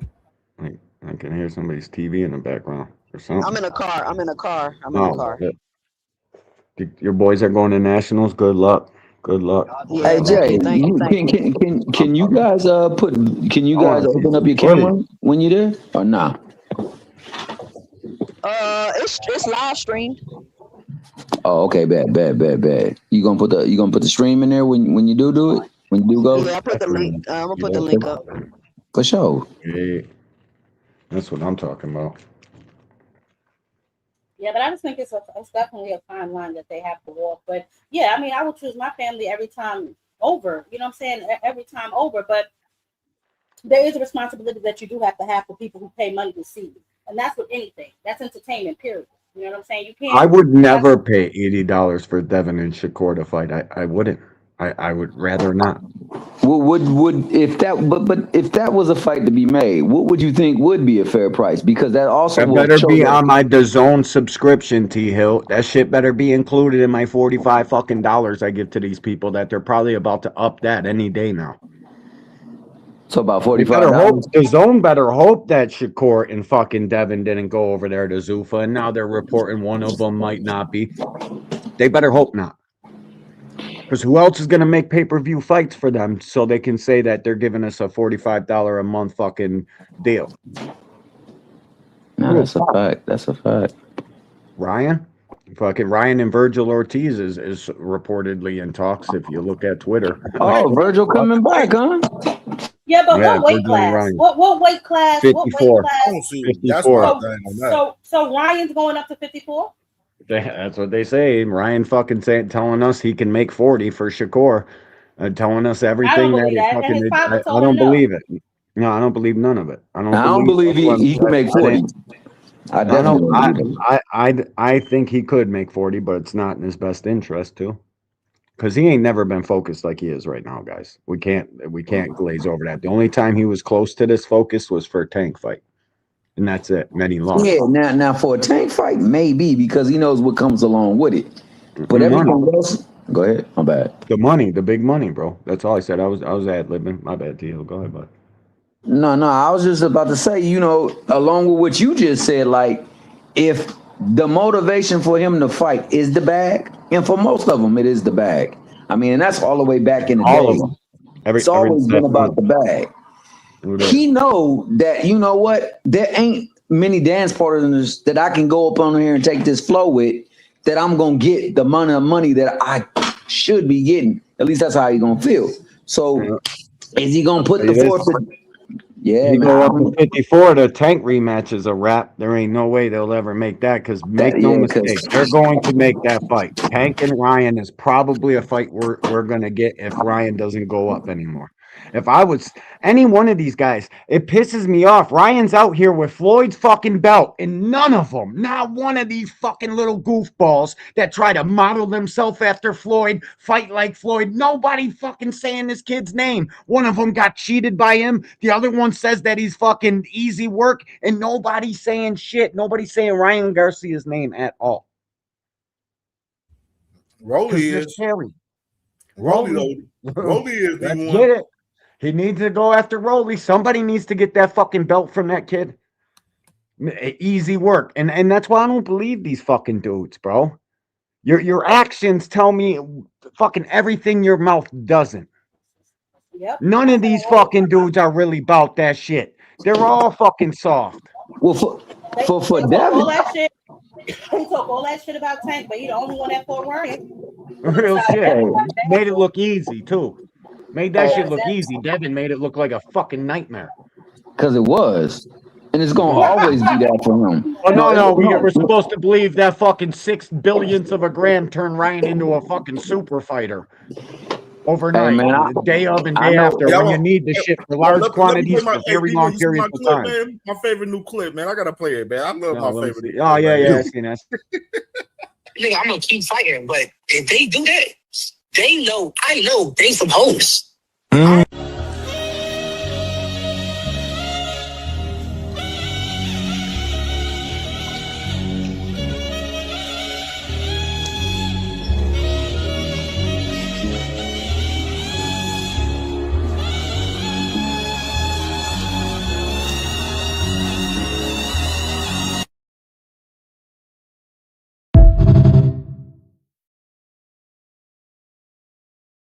That just gave me an idea. I can make so Ryan many. looked like trash in that fight. I'm not even gonna lie to y'all. Ryan looked like trash in that fight. So whoever thinks that He Ryan, looked like shit, Jeff. He looked like dog shit in that fight. And anytime he started throwing punches is when he was winning. Devin can't do shit with Ryan. That's why he's not going after him. I promise you. On Ryan's worst day, now he got the confidence over that kid. He'll pound him out anytime. That's the real reason. You guys want to know why the fuck Devin Haney not going after Ryan? Because they know what will happen. Especially this version of Ryan. Devin can fucking avoid the fight all he wants. Ryan will cut that shit off and they're going to have to fight. And every time they get into an exchange, Devin got to worry about getting knocked the fuck out. Especially against focused Ryan. That's a whole different beast. you heard his father. His father said, "My son ain't never lost a fight under me." Man. Salute to He my looks boy sharp. Body Work in the Ryan building, jab man. was Body Work sounding was like a good, bro. shotgun too. I made a short of that shit. It was sounding crazy on Henry's pad. I'm like, oh yeah, this is the real reason they're not fucking D1, with that kid. That kid D1. punch a Did you hole in one see of these Ryan's motherfuckers. uppercut when he was hitting on? Can y'all hear me? Am I right? Am Yes, I Yeah, we clear? can hear you, yes. Jack. Oh yeah, we can hear you. And yes, I heard it. It D1. sounded Did like a you see? Did gunshot. y'all see Did y'all see Ryan Garcia's uppercut, bro? Like, first of Yes. all, nobody blocks uppercuts.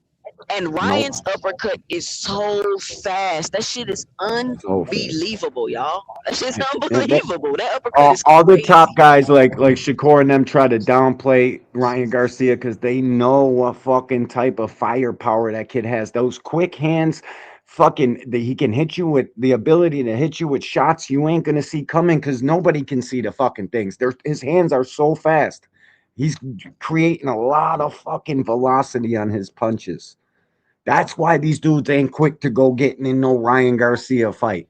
I'll That's tell y'all why the this. skills weren't enough. And he can parade around here with that WBC belt. None of these dudes can tell me anything anymore. I see I'll right tell through y'all them this. all. The worst thing that any of these niggas can do is let Ryan Garcia get better. That's the Yes. worst thing any of them can do. They better hope he gets He already, sidetracked. it was about him letting him get serious. They should have never let him get serious. Now he's serious? Come on, y'all. Yes. I That's the mean, fucking problem but because he's Ryan focused. Garcia don't even need them though. That's the thing. They need Ryan No, Garcia. he Ryan don't. He Garcia don't need don't need nobody. Facts. Shakur. You He said don't Yeah, need he facts. don't them. need He don't nobody. need them. Right? He don't Hey, even y'all. need it for a second time, but Hey, it'll be let me good bring for my him. boy Body Work in here. What up, Body Work, buddy? man. Salute to my boy, man. What's good, bro? Salute, Cam, man. Salute to the panel. Salute to the chat, man. I like the chat, man. You got some balance there, man. It ain't all one sided, so I appreciate that.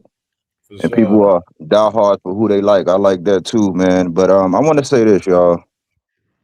The Errol Spence interview and how transparent he was, it was a microcosm of what's really going on. He came out, he said his truth, right? And if you look at how Earl was stepping, how he didn't do tune-ups, how he always went to the smoke, you know, how he really said he wanted undisputed, he did anything to give it to us.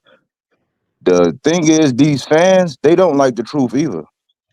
They like the ugly, beautiful lies. That's why Bill can go everywhere and do everything because the business of them being able to generate revenue through YouTube and him keeping the conversation going is lucrative. That's why any stinky ass person will have him up there and do whatever because they know they don't care about boxing. They don't care about the fight. They just care about the clout and those things. If you look at in Tank's absence, it was a prime chance for y'all to grab somebody to grab the mantle and do something. Real shit, bro. Right? The fact that Shakur waited and you see Shakur's behavior, and people like Big Dog Willie, Blue, they'll never tell you this. When Shakur wants to make a fight, he aggressively pursues that and he makes it happen. Like he said, he pursued, I Facts. never heard this. He said he pursues a Pater for 2 years. I said, Right. when the fuck do a champion pursue a mandatory for 2 years? Right? When he That wants don't that happen. fight. And now And he wants. Go ahead. Then he wants to go after Morataya when he wanted to pull Shockey up to 40 and then go down to 35 to fight Morataya.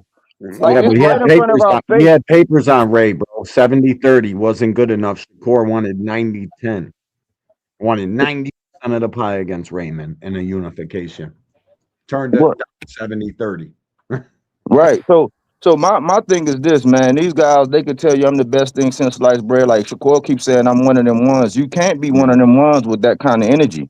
You're not your energy, your behavior, how you pursue the big fights when it's right there for you to grab. But we know there's a different standard. I've had people that were like Shakorians talk to me. I got friends that are Shakorians that talk to me, and they always held Tank to a different standard. Everybody know that Tank is held to a different standard. You try to apply that same standard to them, then it's all no. And then like 2 Cents was saying, everybody's so understanding now. I'm like, man, y'all are hypocrites. And when Earl come out and tell his truth, it's a microcosm that people don't like the truth. They'll pick one thing that they didn't like about that instead of looking at his track record. Like and then trying to model themselves after them. If they model that, they wouldn't have to worry about this bickering and all that. People would sign them and say, I want that smoke. Like Earl ain't gotta worry about it. Anybody Earl call out and say I want to fight, guess what? They gonna fight him. Shit, Fundora was talking about he wanted to fight him. Why? Because they know Virgil was saying he wanted to fight him. Like these guys want to fight Earl. Why? Because they know that that's real legacy. They want to measure themselves. These guys want to be able to call and attach themselves to name right off with the clout and then say, oh no, that didn't work. Like with Ryan did with Rolly just now. But because this PBC stigma, they let everybody get away with it, and there's nobody covering for the PBC. It's like it's only us hardcore fans that say, hold on now.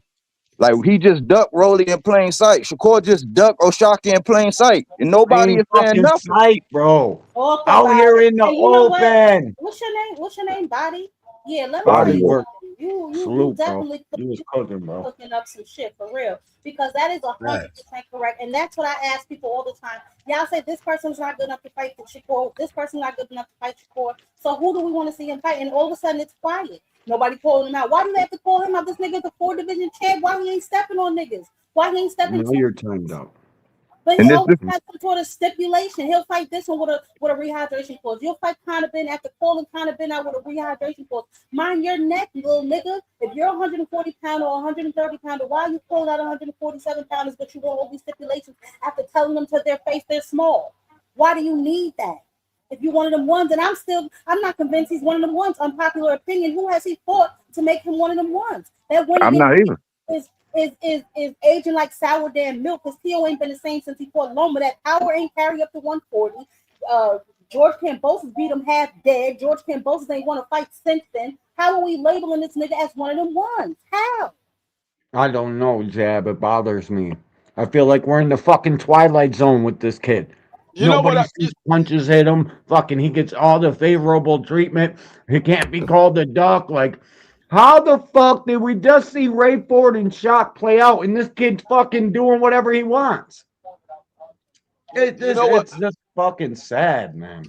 You know what I have a problem with the whole Earl Spence telling his truth. It's not so much what Earl said. It's the fact that people already suspected Earl was injured, or Earl was dehydrated, or Earl was weight drained. And when he came out and clarified it, it was like everybody had a problem with it. If you already suspected, he just gave you the actual proof that that's what was going on. We already heard the rumors of he having injured ribs going into that fight. So when he came out and said that his ribs was injured, what's the problem with it? You already heard that his we ribs all was knew. injured going into the fight. Yeah, we all knew. We knew and we dealt with it. We dealt with that. So it's like if somebody stay with somebody out there and cheat, and it's 3 years later and you keep bringing, it's like we can't do that because we knew that. People were reporting, people were breaking news on that before. So to come back and be like, you just trying to take away from the victory, and it's like, no, he just came out and clarified what he should have came out and clarified like 2.5, maybe 3 years ago. That's all that was. But this is the last thing I want to say, y'all. This is the last thing I want to say real quick, and I'm gonna let y'all have it. I'm at a point in boxing now where there are certain fights to where even if they're made, I don't want to see the shit. Like I don't want to see. I don't. I was one of the first ones saying this brother shit, and I was loud and vocal when it was real on pop. I said it's gonna fuck up it's gonna fuck up the sport, but it's gonna fuck up further divisions because 140 is really like my division. But like 47, I said it's gonna fuck up future divisions with this shit. So we gotta nip it in the bud, and everybody was letting it go like, no, you can't do that. So I don't ever want to see that shit because there ain't gonna be no aggression like what Oshaki said. Now with Devin and Shakur, if they don't really want to fight each other, I don't want to see it. So I'm at a point Yeah, now to where if like but these fights could be made and you could push for the quote unquote big fights. One, I question whether they're big fights, but unless somebody got some real animosity or somebody really want to get down, I don't even want to see that shit no more. And that's where facts. I'm at in boxing. Yo, I don't know about y'all, but after I heard Errol Spence just confirm the rib injury and shit, people wanted to go off on him. Like, to me, it made me respect Errol even fucking more. It made me fucking like really know this dude's the truth. He'll get in there with a broken fucking rib, and maybe I think that because I know what it feels like to have a fucking broken rib. But to get in a fight like he got into and still go in there with a broken rib, that shit, man, that dude's a I gotta different be breed. honest. I'd rather him not take the fight. You know what I'm saying? I would rather him too. I get it. I'm gonna I be get like it. this. He has to take. Hold on, let me finish. I know that he has to tell his truth and all of that. But if we're being honest, once you say you're not making excuses, then you go on to list excuses. I'm really just not feeling it. You know, I knew all those situations beforehand too. So did he. You know what I'm saying? He knew what happened to him before that fight. I know what happened to him before that fight, but you still took that fight. You know what I'm saying? So it's like now you can't say Yeah, but I didn't train, I didn't do this. Why would you not train? Why would you not spar for one of the biggest fights of your career? yeah, but I don't look No, at them as excuses 3 years I want to later. get my I want to There's get my 2 cents reasons. about that. I want to get my 2 It's cents about that. reasons. I mean When excuses. Those are reasons. In my opinion, I don't look at them as excuses. Them shits are reasons. now I understand all of that, but see, the thing was, Earl had already promised everybody that he was going to give him that fight, and Earl always stood on his word. And the thing was, if Earl wouldn't have made that fight at that time, that fight would have never happened. He was already draining himself to make 147. He couldn't make the weight any longer. So if it wouldn't have happened at that time, it would have never happened. It would have never Thank you. happened. Thank you, Jab Queen, for keeping it real. Motherfuckers act it's my turn. they It's my can't. turn. Hold on. It's my turn, I Banda. know. Let me say because I want to get If my you're 2 cents. referring to me, say my name, bro. Oh, I No, ain't talking because to you, D1. D1, D1, I really fuck with no. you. If I was talking to you, I Hold I know, would be on. dog. saying you. Hold I on, know, Banda. dog. I'm just Hold on, fucking Banda. with I you. know you got your seatbelt on, but this is what I want to say real quick, right? Because people keep trying to be like, if you don't agree with them, then you're not being real. I don't think that there's a wrong answer in this situation. You can feel how you want to feel. And y'all can go back and check my catalog. I was pissed off with Earl after this fight. Like, bro, we wanted you to make the fight, but not like this. Not like this. We wanted a competitive fight. As a fan, it wasn't fair.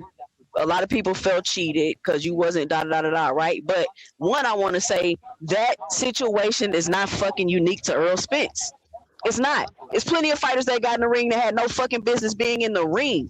But for whatever reason, they feel like they needed to do what they have to do. And my problem that I'm having and my issue is that what I'm having is it's people on here. The man said that he thought for whatever reason it was gonna be his last fight, and that his family was gonna be taken care of whether I'm here or not. So that means whatever was going on, the nigga thought it was a possibility that he wasn't even going to be here. And my problem is, it's a lot of pretentious people on this internet, in my opinion, that's like, oh, you shouldn't have took it. You should have did this, and you should have had integrity and shit. Well, I talk to a lot of guys all day. It's a lot of things that men do in order to provide for their families that a lot of people would view as dishonorable. But you had to do what you had to do to take care of your family as a man. So that's why I don't understand why people be coming over here and they be so judgmental and they be so harsh. It's a lot of niggas that been in the streets and they did what they had to do to take care of their family. Being in the streets, that shit not honorable. You out here killing and selling poison to your community. That shit not honorable. But you gotta do what you gotta do to take care of your family, and the shit is glorified for the most part. So you got people want to get on this internet and try to nail Earl to a cross, and because he felt like he had to do with his family. And if that's your opinion, fine. I don't have a problem with it. But to sit up here and be like, you not real and you this and you that because we're not nailing him to a cross, I don't agree with that. I The don't agree Terrence with that. Bud Crawford fans will fucking join up and sign up any fucking team they can. Hey, no, I just gotta more say, jab. we talk about hypocrites and Shakur saying the darndest things and liars all damn day. Well, the same sentiment we got for them motherfuckers. This shit hold for this shit too. Motherfucker lie, left or right. We ain't finna glorify sugarcoat it. it is what it is. I don't got no problem with the nigga coming out saying what it is. You know what I mean? He should have spoke years ago. He shouldn't have let his fans come up here and look stupid for the last 3 years. To tell you that, had them talk themselves into a damn tunnel. Tell you that. But it is what it is. We're not gonna sit here and act like we're not gonna sit here and act like this nigga different from any fucking body else now.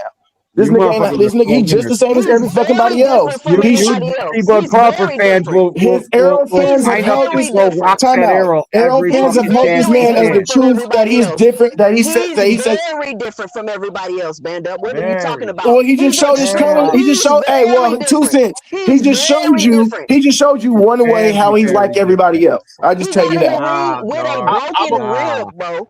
Congratulations, Kel Brook got into a ring with a broken arm, with a broken eye socket. Let you motherfuckers tell it. His eye socket Are we gonna leave out that it's not honest so I'm just saying. Does Kel Brook get the same respect? But for Jose Benavidez with a gunshot in his leg, right? So hold on, are we still giving Bud full credit for this fight? This is my question, because we saw Bud fight Jose Benavidez with a gunshot wound in his leg. Y'all still want Bud to get credit for that fight, right? So are y'all undefeated in 27. Are y'all still giving Bud full credit for this TJ fight? That's all I want to know.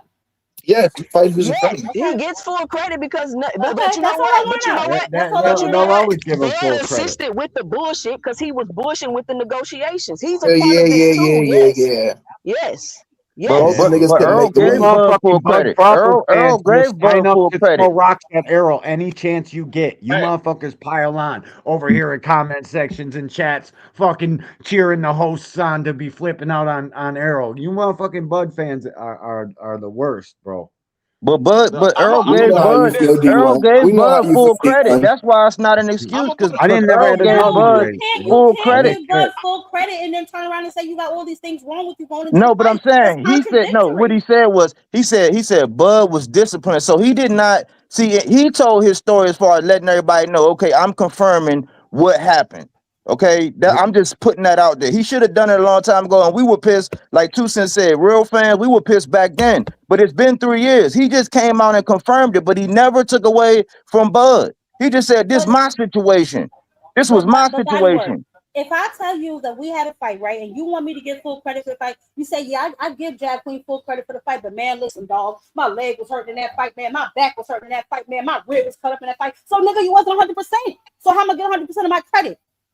I can't. But nobody, Jab, you gonna take half of Bud credit for his resume away with that sentiment. No, they all do anyways. Listen, they all do anyways. They all say Tank ain't fought nobody. Frank was drained. Ryan was drained. Barrios was drained. Everybody's got a fucking element to why Tank beat them. They all ripped the credit away from every single one of Tank's opponent. They did it with Ryan. Woke me up because I'm not giving none of you. Like Ryan and his rib, though. They did it with Ryan and his rib. They did it with Ryan. Ryan and his ribs with Tank. But hold up. The thing is, you have to give Bud Crawford full credit. For one, the fighter that he fought gave him full credit. And for two, bingo. For two, what y'all just said, Ryan and his ribs. The difference between Earl and Ryan is Ryan quit. Earl got stopped. He didn't quit. The referee stopped the fight.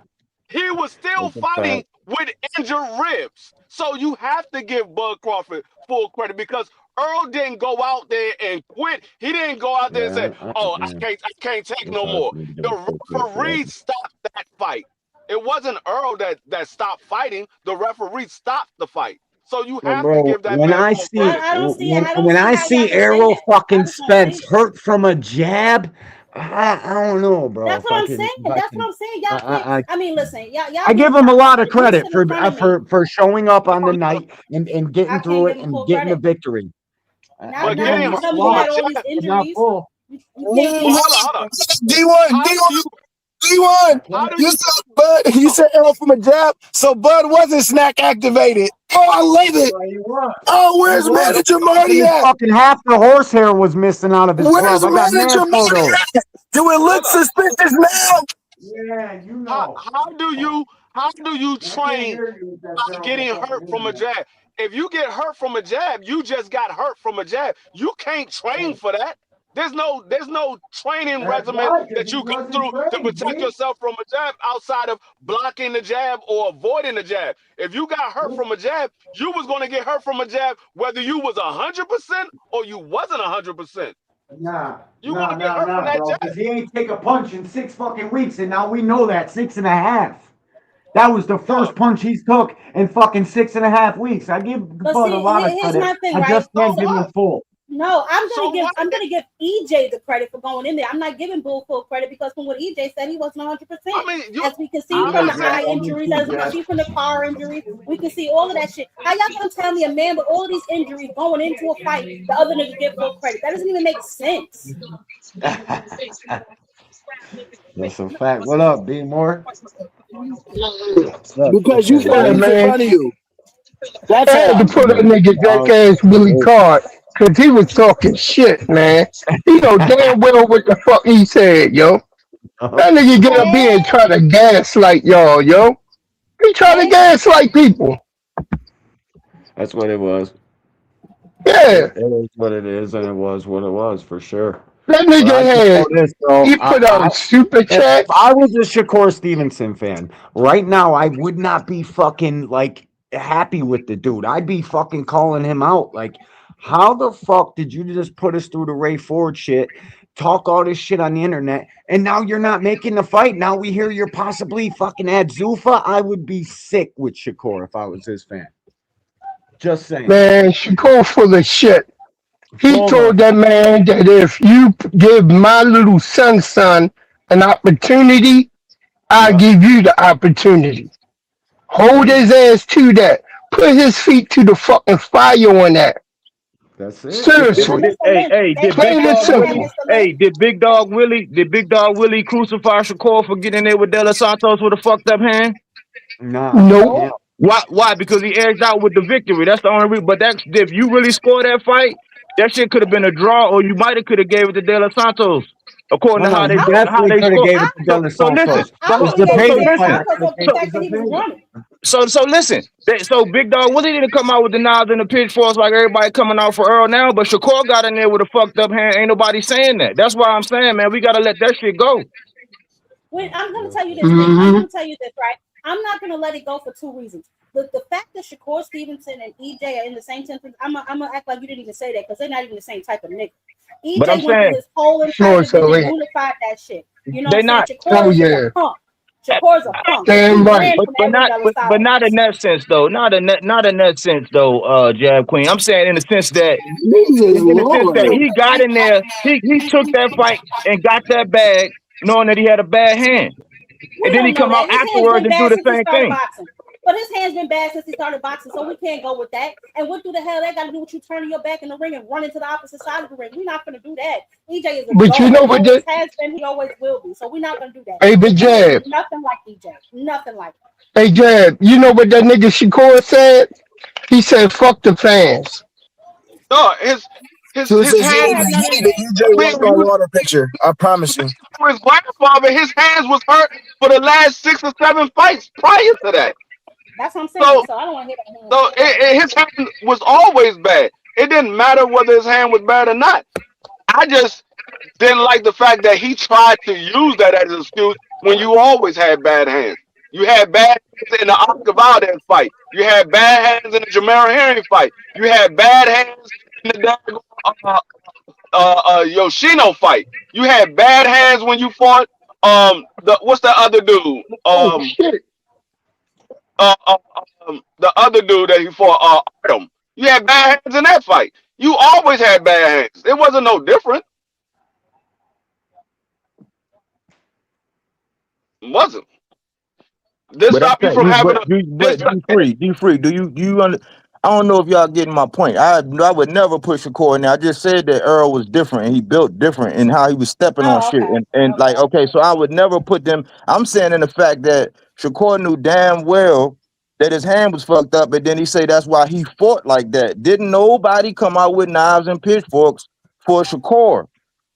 Earl came out to tell his truth, and now everybody want to barbecue. We knew that. We dealt with it. I was pissed. I did videos about it 3 years ago. So now when he come out, it ain't no excuse, but it's like They are two different people, but Shakur did the same thing. Ain't nobody doing no videos about that. Ain't nobody like putting Shakur up on the motherfucking steak like on the grill. You want to know I'm gonna be why? honest You know with you. why? I'm gonna be honest with you.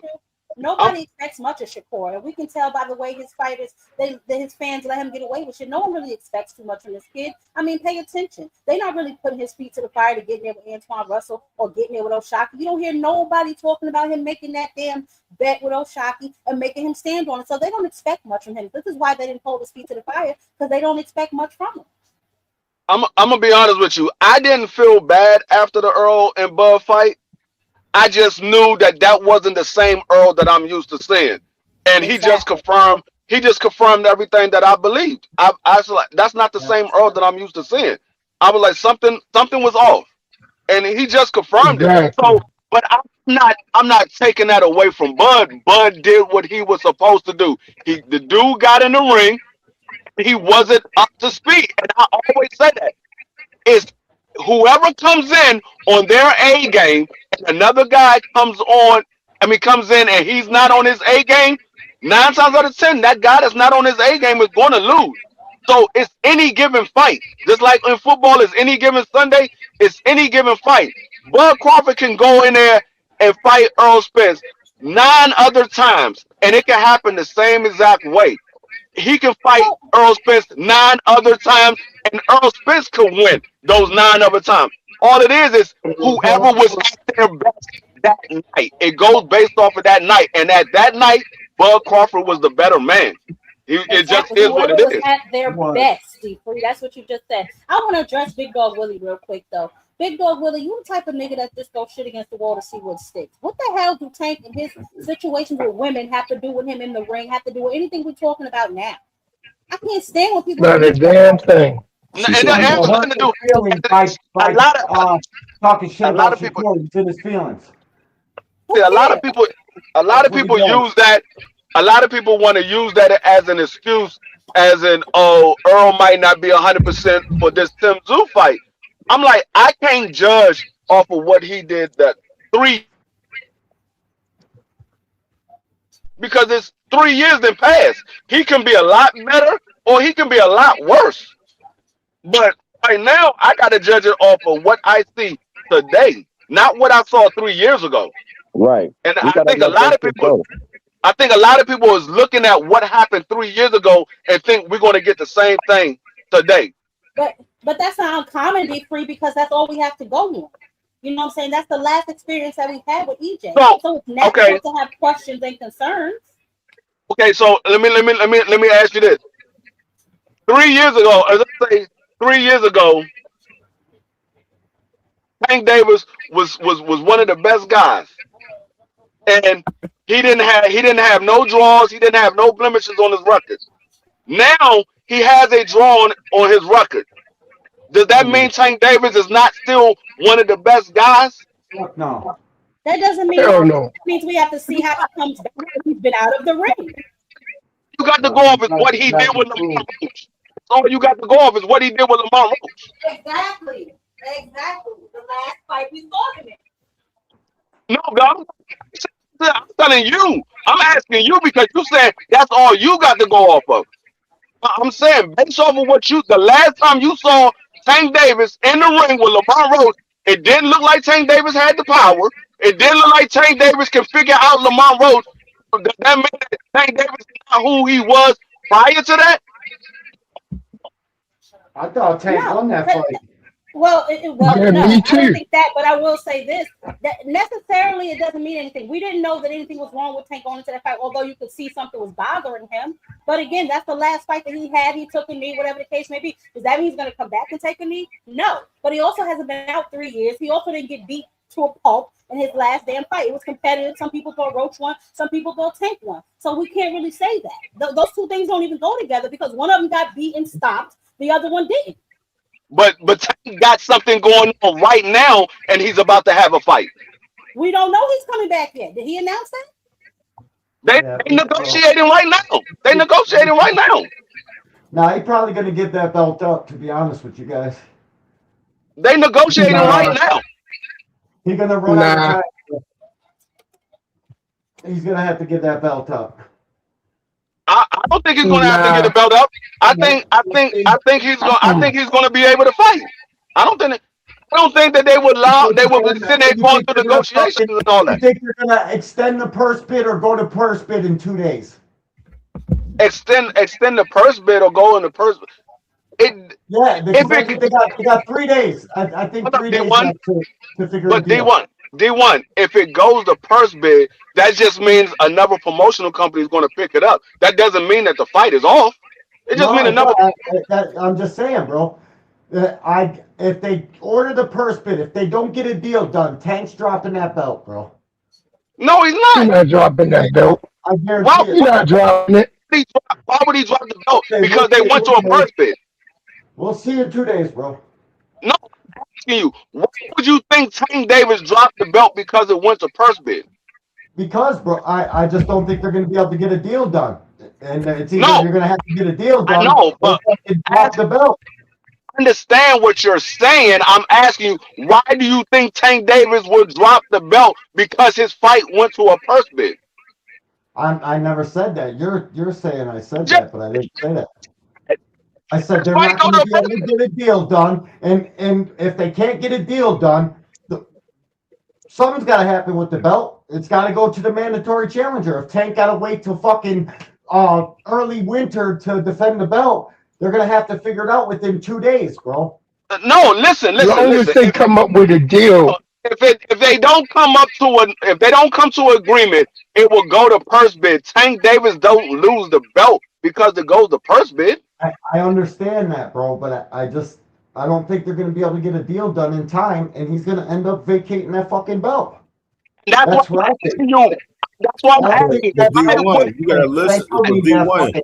That's why I'm asking you. Why would he vacate the belt because he couldn't get the deal done? It's only going to purse bid. Yeah, but PBC and Golden Boy can both bid on that fight if it do go to purse bid. You know what I mean? They're not. They can make the fight happen. I don't see him vacating the belt because it went to a purse bid. I don't see that happening. That would be stupid. That would be.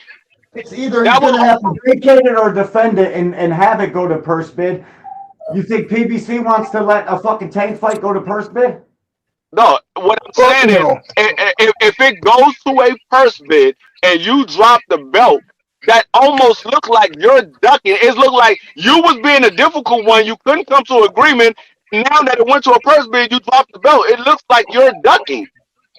Bro, they're not giving Tank what the fuck he deserves and who he is. PBC is trying to out here fucking lowball Tank and make him take fucking payday.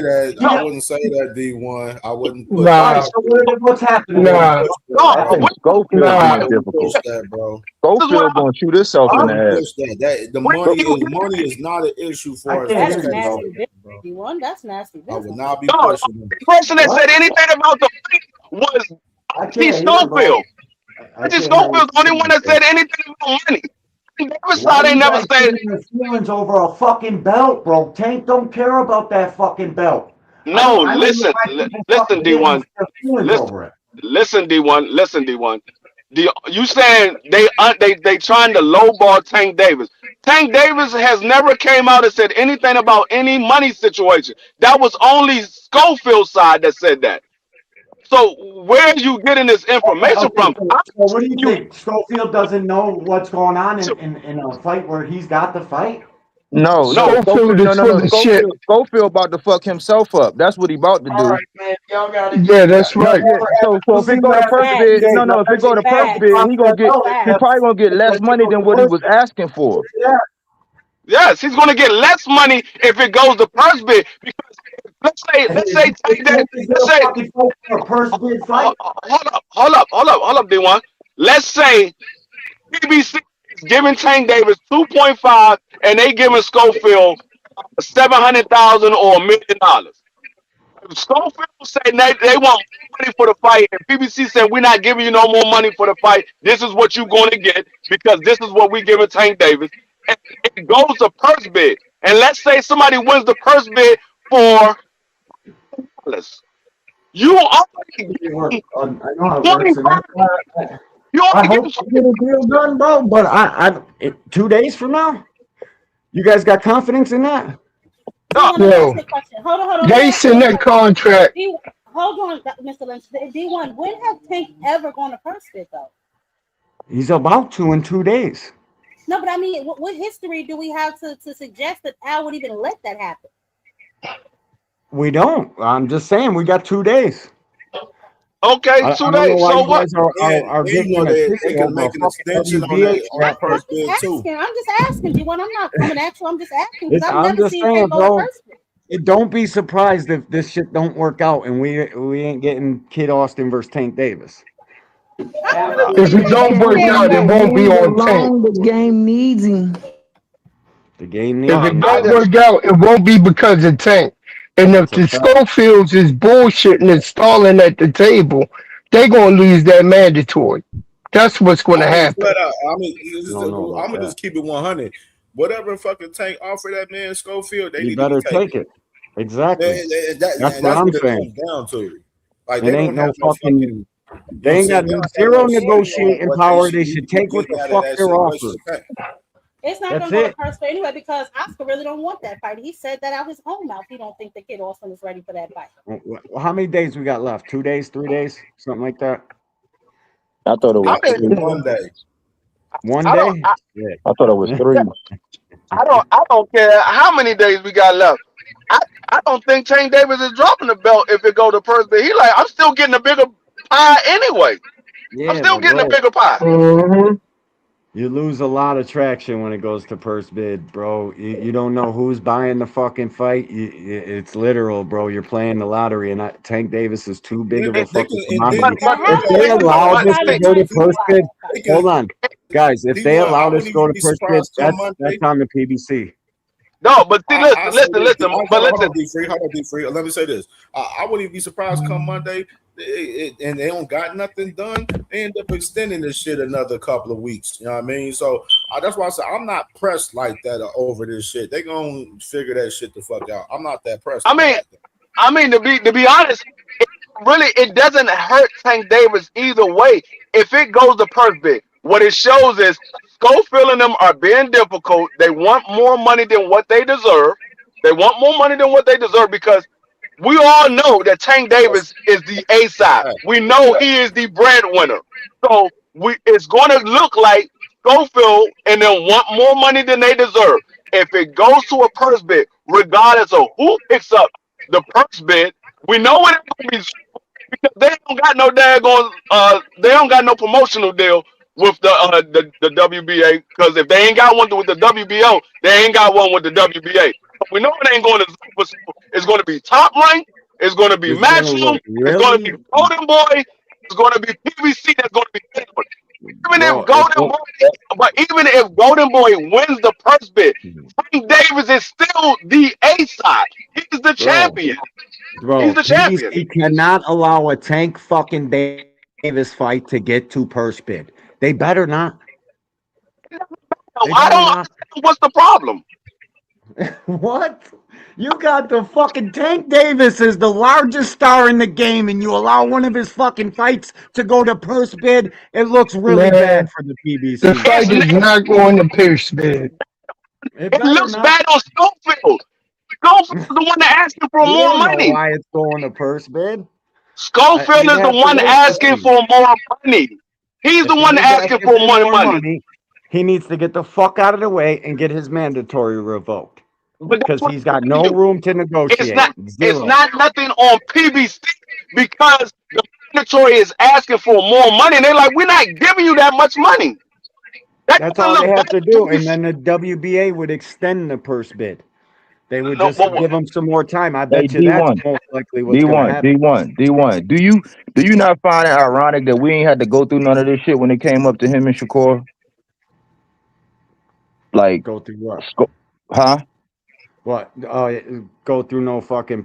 Yeah, like that Schofield and them just came on in and did like this obvious what the Schofields and them doing and what his daddy doing, and they being greedy. So it's gonna bite them in their ass if they keep playing these games because it's looking like you want it to look like that so y'all can walk away and you can go fight whoever else, whatever bum y'all go and grab, and then y'all get the gloat and the internet gonna back you because it's Tank Davis that you're going up against in the PBC. So I just find it ironic that we didn't go through this. with Shakur. He came on in. Even against Oscar, because Oscar didn't really want him to fight him anyway. And I think that's why he got the tap on the shoulder. Not So the current narrative right now is the Schofields are saying Tank is asking for more money, and that Godzilla fucking tweet or whatever, that shit threw me for a loop because it makes We no don't sense. believe them. No, We don't but believe them. They have no nobody track record of believes telling the them. truth. Come No, on, man. nobody believes him because Nobody. Schofield saying that he wants more money. Everybody that knows about boxing knows when it comes to a mandatory and a champion, the mandatory is the ones trying to figure out what money they're going to get. The right. champion is already getting the bigger piece. Of course. We already know Yeah, that. look at Of this course, right here, D. but Look listen. at him the other day. Look at Auntie Schofield the other day, bro. Tank wants to fight. Tank already told them he wants to fight. The only ones beefing is the people saying, why you want to fight Tank? Tank agreed to the fucking fight. So I don't know why people mad at me because I got the fight. Like, how are they really mad at me because I'm fighting our mandatory opponent? This shit crazy. But yeah, put on the Why does he keep saying I'm fighting our mandatory? Yeah, All that this Jab, filing, you What do literally. you mean? filing, Where? say I. You're not Who the fighting fuck? nobody. You're not taking no punches. What are you Facts, talking Jab. Who the fuck does this guy think he is? Everybody mad at me because I'm fighting Tank. I got the fight. You ain't get shit. Your son did. It's fucking crazy. That's why I don't even know if I'm Tank and I'm in this shit and this guy's asking for more money. Get him the fuck out of here. Get Austin the fuck away He's from me. the same two. He's the same motherfuckers that said that they wanted 10, 20 mil to fight motherfucking Abdullah Mason. Bro, I just don't. When I their don't- I contract hope with to Golden God Boy this was don't only get to no $5 million first for place, 5 bro. years. I remember that, David. I remember that. They want 10 million for Yeah. Is Auntie Abdullah. Scope They credible wanted or no? 20 bands. Is Auntie Scope credible or no? Because if he's No. not credible, then it don't matter what the fuck he's talking about. He's never been credible, sis. That's my whole point about Exactly. this shit. He's never been credible. Never. Him and this fake drug test. I just don't want it to get the purse big because it's not a good look, bro. Either way, it's not. I've never seen a Tank fight go to person. I mean, there's a first time neither, everything, but and I've they never shouldn't. seen. He's the fucking top dog. There's not a single chance he should even be in this fucking situation. To add further Blame context, the WBA for that bullshit. No, that's not really their fault. He's in this situation because he is the champion. The WBA called him mandatory, and the Schofields are playing hardball. That's why he's in this situation. It has nothing to do with the fact that he's the top dog. We all know he's the top dog. It's the fact that they playing hardball. They want to get more money than what they deserve. They don't deserve anything more than $250,000. That's all they deserve. And his lopsided son head having ass the fuck up out of here. Let me ask you something. You think they're playing hardball? You think they're playing hardball? They kind of strategically duck. That to me is also a form of ducking. When you ask for more money that you know you don't deserve, being greedy, like what are you doing? You haven't fought in over a year. Your last fight was Tevin Farmer, albeit a decent win. That was Tevin Farmer, who also has all kind of health issues, twitchy shit going on, been in 3 wars back to back. And okay, first round stoppage, but outside that, you ducked like 3 fights since then. So I mean, how much do they really think they deserve? No, and that's another thing too. If Tank Davis drops the belt and Kid Austin gets the belt, do you know how much they will be on the internet even more? We made Tank Davis drop the belt. We did this. What he was going to get into, that he will go crazy with that. I know people really care about that shit. The motherfuckers are lost their fucking mind, yo. They looking for a way out. They're looking for a way out. They think they playing chess. It's outside of their position, to be honest. That's what it looks like. They think they playing chess because if you listen to how Daddy Skull been talking, they've been talking in a certain way, like they were going to be difficult and make it like this, so that Tank, you know what I'm saying? So Tank walk away and the possibility that he will have to drop the belt. That's why they've been talking like they were talking about this for a long time. Remember, Remember the video that Cam J For played real. early on? He like, man, if it was up to me, I would have Tank Davis fight at 140. But that's if it was up to me. And that was another reason I was thinking That's what they want. ain't as important as you guys think. I think he might need to go up, but then SB GTD Milan dude told me that Tank weighing like 132 pounds right now. I already said Tank Davis is in shape right now. He hasn't gained any weight. He's been working out. He said he 132 pounds. Tank honestly could make 130 if he really wanted to.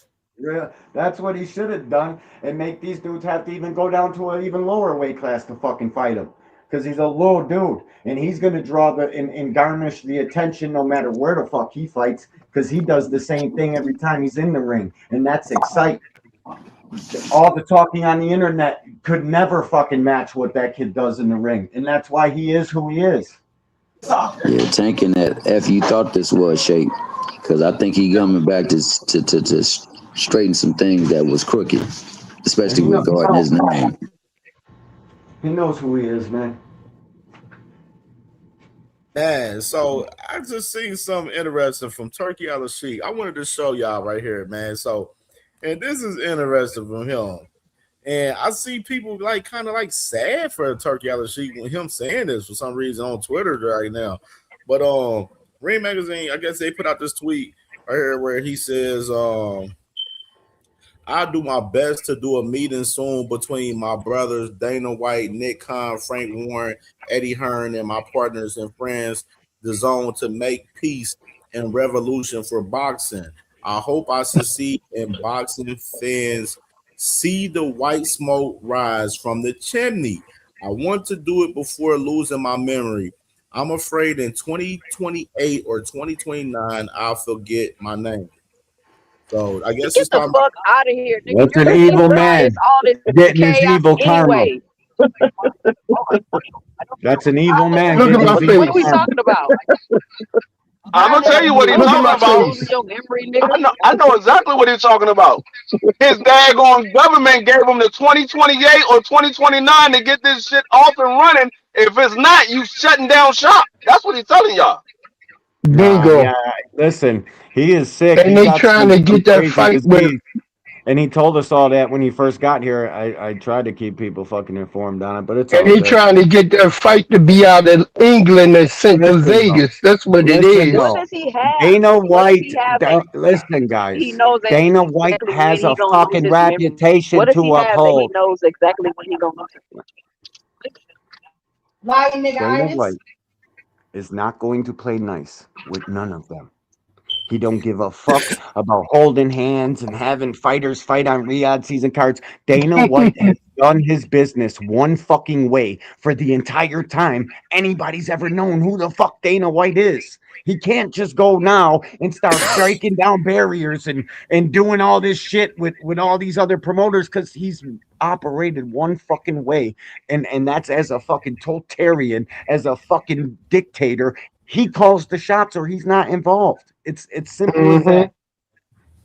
I don't know Yeah, they why said people Turkey, I'm reading up. I just typed it in on Google. It says he said he was diagnosed with various forms of cancer since 2015. A severe health condition that Various has required forms. He got more ongoing than one. treatment in New York. Yeah, it spread. He has more than one form of cancer. Yeah, it Yeah, spread. while the specific type, it says while the specific type and stage of his cancer has not been publicly disclosed, the Saudi advisor and chairman of the General Entertainment Authority has openly credited these persistent health struggles as his drive and motivation for his fast-paced, highly ambitious work life. So yeah, and emotional manipulation. Exactly. So That's you what told it us. is. So I want all of the people that loves Boo Boo Andrade, that's fans of Boo Boo Andrade.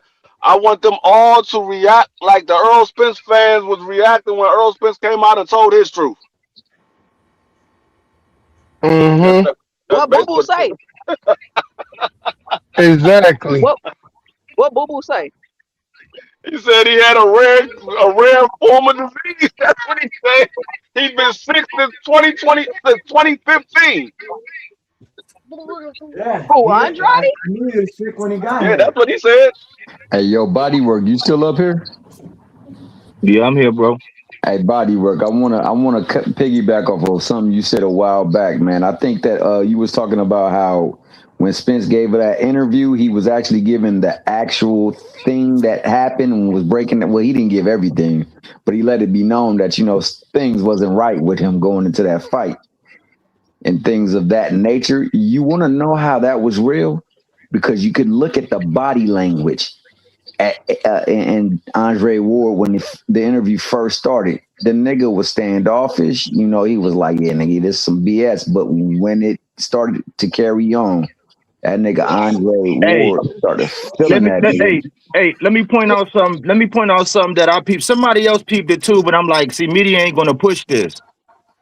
Listen to the position. This is why it was bittersweet for Andre Ward to do that interview because I know he really a op of EJ. I know EJ, he a bigger man. He sat down with him. Facts. I was Listen to leading this. to it. Listen to this. And Listen he to was this. honest with him. You're right, and he was honest, but listen to this. Andre Ward said, listen, he said, I didn't hear anything right before the fight, but immediately after the fight, I heard this, this, and this, and this. I'm like, why did you see that's typical rhetoric, propaganda. That's typical positioning. Like he set that up in a way to clarify, like, I ain't hear nothing before the fight, but right after the fight, I heard this, this. You heard what everybody else was heard. Why? Because people were breaking news saying how fucked up Earl was. And then me as an Earl Spence, I know my fighters. When he came out, I would look to my lady. I said, baby, why he look like that? Everybody who was a real fan knew something was wrong with him. But Andre Something was Ward, wrong. being an Something was insider, wrong. said, I didn't hear anything before the fight, but right after the fight, I heard that's bullshit. But Body, you said it best. He a op. He a real op. You know what I'm saying? Even in the Canelo fight, you could tell his commentary was even slightly more towards Bud Crawford. Even though Bud Crawford was winning, he was not acknowledging as much that Canelo did as he was at what Bud did. He's always been a op. I never liked Oh yeah, he's part of the collective. He's definitely part of the collective. And Andre Ward, did y'all hear when he said, man, I feel like when Earl was telling the truth, he said, man, I feel like I'm getting beat up. Andre Ward, why you feel like you getting beat up? Did y'all hear what he was saying? Go back and listen to the interview. He's like, oh man, he leaned back, his posture changed, just like T. Hill said, his posture changed. He leaned back and said, man, I feel like I'm getting beat up in this interview. Like, why would you feel like you're getting beat up?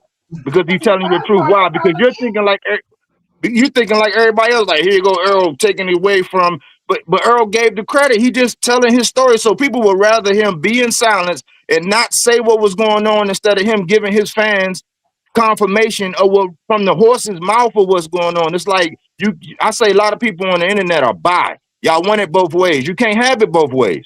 It got to be straight up and down. I mean, as a fan, I felt like you bet. Like after the fight, when next time I go live, I'm gonna play the video I made after the fight. Because part of me was like, I mean, Earl, I know you don't owe me nothing, but nigga, you better tell me something. You better tell me something. Like I feel like as a fan, I'm owed the explanation, and he gave the explanation, and it's like, really, bro, that is fucked up. But you felt that you made the best financial decision for you and your family. How can you be mad at that? I don't get it. You can't be mad at that. No, I'm not. Yeah, I mean, we all was pissed off. It's just the timing right now of it coming out, so people are having their delayed reaction or their outrage or whatever. You know what I'm saying? But we dealt with it. Real fans dealt with that shit. I was pissed off. I said, damn. And then I did a video about when boxers go dark, and I was saying, man, y'all got to stop doing this. Win, lose, or draw, you got a fan base that rely on you, and I'm not the type that's going to just come out here and make up some shit about you just to do a video. Like if you got something relevant going on, I'm going to do something on it. Outside of that, I can't do nothing for it because I'm not a sensationalist, really. So I did a video, but I got over. So much time has went by. I had the same feeling that everybody have now because I said, man, you can't say that no excuse and give credit and then make an excuse because that's how the media is going to take it. They're going to be like, oh, here it goes. And we're just revisiting something that we already came to terms with 3 years ago. You know what I'm saying? We got to let it go. He told his truth. He did what he needed to do for his fans, but let his reputation prior to that because he lost the bud. Outside of that, he's a bad motor scooter. You know what I'm saying? his legacy, his resume, how he stepped, how he moved, it speaks for itself. We can't take away all of that because of the results of a fight, and that's with any fighter. You can't even take away from Derrick James from the results of one fight. That don't negate that he got Jamel undisputed. That don't negate that he didn't unify 3 of the belts. That don't negate everything that they did together, regardless how it ended. That's just the results of one fight. And I dealt with it 3 years ago. So now I'm like, look, I'm glad my man is back. I'm glad he's found himself spiritually. I'm glad that he's put the bottle down. You know what I'm saying? I walked away saying, I'm glad for my guy because it could have turned out bad for him. And I'm leaving it at that.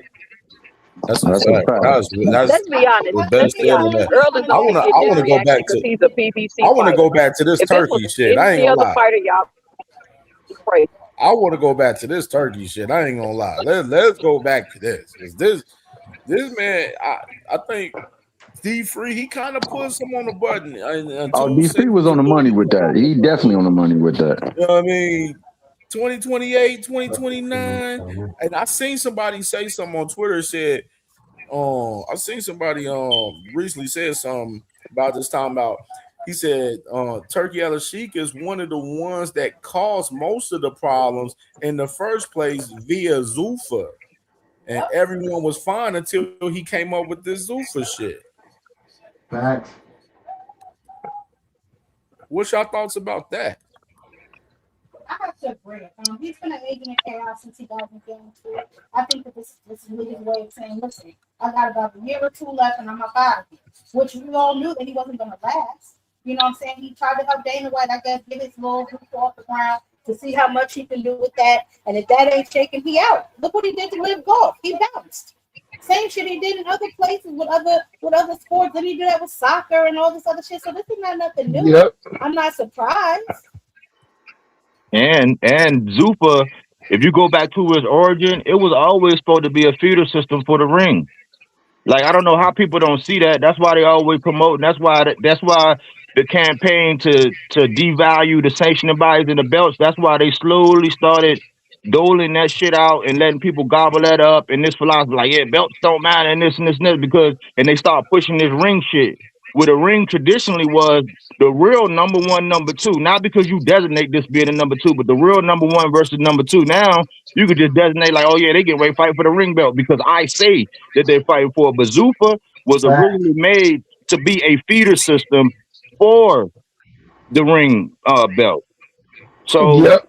it's like creating the ops. It's like, you know how sometimes in some brands, like some of these companies, you don't know that Coca-Cola make the knockout squirt or whatever, like they make, but they're really the same entity, like how these grocery stores do, like how Food Lion and all these, it's like, it's, you still part of the same thing, you just calling it a different name and putting it over there so people think the illusion that you have a choice. Like, no, either way I'm getting your money, either way I got you boxed in. You know what I'm saying? That's what Zuffa was already about. And the fact that he got cancer, that's just some shit on the inside manifestation for all the dumb shit he was doing and fucking up the game because his heart wasn't pure for boxing in the first place. He never had. If you look at the big fights, if you look at some of the big fights, like why did Virgil and Boots not get made if Turkey was the man and he had the bag, right? Why didn't that get made? Why did he tell Bibble? Why did he tell Bibble, don't bite the hand that feeds you if you was really there to make the big fight? He wasn't there to make the big fights. He was there to fuck up the sanctioning bodies and be anti-PBC and to get all their fighters, because they'll take a fighter that's in the ranking system like they did with Jao Batai and Glanton. Glanton was number like 11 or 12, and all of a sudden he was number 10, and they drew him. He was already in the IBF ranking system. Jao Batai didn't have to go over there to get a Glanton. All he had to do was stay where he was and make the fight, and then we were going to get Benavidez.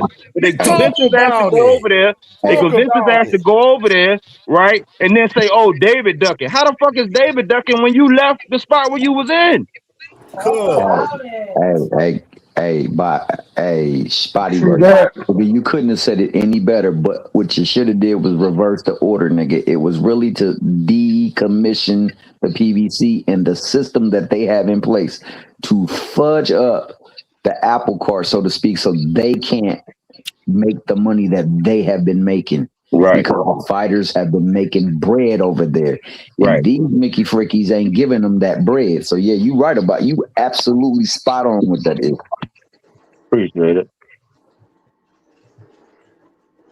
I don't care about Turkey, man. I mean, I wouldn't wish death on nobody, but I don't give a fuck for real. I mean, whatever happens, man, he shouldn't insert himself in into the sport I love, man. I mean, whatever happens, happens. Like what they say on Rocky, if he goes, he goes. You know what I'm saying? Like If it dies, it dies. Yeah, I know for a fact now that Turkey is about to check out in 27, 28, whatever the fuck he was just saying. I know Trump's got more involved with this fucking Dana White shit and the whole Zuffa and the pardon and all this bullshit going on in boxing, man. The shit's ugly, and I don't like a single bit of it.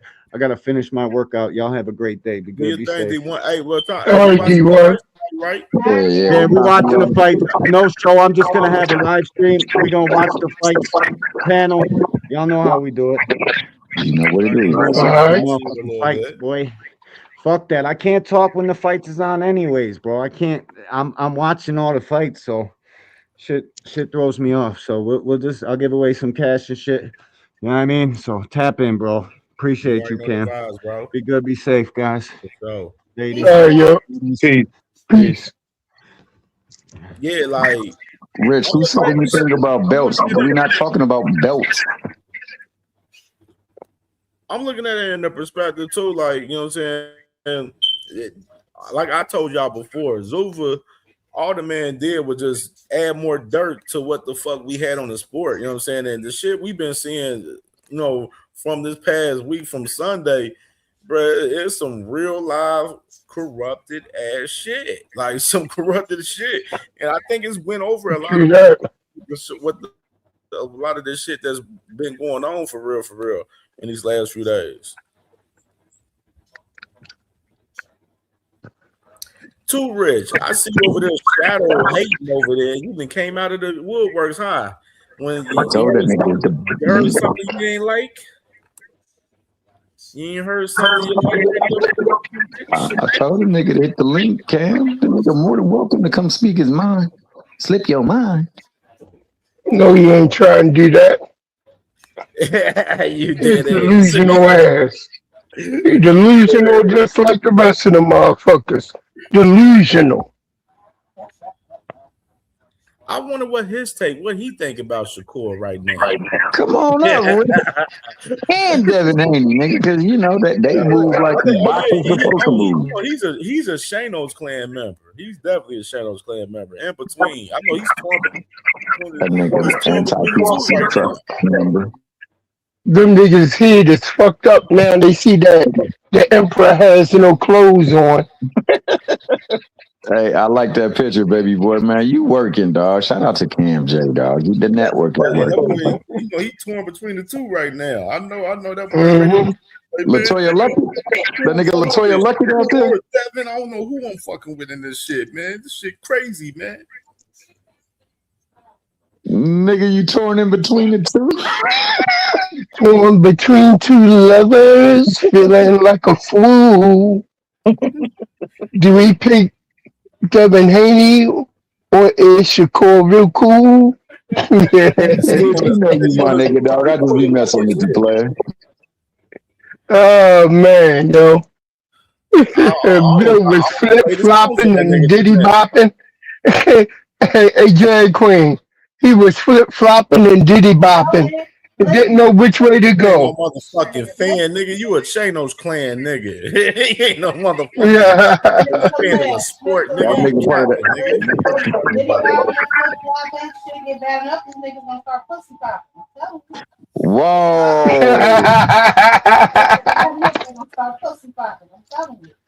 Hey, what I say the other day? That nigga about to run his ass to Turkey and said, please, we'll fight Devin. I mean, Devin will fight Ryan. That's what Turkey want. He wanted him to fight Ryan. That's what he wants. He don't give a fuck about him fighting Shakur. He want him to fight Devin. I mean, he want him to fight Ryan. And that's the fight to be made. He got to get his get back because everybody saw him get his ass whipped. It don't matter how much they try to go ahead and claim that he was on our screen and all that bullshit, and the fact that he got that loss taken off, it don't matter. They saw it, and we saw him get dropped 7 damn times in one fight. That's all that matters. Seriously. You want to get back in that man good gracious? You better go over there and say we will fight Ryan Garcia because that belt gone. Fight, fight Keyshawn, end up losing or whatever. You know what I mean? That's the only fight that anybody want to see of him. Is fighting Ryan Garcia, But I think, trying to get that good back. hey Dave, I think Bill, if you What's really good, listen to KO? Bill, if you listen to Bill, right, I think he pretty much then told us like because he was saying that he won them both, but he won Shakur first. But then when he got pressed, when he was on the phone with Keyshawn, if you really listen to Bill, he was basically saying in his Bill language that you're not gonna make me fight Key. So he kind of told us without telling us that like you ain't gonna make us do anything. Like because he was flexing about wanting them both, in my opinion. Mm-hmm. So I think he gonna get stripped, and I believe ultimately, man, it's gonna be like a Catterall or a Barbosa, and they're gonna make it seem like well, it went too far, and we couldn't come to an agreement like they always do, and they're gonna go because they attach themselves to big names. They've been doing this for years. They attach Yep. themselves to a big name and then fight somebody and make an excuse. You know what I'm Yep. saying? They've been doing that shit for so long, it's ridiculous. They've been What doing it that shit do, since KO? 135. Yeah, what's good with my bro KO, man? Hey, KO, did you see Salute. What this up, turkey on the KO? sheet? Salute to You see this everybody. turkey on the sheet post right here, man? I wanted to get your thoughts about this What right here up, from Turkey KO? on the Street. What's happening? What's happening? Let me see now. I see this. I do my best to do a meeting. Hold on, let me stop this thing. I do my best to do a meeting soon between my brothers, Dana White, Nick Khan, Frank Warren, Eddie Hearn, my partners and friends in the zone to make peace and revolution for boxing. I hope I succeed and boxing fans see the white smoke rise from the chimney. I want to do it before losing my memory. I'm afraid in 2028 or 2029, I'll forget my name. Well, first of all, I don't wish no ill will for nobody. I don't wish no ill will for nobody. I just got an echo. It's an echo. Y'all hear that, or is that just me? Y'all hear that, or is that? Nah, it's definitely echo. Somebody got to go. Everybody got on mute. KO Rock. Mute. Yo, yo, yo. Yo, yo, yo. Nah, it's still there. Nah, it's still there. So maybe it is me. I'm gonna go out and come back in, bro.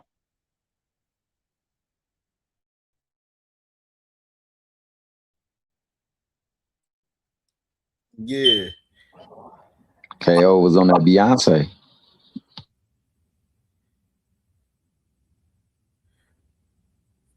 So you come back real quick. Yeah, he was jumping. Nigga, I'm gonna keep fighting, but if they do that, they know, I know they some hoes.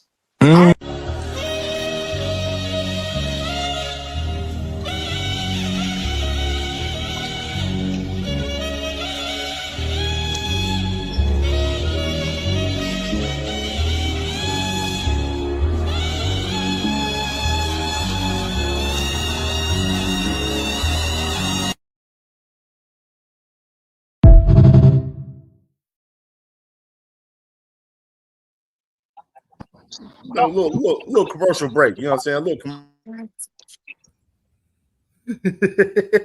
It's about to pop open. Yo, am I good? Am I good now? Yeah, you sound better. You sound better. Clear. You loud and clear. All right, so salute to everybody up here, each and every one of y'all. So first with Turkey, bro, I don't wish nothing on nobody health or whatever. At the end of the day, it's just boxing talk. So whatever that is, I hope he get it taken care of and all of that shit. From the boxing standpoint, though, I thought he said he was gonna eat everybody alive and shit. I thought he was taking over and everybody was getting put out of business and they was going to the Senate and getting shit changed and all these promoters getting put out of business. Why he want to do like have a sit down and shit like a co-op? What's going on, bro? What's wrong? It's not that easy. I guess it's not that easy as we thought it was gonna be for you to take this shit over, huh? Now you want to sit down with the same people you was trying to take fighters from. Now you want to sit down with the same people that you tried to put out of business. You was just laughing at Eddie Hearn when you took Conor Ben from him. What happened? Man, I want to sit down and make peace. Nah, y'all, you want to make peace over the war that you started because you getting your ass kicked right now. Nah, bro. Take this shit over. take this shit over like you said you were gonna do. That's my thoughts on that, bro. Like, really nothing more, nothing less. Like, I don't think they should do it. I don't think they should sit down and make no peace because he already paid his hand when they tried to. When they offered their hand in peace, he came in like an agent, infiltrated, worked with the fighters directly, find out how people was working. Then he tried to lay his grandmaster plan of trying to start Zuffa and start taking fighters and taking shit out. Nah, bro. Nah, I don't think they should. I don't think they should do it because if he gets another opportunity, he'll probably try to do that shit again. When he showed them who he is, they should believe his ass and just keep doing what they doing. That's my thoughts on that turkey shit, though. That's really it, bro. KO, that's crazy, man. The crazy part I seen today, if y'all notice on the socials, you see the zone. They're pushing that series that they're doing the fight for us with TNT Sports and True TV. They're pushing that heavy now, where they're going to be having boxing on the zone, and every Saturday they're pushing that heavy for us American boxing with all of those guys that's tied with the zone right there, which is interesting with Turkey coming out saying this today, and then the zone popping out with that. It's crazy. The timing of that shit is very ironic for real. Yeah, I don't believe in coincidences, bro. I like with all this shit going on. Like you can see, like they didn't expect them to be able to take the Noel Makala fight from Jao Pataya, bro. But David Benavidez snatched that shit. They didn't expect the WBO and IBF to be making the moves they making, bro. They didn't expect that shit. But what I really came up here for, Cam and everybody up here, I want to put something on y'all mind. Y'all stop me if y'all thought about this already. Or stop me if somebody said it already, because y'all know I hate repeating what other people say and shit. I want to talk about Devin Haney and Shakur Stevens. Everybody has now seen what happened over on Cigar Talk with Gustavo. But did y'all know that also Gustavo put the nail in the coffin of the Devin Haney Shakur Stevenson negotiations, and he basically exposed that they were fake? For sure. For sure. Did y'all pick up on that, bro? Absolutely. Absolutely. For sure. Okay. Through that. So here's, I don't know if y'all said, I don't know if y'all said this, so I'm just gonna say it, right? Did y'all, so this is where I'm coming at with it. If Devin Haney and Shakur Stevenson were really in negotiations, why didn't one of their teams or both of their teams petition the WBO to allow them to fight?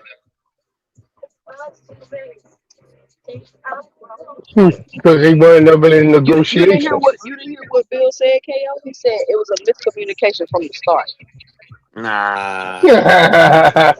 But here, hold on. Here's another layer. Here's another layer. Bill Haney told us all that Zuffa was the one and Turkey was the one putting up the money for their fight, right? For the negotiations, right? Y'all heard that, right? Y'all heard Bill say that a bunch of times. Yep. Yep. He said the money man, Okay. Turkey all the sheep. How is Zuffa able to put up money for a WBO title fight if they're not even a licensed and sanctioned WBO promoter? True that. They not licensed to Yeah, put on man. any sanctioned body fights. I even got my mom working on the IBF situation, Which means they never had any intentions of working with the sanctioning bodies, KO. Exactly. Mm-hmm. Exactly. This is why, in my thinking, is that Turkey wants to do this little sit down, this little kumbaya moment, because he sees that the IBF and WBO are going into their meeting to box their asses out. You can't shit on the sanctioned bodies and then turn around and say that your fighters can fight for their belts. We saw what happened to Calvin Tyler. We just seen what happened with Richard Henry. These boys out here swimming without a paddle. I don't know. It's looking bad. I'm enjoying it, honestly. That's all. That's all facts, and it's like when you tell somebody you're gonna put them out of business or you're gonna shit on them. What did you think the response was gonna be? If I tell Cam J, if I tell you, bro, if you and I didn't know each other, and I'm like, look, bro, this nigga Cam J, he trash as shit. So every time he go live, I want y'all to know I'm gonna go live with that nigga. That nigga don't know what he talking about. He garbage. He don't know nothing about boxing. You just gonna sit there and you just gonna sit there and not do nothing, bro. Are you just gonna let me try to take your shit over, or you gonna fight back? I'm pretty sure you're gonna fight back, bro. Definitely gonna fight back for sure. What did they think was gonna happen, bro? Like, I don't. Facts. What did they think? What did You know they what's think? even you know what's even worse though, That Kale? nigga You know dog, what's even worse? niggas are soft. Like so when Yeah. you when Nick Khan is at Congress in front of Senator Ted Cruz talking about, look, the WBO, WBC, we don't even know who the champions are. Boxing is so trash. When Dana White is like, it's taking candy from a baby. Like, what did you think these niggas was gonna do?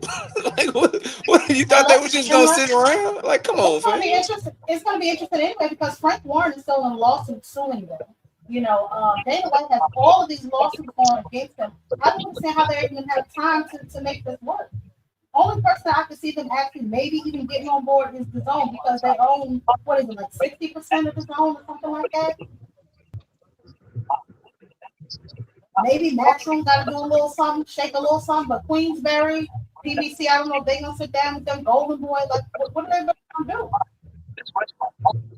But so y'all know what makes this situation even worse? It's like, did they lie to Ja Opataya and make him think he was really gonna be able to fight with that IBF belt, or are they all just lying to the public? Because if y'all don't have the licenses to even throw these fights, like what are y'all talking about? Y'all intentionally been lying this whole time. I told you my conspiracy theory. I think they used Ja Opataya as bait to see how far they could take this.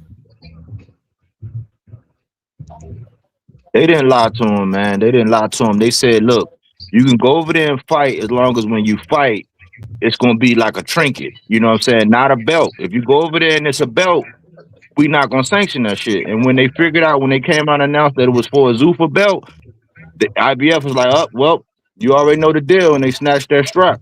So they didn't lie to him. No, she was talking about Dana Whiteman, and Dana Whiteman absolutely lied to Ja Opataya, in my opinion. They led him to believe that they don't have the licensing.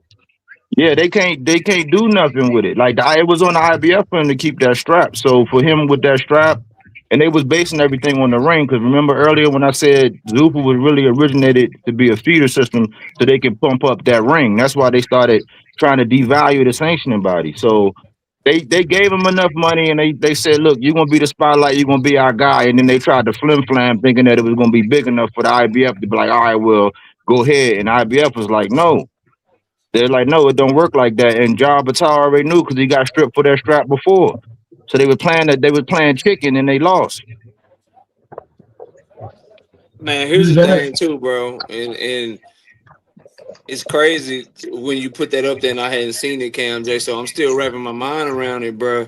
And it's funny because it's another one of these takes that aged like fine wine. And this is what I mean, bro. When two people are at war, who's usually the first person to try to call for a truce? The person losing. Facts. The person getting their ass whooped. So, always the person getting their ass whipped. They throwing up that white flag quick as shit. That is a fact, man. Because the Dana, he thought he could use his relationship with Trump to strong arm everybody. And now he's slowly realizing that that's not working, at least not as quickly as he thought it would. Hey, I'll tell you something else. Who's to say that negotiations on changing the Ali Act isn't going the way it's supposed to go? And they got all this money situated on the UBO. Now, what they're going to have to do, they're going to have to go ahead and try to come in as another sanctioned organization. But that's what I'm thinking. Hey, that is a thought right there on that, for real. No cat. For real. Like, who's to say? Because, I mean, it's been quiet on that a little bit recently, too. You know what I'm saying? But like KO said, definitely, you know what I'm saying? The motherfucker that's trying to bow down to the situation now definitely is the one getting their ass kicked. And Turkey, I've been saying it. people ain't been realizing this whole war been going on between Zulfa and the sanctioned bodies, and Turkey seeing this shit for what it is. And with this post, he's seeing it like, man, this shit ain't going how we thought it was gonna fucking go right here, man. Let me see if I can get these guys to the table and shit. But the thing is, what you gonna get them to the table and do? What are you gonna work with the, are you gonna have Dana work with the sanctioned bodies and work with the other promoters? Like what is the plan? Like, what is the true plan? Or are you gonna still try to fight this shit with these guys? But that's what I told you. That goes against his whole campaign and what he ran to for all if he does that. His whole campaign was, it's too many belts, it's too many sanctioned bodies. I'm coming in here to basically simplify all of this. That was his whole campaign, his whole marketing strategy when he started pushing this whole thing for nonsense. You can't then double back and start to work with the sanctioned bodies, because then what did you go to Congress for? True that. All of that for nothing. Yep. And you spent all that political capital. Now their pocket's empty. So we gotta make a deal with the other promotional companies that we want to deal with. Damn, I wish I was And you going notice live they today. didn't say Oh shit, PBC. this is such a good topic, bro. Oh my god. You notice they didn't say they wanted to talk to Al I Heyman. seen that shit on the net while I was live just now. I'm like, oh yeah, no, we going to talk about this. Fuck that. Fuck the Earl shit. I love Earl. We gonna talk about this right here. Like literally, man, the fucking turn. Like literally, it could be another trick. Aging crazy right now. What you say, 2 cents? Could be another trick. I don't think so, 2 cents, because here's the thing. Well, maybe he is trying to trick them, but I think they really in dire straits because them sanctioned bodies got the same rules. They kind of lean on each other. So if they see how the WBO moving, the IBF, the WBA, and WBC could be like, shit, they ain't sanctioned promoters with us too. They can't bid on our fight either. And then Gustavo slick talking ass, they asked him, they said, will you let Zuffa become a sanctioning body or become a licensed promoter so they can try to do a fight or bid on a fight? That man said, why would I not? He wouldn't even answer the question. I'm telling y'all, bro, they boxing their ass out successfully. But I'm loving every second of it. What's crazy is when the WBC president came out and said, yeah, I'll let them fight for the belt as long as they follow the rules. And I was telling people then, what are the rules that they need to follow? I said, y'all, this is politics. Y'all running around saying, see, they can fight for the belt. He said, yeah. I said, no. He said, yes, long as they follow the rules. I said, do you know what that means? That means we could always flip some shit around so you won't be following the rules. And you'll never be able to fight for this belt. Goddamn right. This is political games that we're playing. Noel Macalavalla, whatever fucking name is, he found out. He tried. They put his ass in a position, and now he fighting David Benavidez in November. And that was another slap in Jao Bataille said, oh, you think so? You think he about to fight Noel McCamalian? We think not. He about to fight for a real belt. So now Jao Bataille is somewhere sitting down talking about if anybody want to be undisputed, come fight me like he got something to offer something about it. Looking dumb.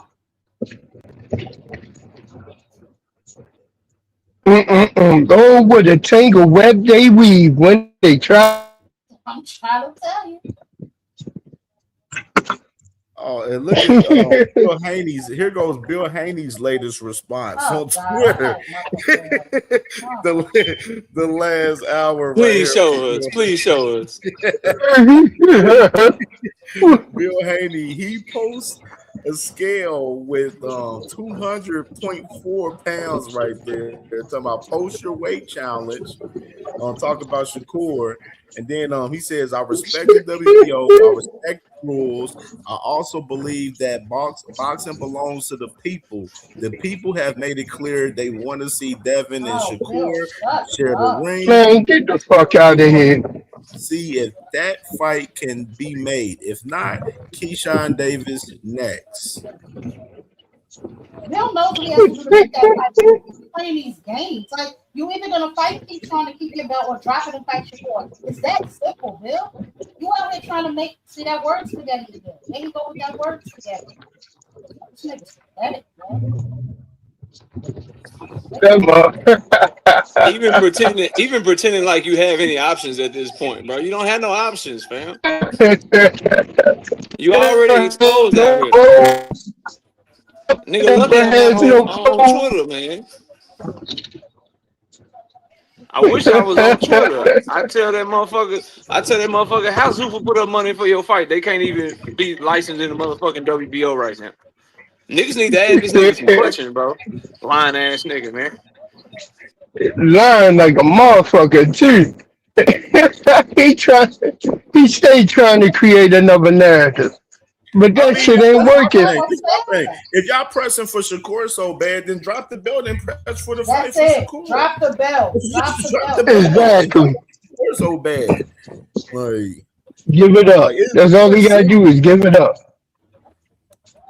Those are only options. That's it.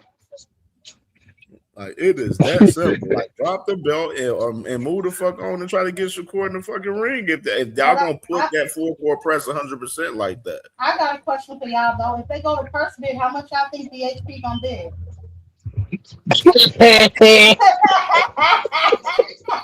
Man, that shell promotional company, that shell of a promotional company ain't gonna do shit. The motherfuckers ain't putting no money up.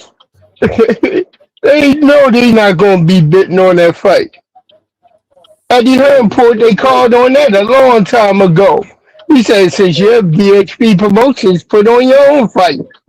They ain't gonna bid shit. And all the promoters gonna come together and say, Top Rank, you go ahead and be the only one to bid on that. They're gonna bid like $1 million. Because Keyshawn is fighter. Because Keyshawn that fighter. They gonna bid so low, the Haney's gonna end up dropping. If they drop that belt, dog, oh my god, bro. Evil aircraft. How am I evil? Because I asked the question. See, this is what I'm saying.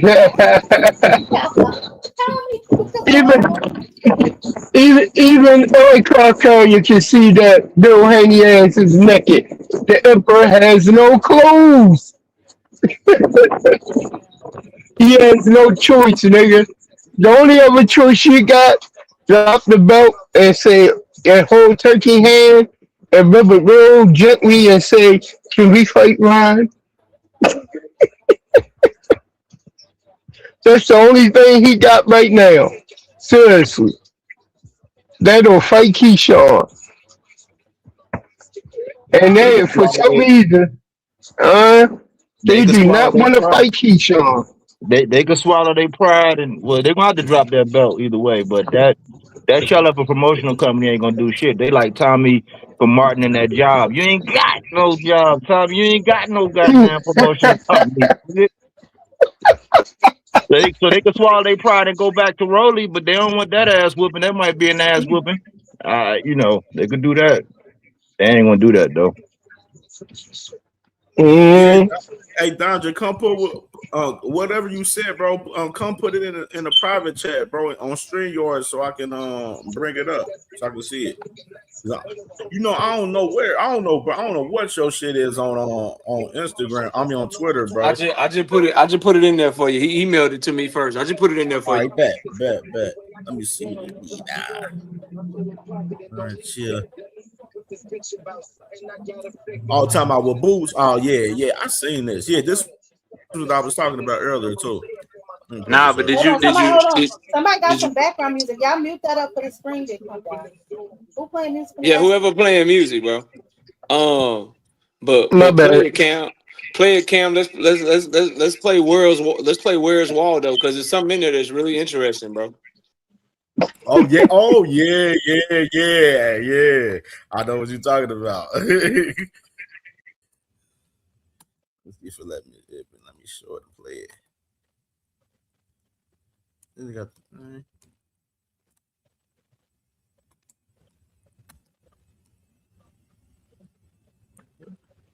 It's June 20th, where every Saturday, the biggest fights, the blockbuster shows, are live only on The Zone. On The Zone.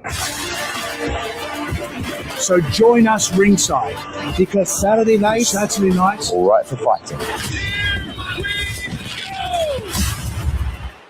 Saturday Fight Night launches June 20th. Where every Saturday, the biggest fights, the blockbuster shows are live only on the Zone. On the Zone. So join us ringside because Saturday nights, all right for fighting. Saturday Fight Night launches June. Damn, it's choppy. It's choppy a little bit. Damn, it was choppy a little bit. Did y'all see it though? That's why they got Tank doing the backflip. Yeah, I saw Saturday night fights on the Zone. What's Tank doing in a promo? I was thinking that, like, why the hell they got Tank on here? Oh well, Who knows? Isn't PBC going to the Zone though? KO was cooking on that. I think he was cooking on that. There was rumors. There were rumors that they're in negotiation with the Zone. I thought I heard that they was going to the Zone, so maybe. Hey, like I said, because I know some people, they was like, man, Cam, man, you, how you feel about, if PBC was to go to the Zone? I'm like, hey, I'd be cool with it because all of those guys would be up under one roof. I wouldn't have no problem with it. That's gonna make them a real powerhouse too. I think they're coming together to get Turkey up out of here. Yeah, but Turkey do own what? 40% of the Zone? How much he own the Zone? I don't know. All I know is that all this shit dropping all at the same time. Like something going on, bro. Mm-hmm. Told you. They ain't got the votes. They might not have the votes. Now they gotta become another sanctioning body and create a whole side of the street. That's what I've been saying. Man, that's funny. That's the only silver lining to this turkey shit. The only silver lining to this turkey shit is that he forced all the promotional companies and these other entities to work together. So that was like the only silver lining to this shit. Yeah. I'm about to play it right here. I got it here. This is a little bit better for y'all. Saturday Fight Night launches June 20th. Where every Saturday, the biggest fights, the blockbuster shows are live only on the Zone. On the Zone. So join us ringside because Saturday nights, all right for fighting.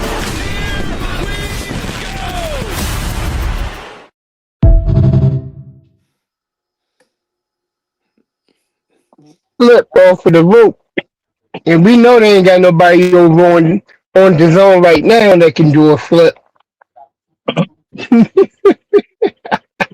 Fights every Saturday on the Zone starting June 20th, which is tomorrow. No, I mean, it was tomorrow, man. You know what I'm saying? Along with the TNT and True TV deal that they got, you know what I mean, as well with the fight series that they have starting with Abdullah Mason July 4th. Right there. That's when they hold on the 20th. That's when they start their 7 versus 7, right? Or is that come later? The TNT joint. I think that's on the 27th. That's July 4th. Okay. Yeah, the first show is July 4th.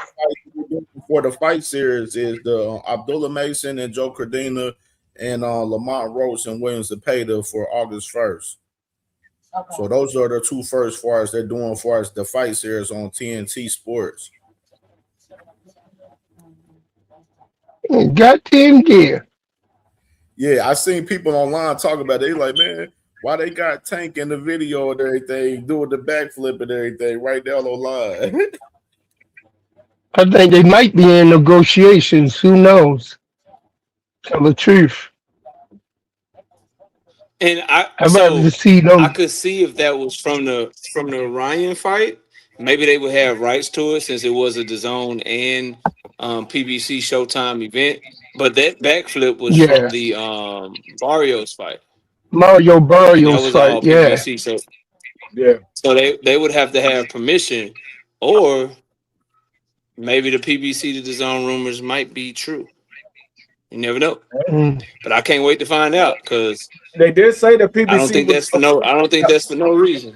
Yeah, they did say that was a rumor that PBC was talking to the zone. So could be something in the works. I'm not mad at that. What type of fights? Mm. Oh yeah, let me show y'all this, man. Something right here from I showed earlier. We can't go. Chris Algieri right here. You might got a phone call right here, maybe. Chris All right. Algieri earlier, man, talking about Boots, man, in camp right here, man. Let me show y'all this. Reports I'm hearing about Boots in the gym. That's what I mean. Like boots in the gym, boots in the gym. But I mean, I'm talking to guys firsthand who are there, and they're destroying them. Like he's busting rib cages, he's busting noses. I've heard from guys that I really trust, like fighters, trainers that are friends of mine that tell me like, "Yo, watch, wait."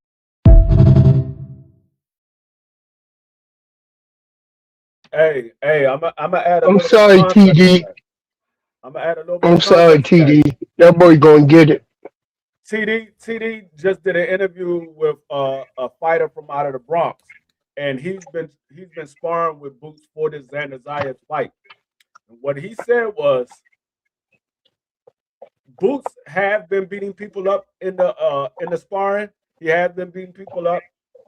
He said it was one guy he was sparring that was 17-0, and he said Boots put hands and feet on him. But what he said about Boots was, it's not the power. He said, yes, he can punch, but it's his accuracy.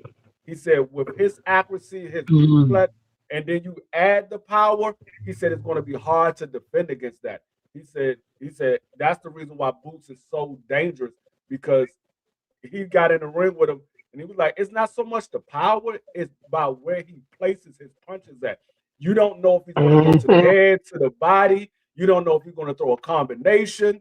You don't know what it's going to be. So he was like, no, it's going to be scary. If Boots have his way, and he said that's one thing that he did see from Boots.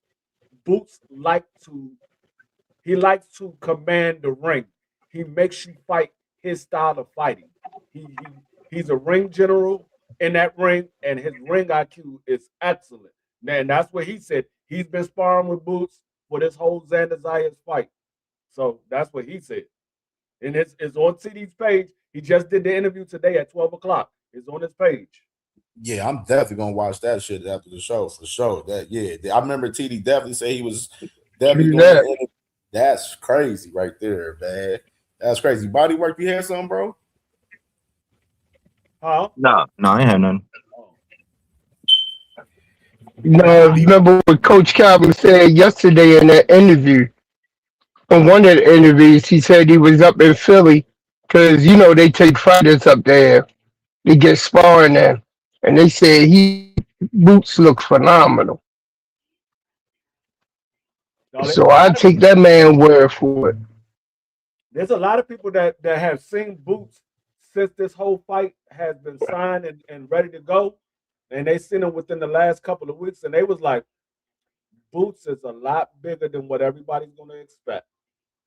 He's a lot, and it's not so much as he put on a lot of weight, but it's the split between weight and muscle.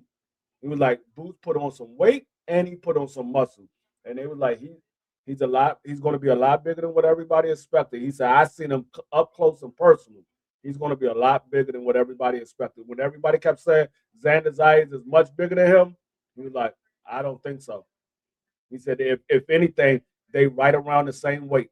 They're going to be right around the same weight come fight night.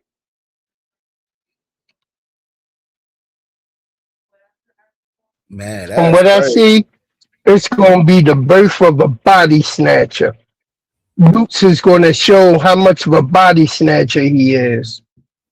For real. He get inside, he gonna work that body. As a matter of fact, and I'm telling you that Boots is going to be at one of my people's gym the week of the fight. He's going to be doing his little workouts there, and he said he's going to get a close view on Jerron Boots. He said he already know that Jerron Boots is ready to go. He already knows Jerron Boots is a great fighter. He said, but I get to see up close and personal how big he is, how ready he is, He said, I'll let you know firsthand what I expect. Because he already said he thinks it's going to be a 6-round knockout for Jerome Boots Ennis. He said, but it might come sooner than that if Boots is what everybody's saying, because he hasn't got a chance to see him yet. But he'll be in his gym. The dude that I was talking to that did see him up close and personal, he saw him, I think, last week or maybe the week before last. And he was like, man, Boots is a lot bigger than what a lot of people is expecting. Okay. I'm excited. That boy. I love God outside. I can't wait till it's Friday. Since you still going to the fights next week? I'm gonna keep checking my email every day. If not, I'm just gonna sneak up in that thing. I'm supposed to hear something about my credentials this week, so let's see, man. I'll pray for me. Yeah, I'm about to say today is Friday, man. So yeah, hopefully you hear something today, either today or Monday or Tuesday, one of these 2 days, at least. I'm praying, y'all. But yeah, I'm excited for this fight. I think this fight will be huge. I think I did not hear something about this Xander back or something. Fight. He needed like a little. Xander had a whole lot of weight on him. Yeah. So Like he had a little belly. Yeah, it will extra something. So we're gonna see. But man, I don't know. Shout out to Boots. Shout out to Xander. Both I told you I know Xander slander, man. We're gonna get them both boys take respect. Because Xander didn't have to take this fight. So we're definitely gonna get both of them boys take respect. You know, see. You know, but I think Boots definitely can pull it off. Now, do y'all think that he needs a stoppage to get his respect for this fight? Or do y'all just think simply beating Xander will be enough? I say, I mean, you want to put on one of those performances where you get the stoppage, of course. You know what I'm saying, just to put everybody on notice. I don't think it's like a need for him. I think it's just more so just getting a dominating win, just whether it's by decision or knockout versus Xander, because I mean Xander's tough. You know what I mean? Everybody's expecting Boots to stop him and everything, of course, but same sense, See, I find it hard to go all 12 rounds, being though that Xander slows down so much in the second half of the fight. All of that movement that he has in the first half, it goes to being more of a holding matchup.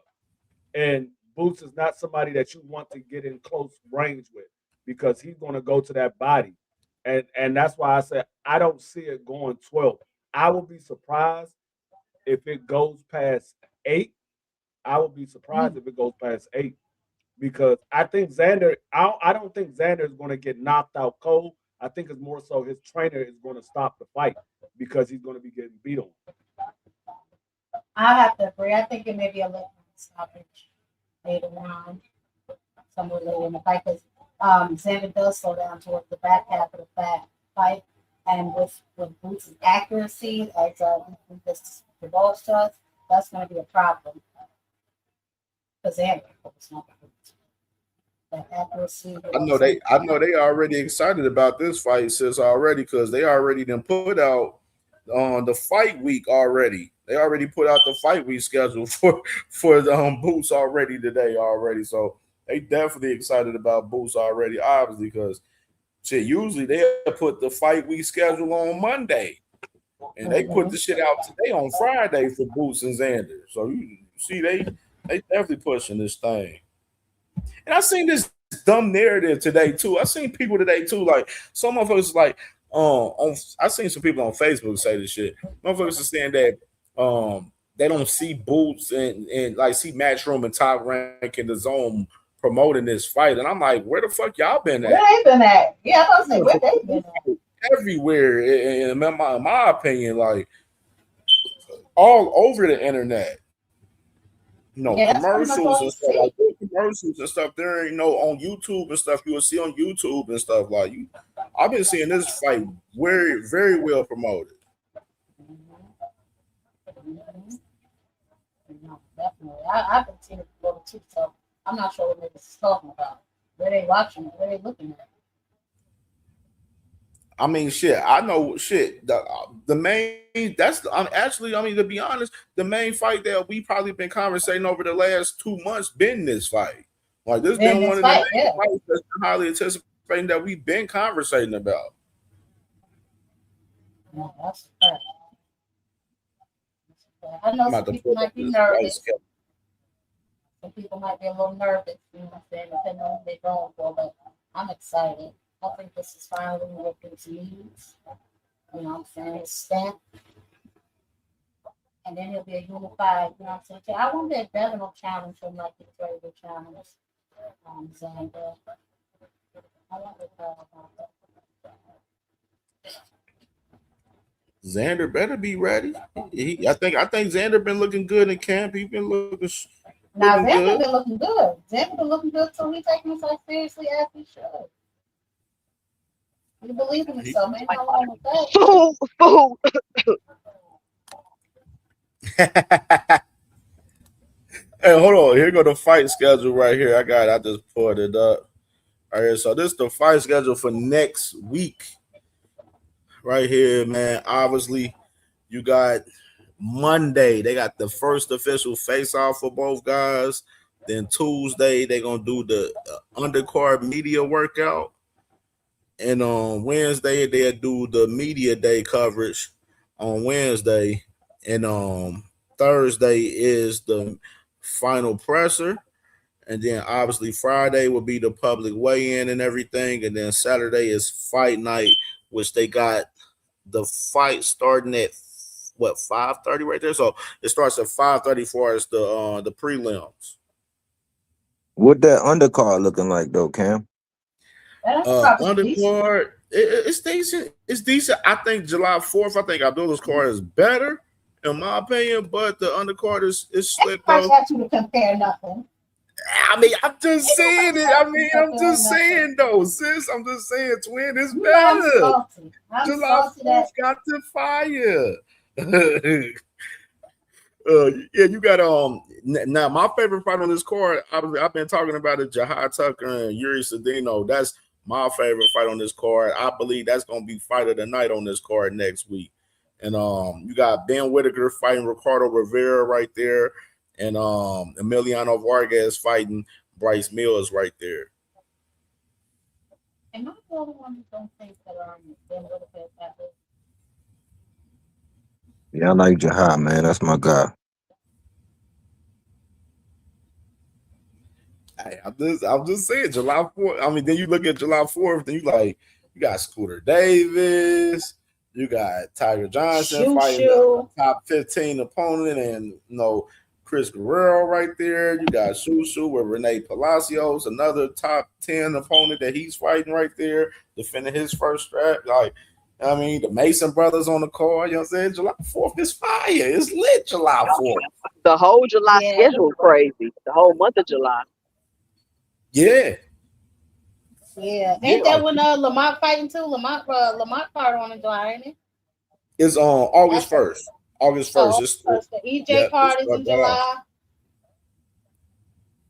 Yeah, you got Earl Spence and Anthony Joshua. They both fighting on the same day.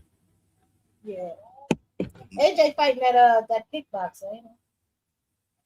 I forgot. Next week we got Leon Pyro and Lewis Crocker next Wednesday. We got that next Wednesday. Of course, next Sunday you got Zuffa with their card with Rayo Valenzuela and Edwin De Los Santos next Sunday. That card took forever to get here. I thought they fought already. Yeah, they did. It's a rematch. Yeah, it's a rematch. It's a rematch. Yeah, it's Edwin De Los Santos stopped El Rayo the first time. Now I'm talking about the second time on Zuffa. This is the first time on Zuffa. No, this is the second time. On Zuffa? Yeah, no, this is the second time that El Rayo and no, I know that, but I'm talking about the Zuffa card. I feel like this card took forever to get here. Maybe they announced that earlier. No, it's still like it took forever. Yeah, I don't know. They ain't really been no promo for real towards it for real. They announced it like 3 weeks ago. I remember when I reported it that they announced it's about like 3 weeks ago, but it ain't the promo been trash for it. A lot of the promo been trash for they fights. For real, you want to be honest, but hey, these guys waving the Zuffa flag, acting like they watch these motherfuckers. These dudes don't be watching Zuffa like that. Motherfuckers be capping for real. They don't. Like, of course, July 18th, you got, Diego Pacheco, Emmanuel Aline, along with Albert Bell and Andy Cruz on that card, July 18th. Hope's got a card July 18th, as well. They back at it. Man, it's a lot of action. And of course, they got the Zuffa New York boys fighting July 26th. Belanga in Africa. I heard the prices for those tickets at the Hulu Theater is ridiculous. Yeah, I heard those prices is crazy, bro. For the TV was talking about it the other day. Yeah. He's telling me about it the other day. Talking about those tickets for prices for Belanga is insane. How much are the tickets? They talking about they doing like $1,000 tickets damn near. What? Like matter of fact, the tickets just went on sale today. So you probably that must have been resale or something. No, this is the tickets just went on sale today. $1,000 for Edgar Berlanga is ridiculous. Yeah, no, that's what he was telling me. He was saying the ticket was like $1,000 for nosebleed, not front row. You know how sometimes some people be coming out and then like putting tickets up there like they have them for real, but they don't. Is that what's happening? Because somebody told me you said if the tickets went on sale today. Somebody told me like yesterday or the day before yesterday about the ticket prices. So no, I'm wondering. You can find out how much the tickets is going to be, but they're not open for sale until whenever they release them. You can find out how much the tickets is going to be, but I'll look it up for you right now. Oh, no. Hey, but why you look that up? I'm finding that hard to believe, bro. $1,000 for nosebleeds for Errol Belanga, like, and this what make me think it be some crazy fishy stuff going on, man. Because that don't even make no sense. That's not even reasonable. Are they intentionally tanking in their market value? They're intentionally tanking it. I mean, Edgar Belanga don't really got no market value anyway, but that's ridiculous. Who do you expect to be buying these tickets to see Edgar Berlanga? New York just won a Super Bowl. I mean, not the Super Bowl. New York just won a chip too. What do I think about Edgar Berlanga? Hey, but hey, D Free, who you got in that? I mean, what's your thought? You ain't gotta tell me who you got, but like, what's your thoughts on that Albert Bell, Andy Cruz? Because I think that's a sneaky good fight, man. Yeah, man, that's one of my favorite fights coming up. Albert Bell, Andy Cruz. I'm gonna lean a little bit towards Andy Cruz. Slightly. I might say it might be a split decision. Why are you leaning towards Andy Cruz? Huh? What's your thought process? I think I'm just looking at the style that Andy Cruz, his movement in the ring, fighting off an angle. I think he'll be able to provide the angles like on traps on Albert. Yeah. But my thing with Albert, that fight is Albert, that reach, man, the size and everything. I think that's going to be a big factor for Andy Cruz, where he might not be able to get on the inside against Albert in that fight. I mean, that's just my thing on that shit.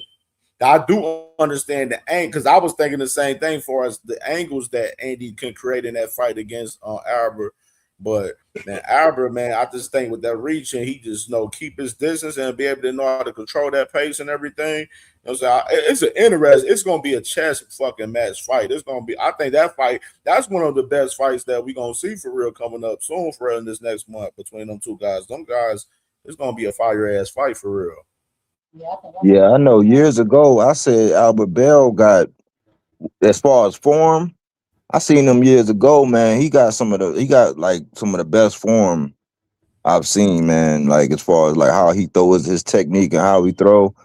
But I'm wondering if that experience with that Andy Cruz just got, if it's gonna pan out in this one. Like if he learned something from that That's an interesting fight. It's I wanna lean more towards Andy, but I don't know, man. I think that's like a 50-50 for me. Yeah, It's a good fight. It's a good fight though, 50-50 man. fight. Yeah, it's a 50-50 fight. I'm just leaning towards Andy. And that's another thing too, being though that he had that loss, I think he's looking to revenge that loss. I think he's looking to get back from that loss. And so I think he's gonna come out there and he's gonna pretty put the game plan to use because he started having moments in that fight. He started having moments I'm in looking that at the fight. odds right now. Do we But it know was who's training him for this fight? Do we know who's training him for this fight? Huh? Do we know Who, who's Andy? training him for this fight? Oh, Andy's still with Bozy, sis. Yeah, he with Bozy. Yeah. Yeah, he been in, Oh, yeah, but he been I in wouldn't camp. think that Bozy would have enough time to train him in Boots for this fight, is he? Yeah, he been in camp with Boots. Okay. I'm looking at the odds right now on FanDuel. They got the odds for this fight right now with Andy Cruz and Abrabel. They got Andy Cruz as a heavy favorite, minus 600 to Abrabel's plus 360 right there, man. Wow. Hey, I might get paid that. Wow. Gotta sprinkle something on that. Hell yeah. Hey, matter of fact, the JoJo Diaz fight, that's tonight or tomorrow? Tonight. That's tonight. Oh, I gotta watch that. I put the money on JoJo plus 1100. I had it. Man, they got H2O minus 700 now on JoJo Diaz now. And that shit that went up as the day went on today. the free, that's what it was like 650 yesterday. That shit that went up to minus 700 today.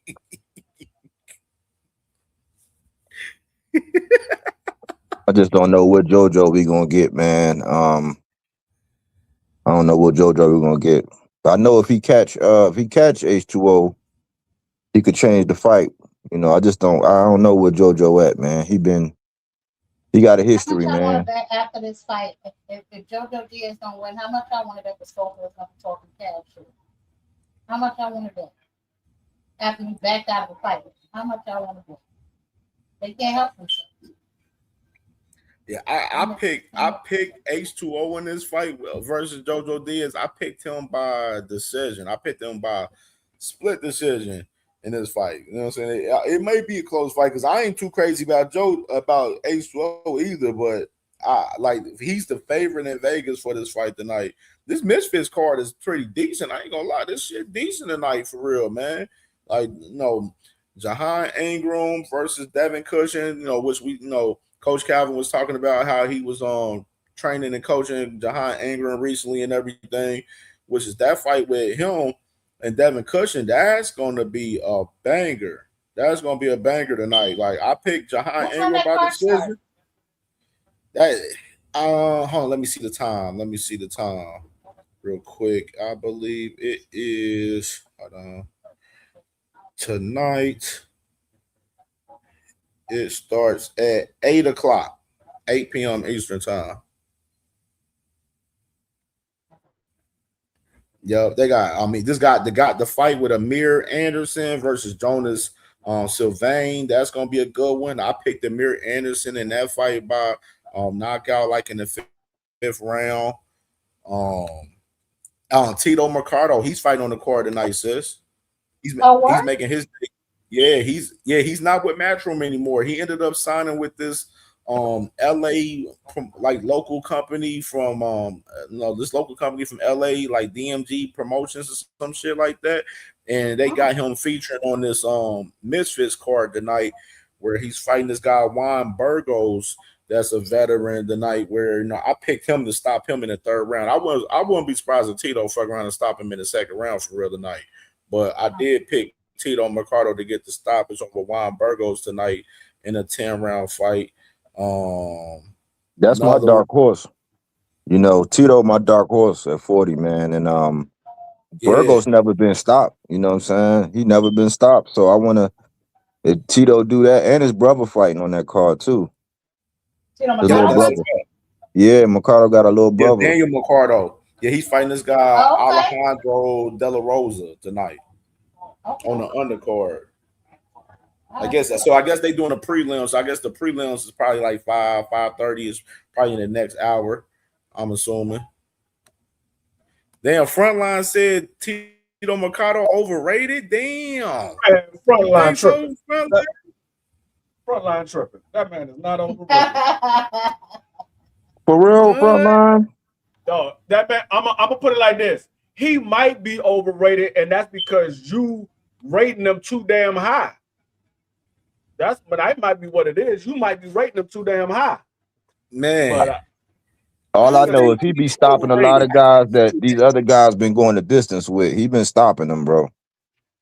He been stopping them. Is this the same Tito Mercado who called Shakur out? Yeah, yes. and Keyshawn. Yes. No, that man got Tito. He got Tito Mercado rated up there Yeah, with Tank because Davis. both of them guys out. he got him rated up there with Tank Davis. That's why he overrated. You got him rated too high. You got to bring him down a little bit. You got him up there with Tank Davis and Bud Crawford. He ain't ranked that high. You got him up there too high.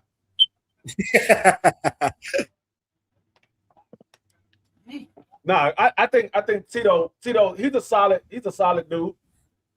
Tito's a solid beat fighter. He's a solid beat fighter. I mean, who do you have beating him in his weight class? That's the question. That's not a champ. That's not a champ. Let's qualify. Let's say, who would you say could beat Tito that's not a champ? Because like I said, Keyshawn been in the ring, Devin been in the ring with these guys, Shakur been in the ring with these guys. He been coming behind them and stopping these guys. You know what I'm saying? When they went the distance. So it's something real about this dude. I ain't gonna say he a world beater because, you know, as he step up like everybody else, we gonna have to see. Yeah. But he showed the potential. He got a high ceiling in my book, man. He got a high ceiling. But I want to ask y'all real quick, man. I don't know how much longer y'all gonna be on, but Cam, you in Cleveland? No, I'm out here in Cincinnati. Okay, you in Cincinnati. I heard that the youngest Mason brother is the nicest. I ain't, you know, Abdullah's my guy. He's my fighter of the year last year. But like, is that true? Because I'm waiting to see these other Mason brothers too, bro. What can you tell me? Yeah. Huh? They they all are talented. They all are talented. I would say that for starting off foremost, they all are talented. But it's kind of like it's like it's two other brothers. And I don't want to say their names and fuck their names up right now. But it's two other brothers that from what I'm hearing, from what I know of, that they say that's just as good as Abdullah. They just haven't got the platform and got the chance to, get put on yet. You know what I mean? I think it's one of the younger brothers, and I think a brother that's around the same age as Abdullah too. You talking about Ishmael and the other one, the one that's always with Abdullah. He's always on the side of Abdullah whenever he's doing interviews. Yeah. He's coming up. I know exactly what you're talking about. Now, see, the thing is, they might be just as talented as Abdullah. They just haven't been tested like Abdullah has. Right. So okay. they might have all of the same attributes that Abdullah. They might even have a little bit more.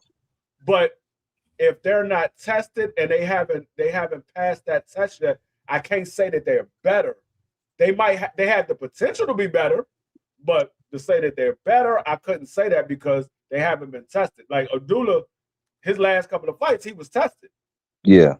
So we could say, okay, yeah, Abdullah is for real. His brothers, we like, okay, they got the potential. I just got to see them in there with better competition to see how they progress, because they can get in there with better competition and take a loss or take a step back. Why don't we see them more? Like, do they not box? Ishmael just went pro. He just went pro. Okay. And I think he was on the matter of fact, you'll see them fight on July 4th. Yeah, I know they're gonna make their debut on his card. I was just trying to figure out why I believe Ishmael is on the undercard, and I think the other one is fighting on the card as well. on the. It's two brothers that's both of them is 2-0 that's fighting on the card on July 4th. Yeah. And those like the guys that's under that's the other brothers and our brother, they don't have that many pro fights. They got like a handful of pro fights. Okay. I was wondering. Okay. All right, that makes sense. That boy Ramon said, "I like to see the Mason brothers versus the Davis brothers." Hey, everybody, you know they beat the fuck out of them probably. the only one that got a shot for real is Keyshawn. Because I think the only one that has a shot to win against the Mason brothers is Keyshawn. The other brothers, they got too many holes in their game. Now Keon, he's decent, but he's still early in the game and he got a lot of holes. Yeah, that other one is trash though. Yeah, Calvin is trash. Calvin is trash. Yeah, Calvin definitely ain't like that. He damn sure ain't like that. I mean, well, hey man, she'll more got to say up here, man. That bad as a fighter. What you got, State Nashville Moore? Oh God. Oh, he away from the phone, huh? With his hating ass. Now, that's the Lord telling him he don't want to hear that shit. Yeah, I'm excited about this Misfits card. It's definitely dope tonight, though, man. Like definitely so. Yeah, I'm excited too. I'm ready. I'm waiting. I'm counting down, man. Yeah, there's some good counting down. Man.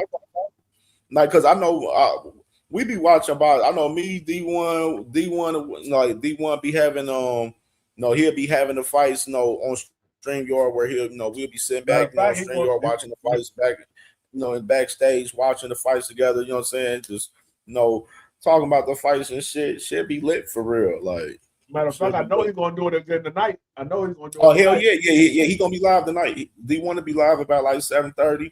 He'll be live and we'll be over there, you know what I'm saying, watching these fights. I'll probably be over there. Shit, probably if you watching the prelims, we'll probably be watching the prelims in the next hour for real.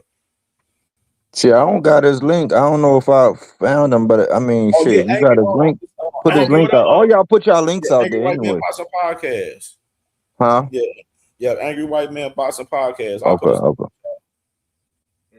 That boy hating ass show more. What the hell you got, boy? Nothing. Yeah, matter of fact, I'll put his link up there. I'm gonna go grab it right now, and I'll put his link up there. Hold on 1 second. Appreciate it. Thank you, Big Fred. I thought you said Mr. Shelton was up here. He right there. He got his phone on mute. Mr. Shelton on mute. He all tapped. He all capped out. Take the Nokia off mute. You need to shut up, man. Motherfucker be busy, man. I'm going to school and shit. I got all kind of shit going on. But I heard you niggas up here crying earlier. Crying about what? I heard you niggas up here crying earlier. Oh, please, Mr. Shelton. I was crying about Zuffa. I hear the turkey man is sick, huh? Oh, turkey sick? Did you hear us cooking your boy earlier? Your boy, Radio Job. Who's my boy? Y'all can cook him all y'all want to. He gonna do what he do. That's your Radio gonna do what he do. You call him Radio, we gonna call him Radio. He gonna do what he do. But they say that you say the old turkey man is sick, huh? Hey, Body, I just put it in the private chat. I just put it in the private chat, Body. Appreciate you. Thank you, Big Fred. Yeah, he's sick. So he said he gonna be he ain't gonna know his name in 2028, huh?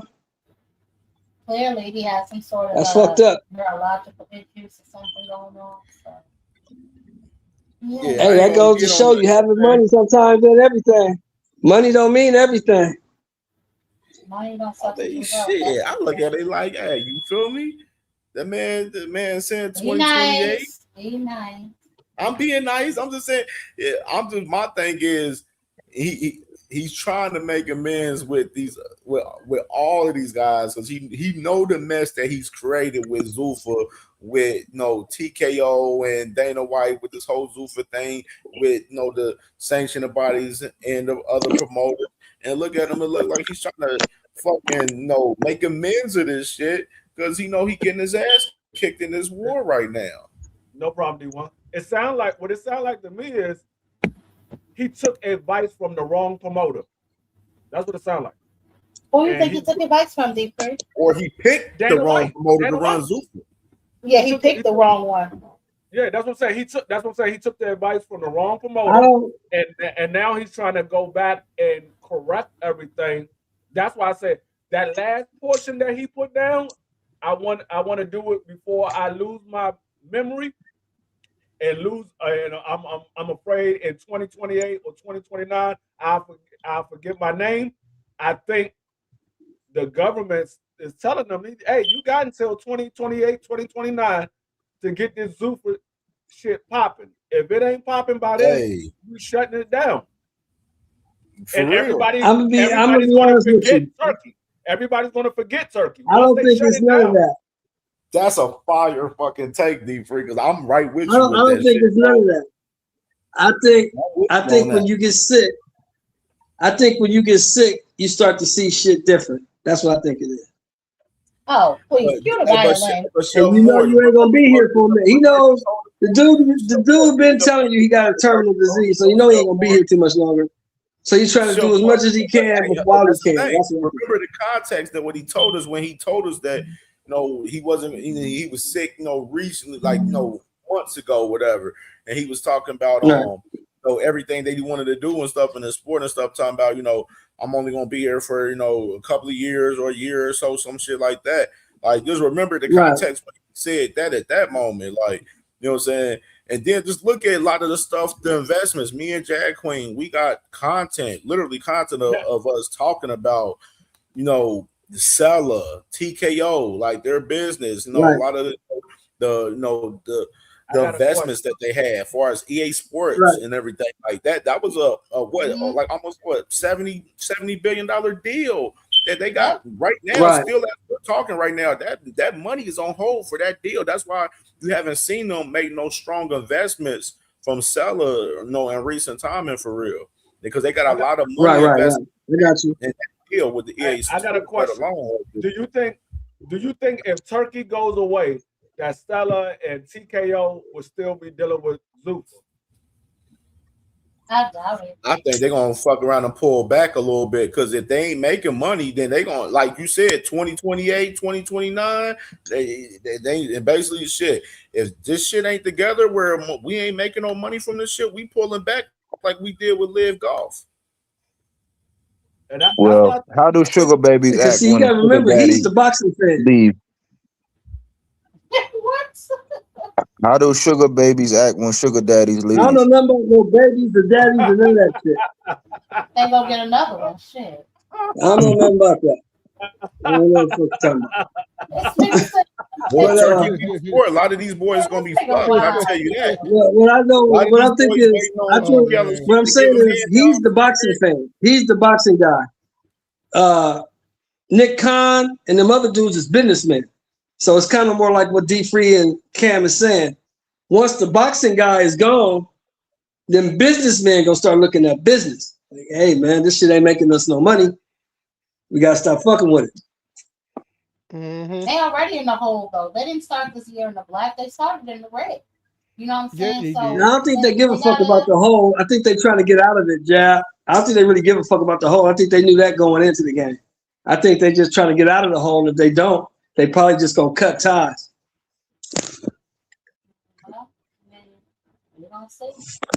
I'm just looking at it like, you see that shit where you see how it's broken down from the perspective.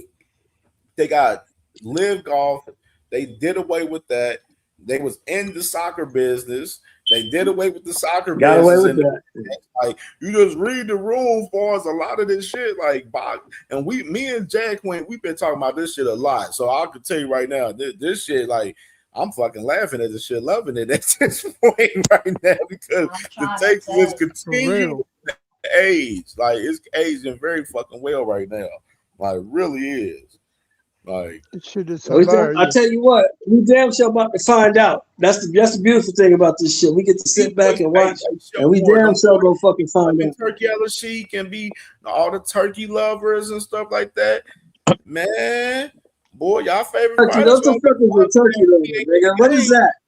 What is a turkey lover? Y'all favorite fighters gonna be fun. The motherfuckers to be running around going Turkey Allah Sheik, Turkey Allah Sheik, His Oh, you see the Excellency, boxing. Turkey Oh, Allah everything. Sheik. You see the boxing.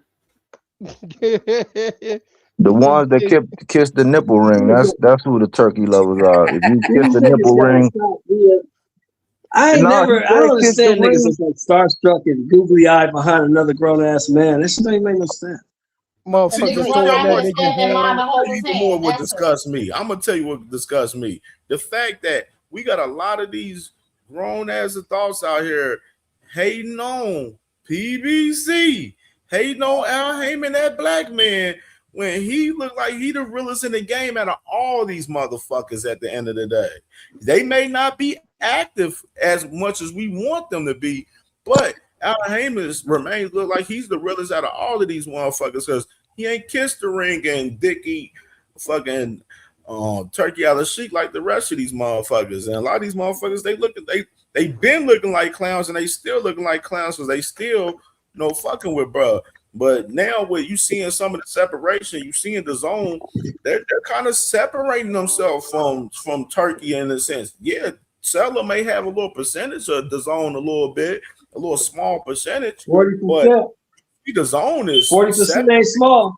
But Seller and TKO and Google what they have going on, especially about that video that we played earlier with them promoting a fight that they're going to have each Saturday from all of the platforms that they have from the zone, from all of the promotional companies they have.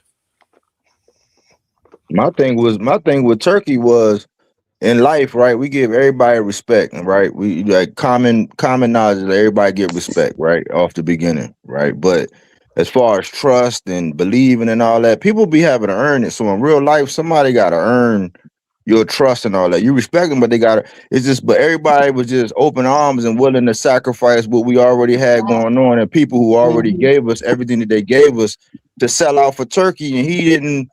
And I was just wondering why y'all hate on like the PBC and the black man who gave us, they got a track record. Regardless of where they at now, they got a track record of what they done.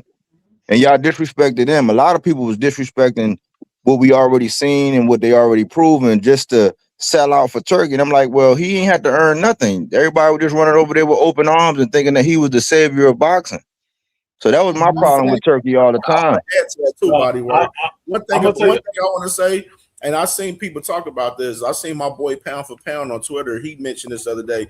He was talking about how he feel the zone doesn't turn like guys into stars and stuff, which is like you see their promo is they're trying to get their promo better a little bit. They're trying to get kind of involved with what's in tune, how to promote fights a little bit more so now. But I told my guy on Twitter, I told him, I was like, bro, y'all look at the landscape. And I said this the other day on the platform too, where I was like, bro, yeah, look at all the promoters, all the promotional companies on all the guys that they have on who is stars, who is real true pay-per-view stars, that's can move the sport and which promotional companies put a lot of guys on and made them pay-per-view stars, and the only ones you can really truly acknowledge is PBC. Like we ain't seeing top rank. One of the reasons why they didn't keep that ESPN deal was because they was wanting Top Rank to turn some of their guys into pay-per-view stars, and they wasn't doing so. You know what I'm saying? You know what else? You list the name, Mushroom, Queensberry, they maybe got one or two, you know what I'm saying? When you had PBC, they had like a good, fucking 7 to 15 motherfuckers that, you know what I'm saying, down there at one point that was no pay-per-view guys at one point. You know what I mean? And another thing is too, and I saw Aircraft said in the chat, a lot of people say they like Turkey because he was making the fights, but the same way he was making the fights was also hurting the sport. He only made the fights he wanted to see, so I don't understand. He was giving these guys all this money. Now we see the effect of him giving out all this money. Now these guys won't take fights unless they get paid a certain amount of money. And these promoters in the traditional boxing are not going to pay these fighters that type of money because they're not getting anything back in return. Where Turkey didn't care about losing money, and he told you it's not his money. It's not his money, so he don't care about losing money. He got a boatload of money that the government said, okay, this is for you to use towards sporting events. And he took a portion of that and said, I'm going to put this towards boxing and try to make these fights. So he was willing to lose money to put fights on because it's not his money. But when you're dealing with a company that has to deal with getting something back in return, they're not going to sit here and just throw money away. Ain't nobody going to do that.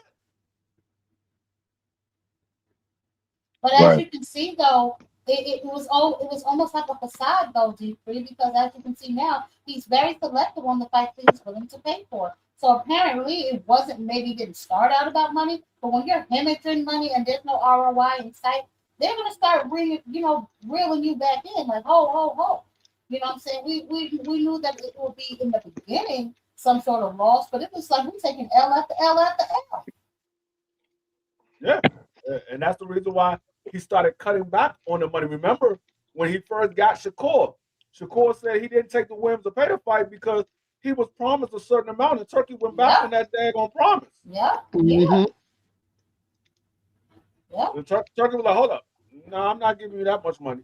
You're not worth it. But I'm not giving you that much.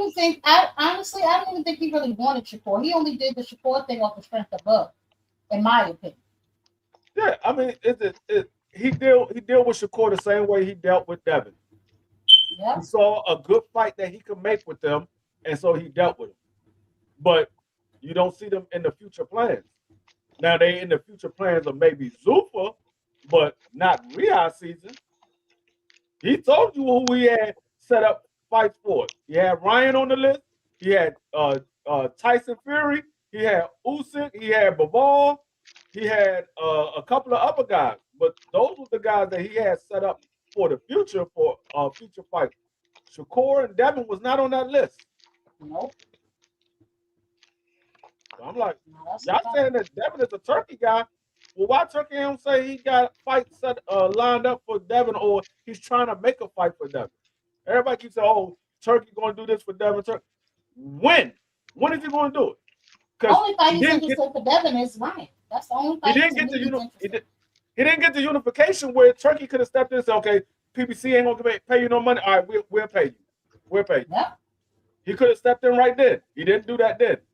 He didn't step in and say, "Okay, Devin, Devin, you want this daggone you want this Shakur fight? All right, I'm gonna give both of y'all $20 million, or I'm gonna make it both y'all worth y'all while on the Riyadh season card where y'all can keep y'all belts." He ain't do it then.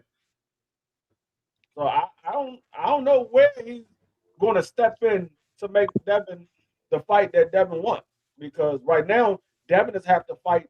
He has to fight a fight that he's forced to fight. Because and this goes back to what I was saying, in recent, the recent 2-3 months, how the market is resetting. The market is 100% resetting, and and you see how I spoke about this too as well, as far as the value on how Turkey played with them boys like Shakur and Devin, having them boys on undercards and all of that shit. And then, looking at him now, possibly a Zuffa situation, possibly, you know what I'm saying? He totally fucked their whole value up.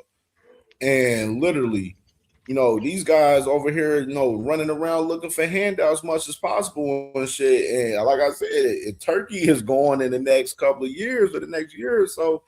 Shit, it's gonna be looking bad for those guys for sure. That looking for those handouts from him in particular. For a lot of those guys. Oh yeah, because you know what fight Turkey want? He want Devin ass to fight Ryan. He showed it to us at the Usyk fight. He said, "Look over there." He do want that. I'm glad you mentioned that. He do want that fight for Devin, but like I said, and people put this whole harness on Ryan like it's on Ryan. I'm like, bro, I don't care what the fuck y'all talking about. If it's a man out there talking about they gonna retire you, I mean that harness is on that man that need to handle that business. That's getting talked about getting retired. So, you know what I'm saying? That's on him right there. I saw the same thing. You saw what happened to Big Baby Anderson. Looking at the money and looking at that money, that daggone fight ruined him. But let me ask y'all something. Do y'all really think that Rolly and them do y'all really believe that Rolly in a roundabout way sent an offer to where I don't care what nobody say. People wanted to see if we couldn't get Ryan and Devin in a rematch. I think people was gonna pay for to see Rolly and that would have completed a triangle. And I think people would have paid for it. So do y'all really buy into the fact that it was Rolly and the PBC fault that fight didn't go through? No. That was all Bill. Okay, so I'm not. Okay, so I'm not out here by myself. I mean, you can't think it was Ryan and the PBC when Devin said they sent them a fair offer. So the offer that they sent you at that point in time, it was fair. But once you started talking about you want to get paid like a promoter, and they say, okay, well, this is what you got to do to get paid as a promoter, you started to say, hold on, nah, I'm not trying to do that. I'm not trying to do that because they were like, okay, you want to get paid as a promoter, well, then you got to put some money up because we're the ones putting all the money up. So we're the only one that's going to get promotional fees. Now, if you want some promotional fees, well, then you got to put some money up. You got to do some leg work. They wasn't trying to do that. And if you pay attention, Eddie Hearn said that previously. Eddie Hearn was like, listen, he wants all this money, but he doesn't want to do any of the work. That's not a boss. That's an employee. Yep. And then recently when Eddie said, man, Zuffa was willing to pay these guys 5 times their market value, we were saying this when Turkey got involved, but everybody said that we was tripping. But I'm like, nah, you can't gaslight me because that's what Turkey was doing, paying these guys. Like, you get what you get. Like, if they gonna willing to give it to you, I'm not gonna knock it. Get your money, little duffel bag boy. But at the same time, your market value is your market value. Just because somebody paying you that, just because somebody buy a house and they overpay, that don't mean that's the true value of that house. The value of that house is what people are willing to pay. Absolutely. Hey, but you know who was the first person to say that about Devin's pay? Who? Leonard Ellaby. Yep. Leonard Ellaby said, Devin, we can make the fight with Devin, but we're not paying him the money that he's asking for. We're not giving him that money. Because they was asking for a ridiculous amount of money that he wasn't generating. And they was like, nah, we're not giving you that money. Tank don't even make that much money. And that's the funny part about hearing Shakur and how he's talking now, when we all know that Tank and them, they was in communication. They didn't call them to have brunch or to play top golf. They was calling to try to make a fight, right? So at that time, when you could have seized the reins on that, you go over the Matchroom and say, hey, Eddie, don't even try to make that fight, right? But to hear Shakur talk now, I'm like, why the Shakurians ain't keeping the same energy? Because your market value, they were telling you, okay, this is your market value. If you want this fight, this is what it's going to be. And more than likely, we know it was going to be pay-per-view, so y'all was going to get paid. Just like Rolly and Devin. I don't care what they said, because they talking about guarantees and all that. Man, they was not going to give you a deal to where you was not going to get paid, bro, at the end. People was going to buy that fight, and you was going to get paid your worth. Yeah, but that's the problem. They don't want to get paid their worth. They want to get paid more than their worth. And we see that time and time again, which is why they want guarantees. They don't want work. I've said that. Why don't they go to PBC? Why don't a lot of the black fighters go to PBC? It's because some of them know that they don't have the value to get paid back in money. And see what they talk about, the threshold, the pay-per-view threshold. It all depends on what the guarantee that you get. If you get a high guarantee, the threshold of the pay-per-view is going to be higher because they got to break even first before they can start generating money. They got to break even first, because right now they just giving money out. Once they get that money back and they back to a zero deficit, now they starting to make money. So when they came with the Loma situation, or even the Ryan Garcia situation, they said they didn't make any money. Y'all got all the money y'all was going to get. We didn't make any money back on the pay-per-view because y'all got so high as a guarantee when the pay-per-view sales came in. We didn't make any profit, so y'all can't get any money. We didn't make a profit. Same thing that Bob Arm said with the Loma. They broke even. They did 150 pay-per-view buys. They broke even because they paid them a high guarantee. So all they can do was break even. That's why they was like, man, I'm not putting that joint on. I'm not paying for that daggone fight more than. And this is the why whole joint was like no more than $1 million. That's all I'm paying, $1 million, so we can make some money back. And this is why Bob Arum and nor Matchroom is willing to put out that much money on Devin anymore because they've done business with him and they see he doesn't really generate a profit.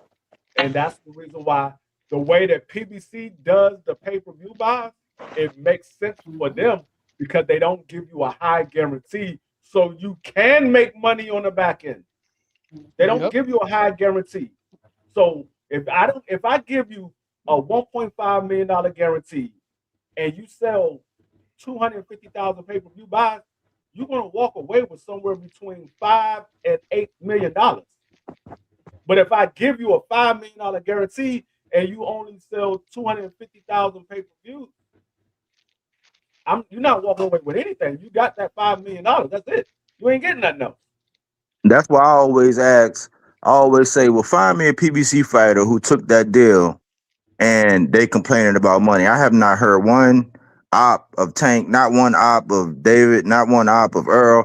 I ain't heard not one single solitary person complain about money. No, I'm gonna tell you like this. I could tell you a fighter right now that fought for PBC and he was not a pay-per-view fighter. And Leo Santa Cruz was not a pay-per-view fighter. He liked Al Heyman so much, the man named his son after Al Heyman. I'm about to say, didn't he name his child after Al? He named his son after Al Heyman. And he was not a pay-per-view fighter. So that means Al Heyman was doing good business with him. At the minimum, you could say he was doing good business with him. But I've never heard anybody say Al Heyman did me dirty. Exactly. You can't find one, but the narrative is that PBC gonna break you and they gonna do this, and that's why I'm like, why did we let Devin wiggle out of that Rolly fight? Oh, we heard Bud Crawford had one fight with the PBC, and he said, I understand why they do things the way they do it. You know, that was some good money that I made over this. We heard Canelo say how good it was making money with PBC. So all these guys that used to fight on other platforms, when they finally came over to PBC, they realized, oh, they're not doing bad business over there. They're doing good business. It's just we got to fight certain fights, and we ain't really trying to fight those fights. That's what it really is. Let's call it what it really is. Them niggas don't really want to fight no tough competition for it. Because what PBC does is, you want to make this type of money, well, we got to put you in a fight that's going to generate that type of money. Exactly. They don't pay you, but you have to fight Godzilla. That's why I say you can't be out here talking about you one of them ones, and then when it's time to show that you one of them ones, and you're gonna get paid how you weigh, like Leonard Ellerby used to say, and then you duck the smoke. Yeah, that's why. Like Adrian Bona, he had problems with his money, even though he tried to say that Al Heyman owed him money. He went back on that statement because he realized, yeah, he was giving me money every single day. I was getting $10,000-$15,000 from him basically every day, or I was getting $1,500 from him every day. Yep. Well, over time, that money starts to dwindle away. You getting $1,500 every day. You think you're gonna still stay at $5 million after 6 months of getting $1,500 every day? No, it's not gonna be $5 million there no more. It's gonna be whatever is left over. And not to mention, Al Heyman was paying for your court fees and your lawyers out of your money, not out of his money, out of your money. Why would he pay out of his money, right? He was paying out of your money. He was paying for your lawyers. He was getting the lawyers for you, but he was paying for it out of your money. And with all the outrage, when everybody heard what Earl said, they ain't gonna do no videos about what Al did and how he set Earl up. Nah, he ain't touched that Ugas money. But the narrative is that PBC gonna jerk you around and they ain't gonna take care of you, and Al was a crook and all this. But I'm like, nah, not according to Earl. A lot of that stemmed from Rick Laser too. You know what I'm saying? A lot of that conversation about how bad, you know what I'm saying, the people Most of it came from Glacier. Yeah. Most of it came from him.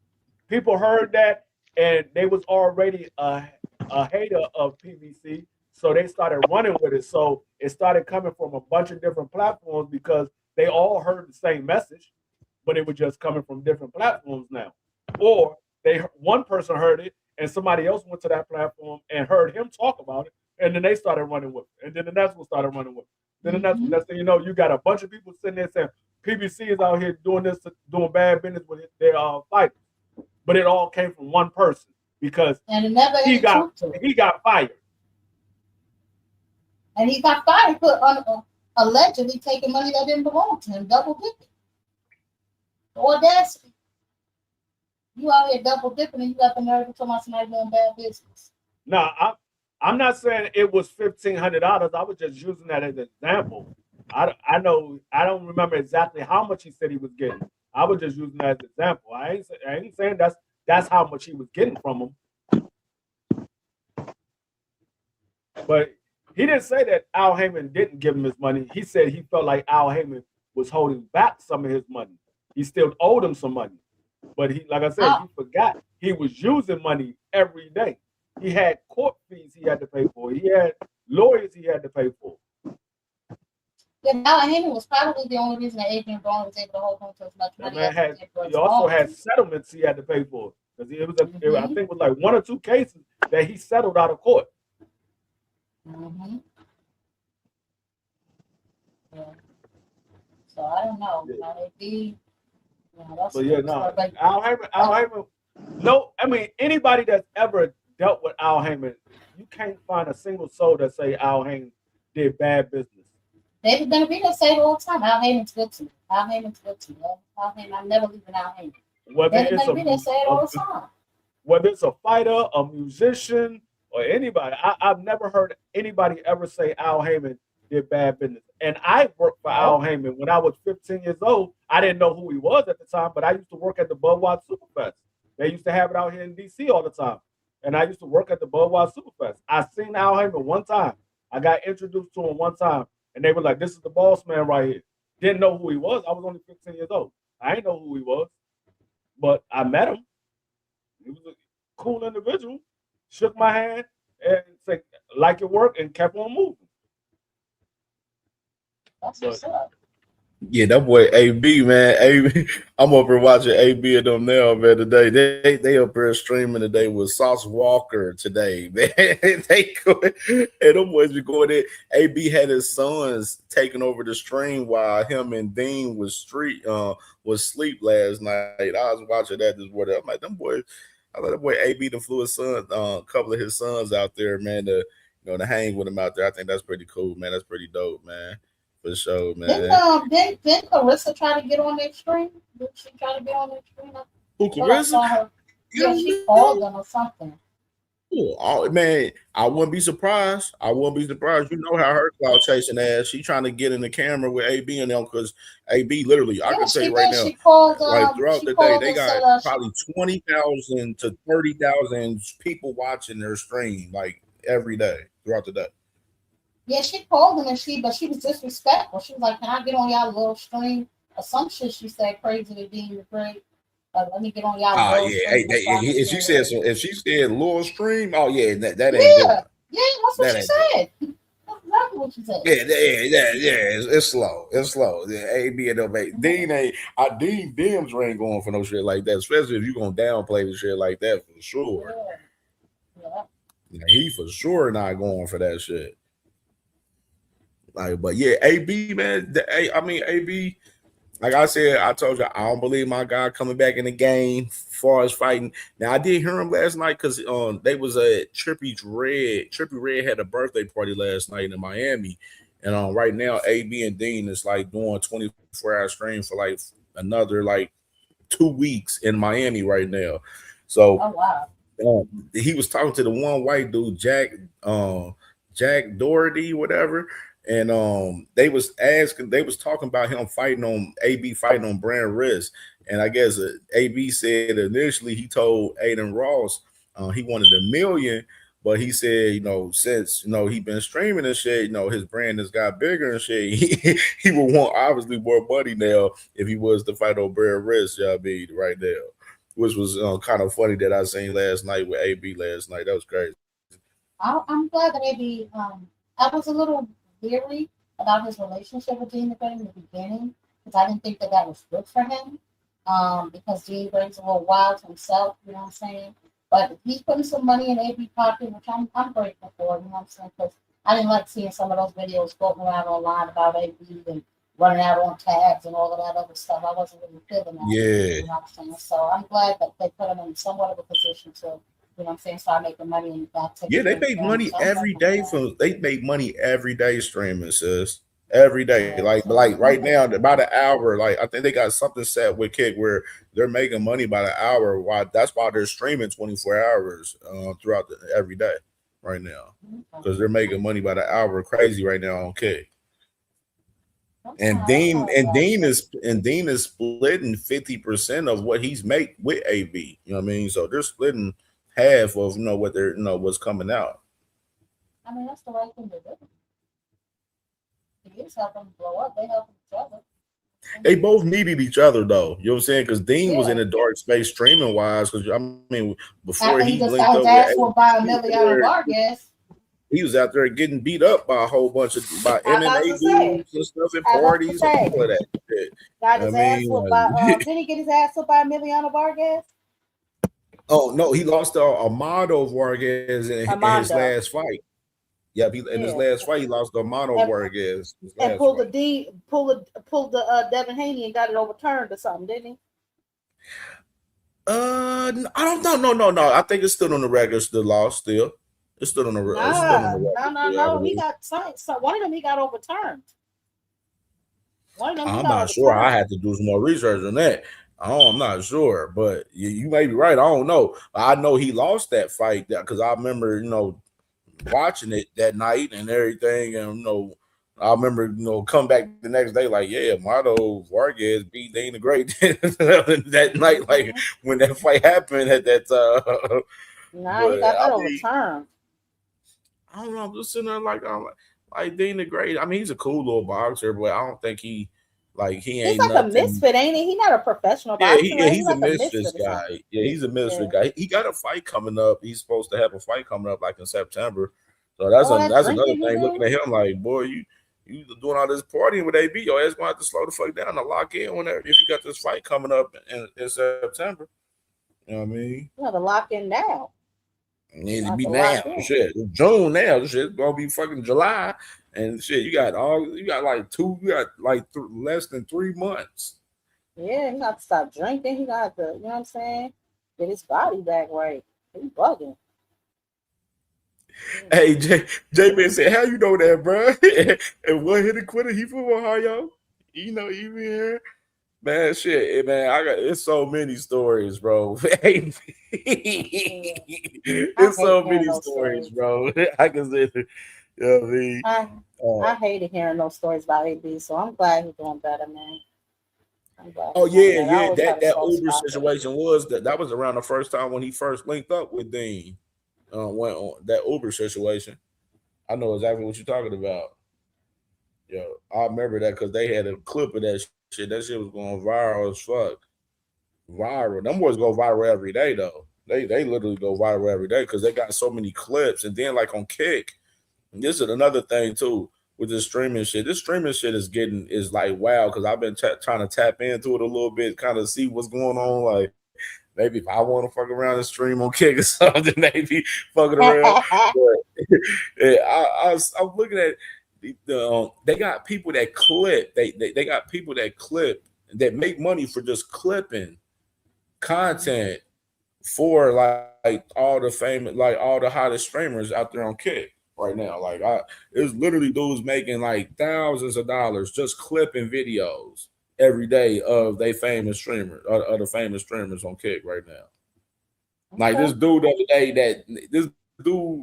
I seen this dude pop up. He's a clipper for Neon. That dude Neon, and he said that he has 3 Neon accounts that he's clipping from right now, and he's making like close to like $300,000 a month from these 3 accounts right now.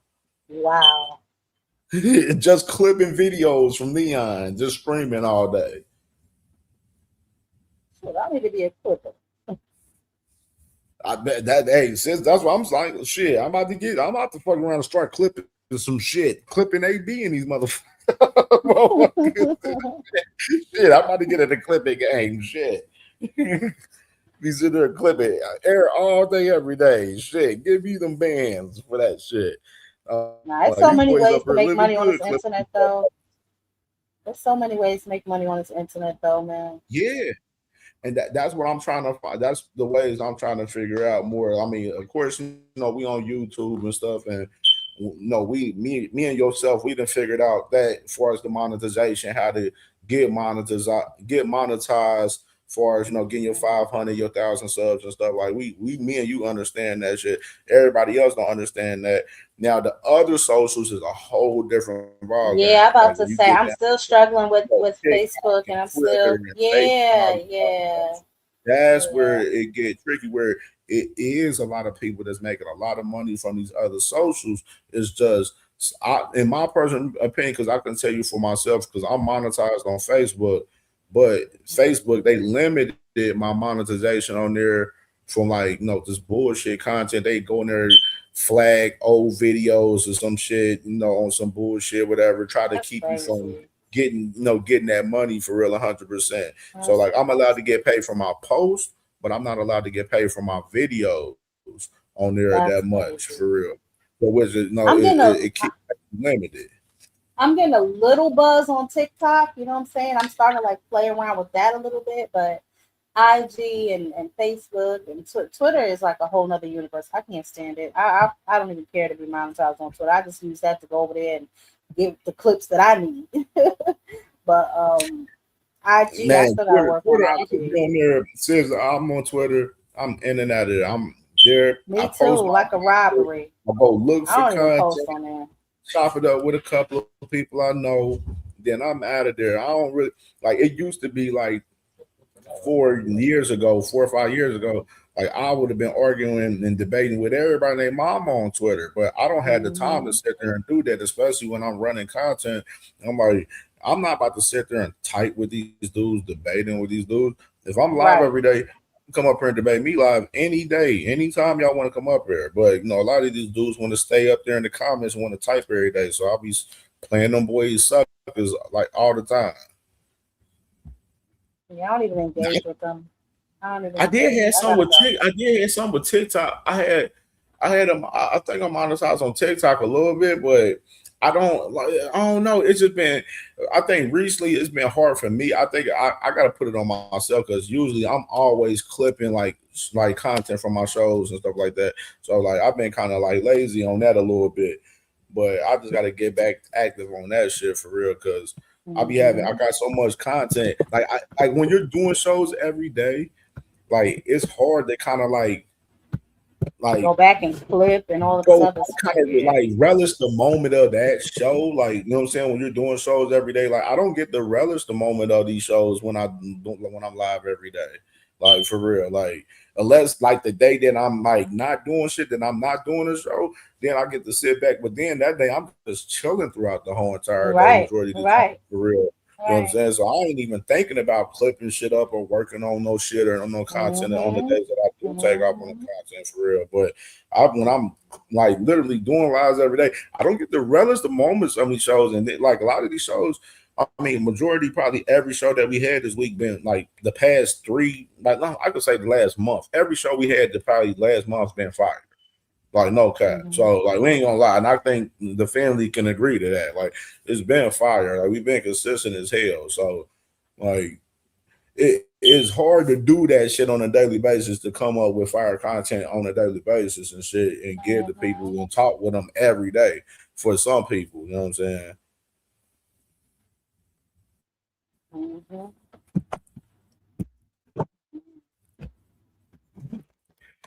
I definitely gotta get better with my other socials for sure. Yeah, I'm trying to like Instagram be getting. I got some good track like I think the algorithm with some of the content on some of the socials play around a little bit. Like they play around with it with silly a little bit. It's like sometimes you got to kind of catch certain moments, like catch whatever's trending, whatever's in the algorithm and stuff. Like it's just like you got to be real. It's like they make with the algorithm way the algorithm work. They make it real. They make it a little bit difficult for you in a sense, but they make it to where like you got to stay tapped into what's trending at that time, heavy, for real heavy, which is, I mean, of course, us, coming here talking boxing and stuff. Yes, we're going to talk about stuff that we want to talk about, but we're going to talk about the stuff that, the fans that y'all want to talk about. Like, I have people send me content like No More Sleepwalking and, my boy SBG Mello, Miss Joette, Sexy Kendra, like they'll send content and stuff like, other people and stuff that I see where, but and then the majority of the time, of course, I'm always seeing a lot of this shit majority of the time, but it's good when you do get new content from people and stuff. So if you don't see shit, then you get to catch on to some shit. But there's like, Jab, you send me some shit, and I'm like, oh, I didn't see this. Oh shit, I'm gonna go ahead and talk about this tomorrow. Like, you know what I'm saying? So it just comes. I think that you gotta be trendy with the shit sometimes with the content. So you gotta be a little trendy. Of course, with my shows, I can tell you for myself, like it's always a message behind a lot of the shit that I talk about. Like always, there's always a point that I'm trying to, put out on each show. Like I felt like when I did my show earlier this week, that Chestnut Checker show, like a couple of days ago, I felt like that show went over so many people's heads the other day. I still feel that way because I was talking about like how fighters they're like on that type of timing for us making a lot of advantages like in fights. Like there's a game of advantages. And I think that shit like went over a lot of people's heads when I was talking about that shit the other day, but you make them read the room.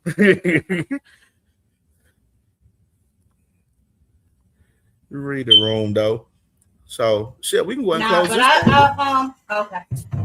Yeah, now you good, sis. Go ahead. You gonna say? Go ahead. I was just saying, oftentimes it does, and we have a lot of private conversations about stuff like this all the time, which I think angers me the most, just with the things that we see like more recently, especially with maybe I'll say, let me see, what can I use? I'll use maybe the Shakur and Oshaki Foster situation with like people were saying, oh well, Oshaki said 140, yeah, but Shakur didn't disagree, and he also said he needs him in Newark. You know what I'm saying? Why do you need that extra advantage? If that's the case if you're going to beat him, why do you need that extra advantage? The same with any other, fight that he has stipulations on. It's always something, like you said, it's a game of advantages. And I get that, even with the weight, you know what I'm saying? The playing the games with the weight, for a lot of these fighters. With Eubank and Conor Ben, especially that last fight. Chris Eubank looked dead. You know what I'm saying? So it's all about, like you said, the advantages, And I get it. You want to put the odds in your favors, you know what I'm saying, that give you the best opportunity to win a fight. But sometimes, man, I don't know. That really makes me think, like, are any of these guys really like that? I was talking for the players like a couple minutes, trying to say something, and I had my damn headphone on me. I'm like, what the hell? Hey, check it. Antoine Russell did a interview talking about Shakur Stevenson. He said he got a new one out? Yeah, it's on Sean Sattel. I'm gonna fuck around and react to that shit tomorrow. Yeah, it's on Sean Sattel. I'm gonna react to that bitch tomorrow. Because Gary, I want to hear what he got to say. I definitely want to hear what he got to say about Shakur and everything that he got going on with Pitbull. I want to hear that. I want to hear that. And I think is it that brother or the other brother, Mr. Lynch? Is it that brother or the other brother? Is it Gary Antoine? Yeah, Gary Antoine Russell. Yeah. Yeah, because I think tomorrow I'm gonna go back. I'm gonna run back on Sean Sattel and Coach Calvin when he was talking about Devin and Shakur and Xander and Bruce. I'm gonna run that second half of that tomorrow on tomorrow's show too. I watched that yesterday I watched it yesterday evening. Hey, he had me weak. Yeah. He had me weak as hell when he told Shines and telling them boys that they ain't know shit about boxing. I was weak as hell. Yeah, that's Yeah. funny. He said, y'all don't know. In the words of Roger Mayweather, y'all don't know shit No, about it's some boxing. I was weak yeah. as hell when he said that shit. I was crying. I was like, that's Coach Kyle, yo. Coach Kyle was straight to the point.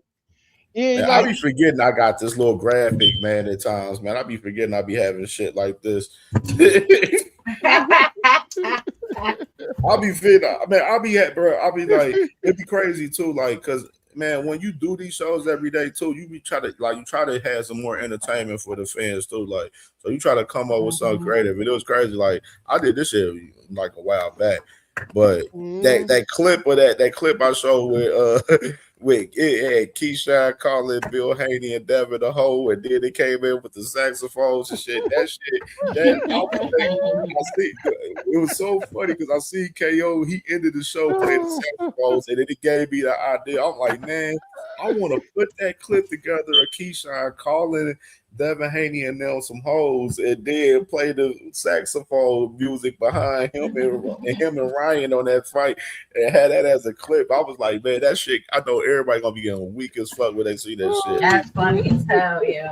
That's funny. That saxophone shit, it has me. That saxophone shit until whenever Two Tone do that shit, I be crying like, yo, this nigga is dumb. It's always his you hear them saxophones. Yeah, when you hear them, he had the one where Bill was turning around at the fight where they jumped Tiger Johnson when he was talking. Yeah, I see that one. He turned around when you heard the saxophones. I was like, yo, this nigga stupid. That boy face, Bill face, he caught that at the right time because his face looked so terrified.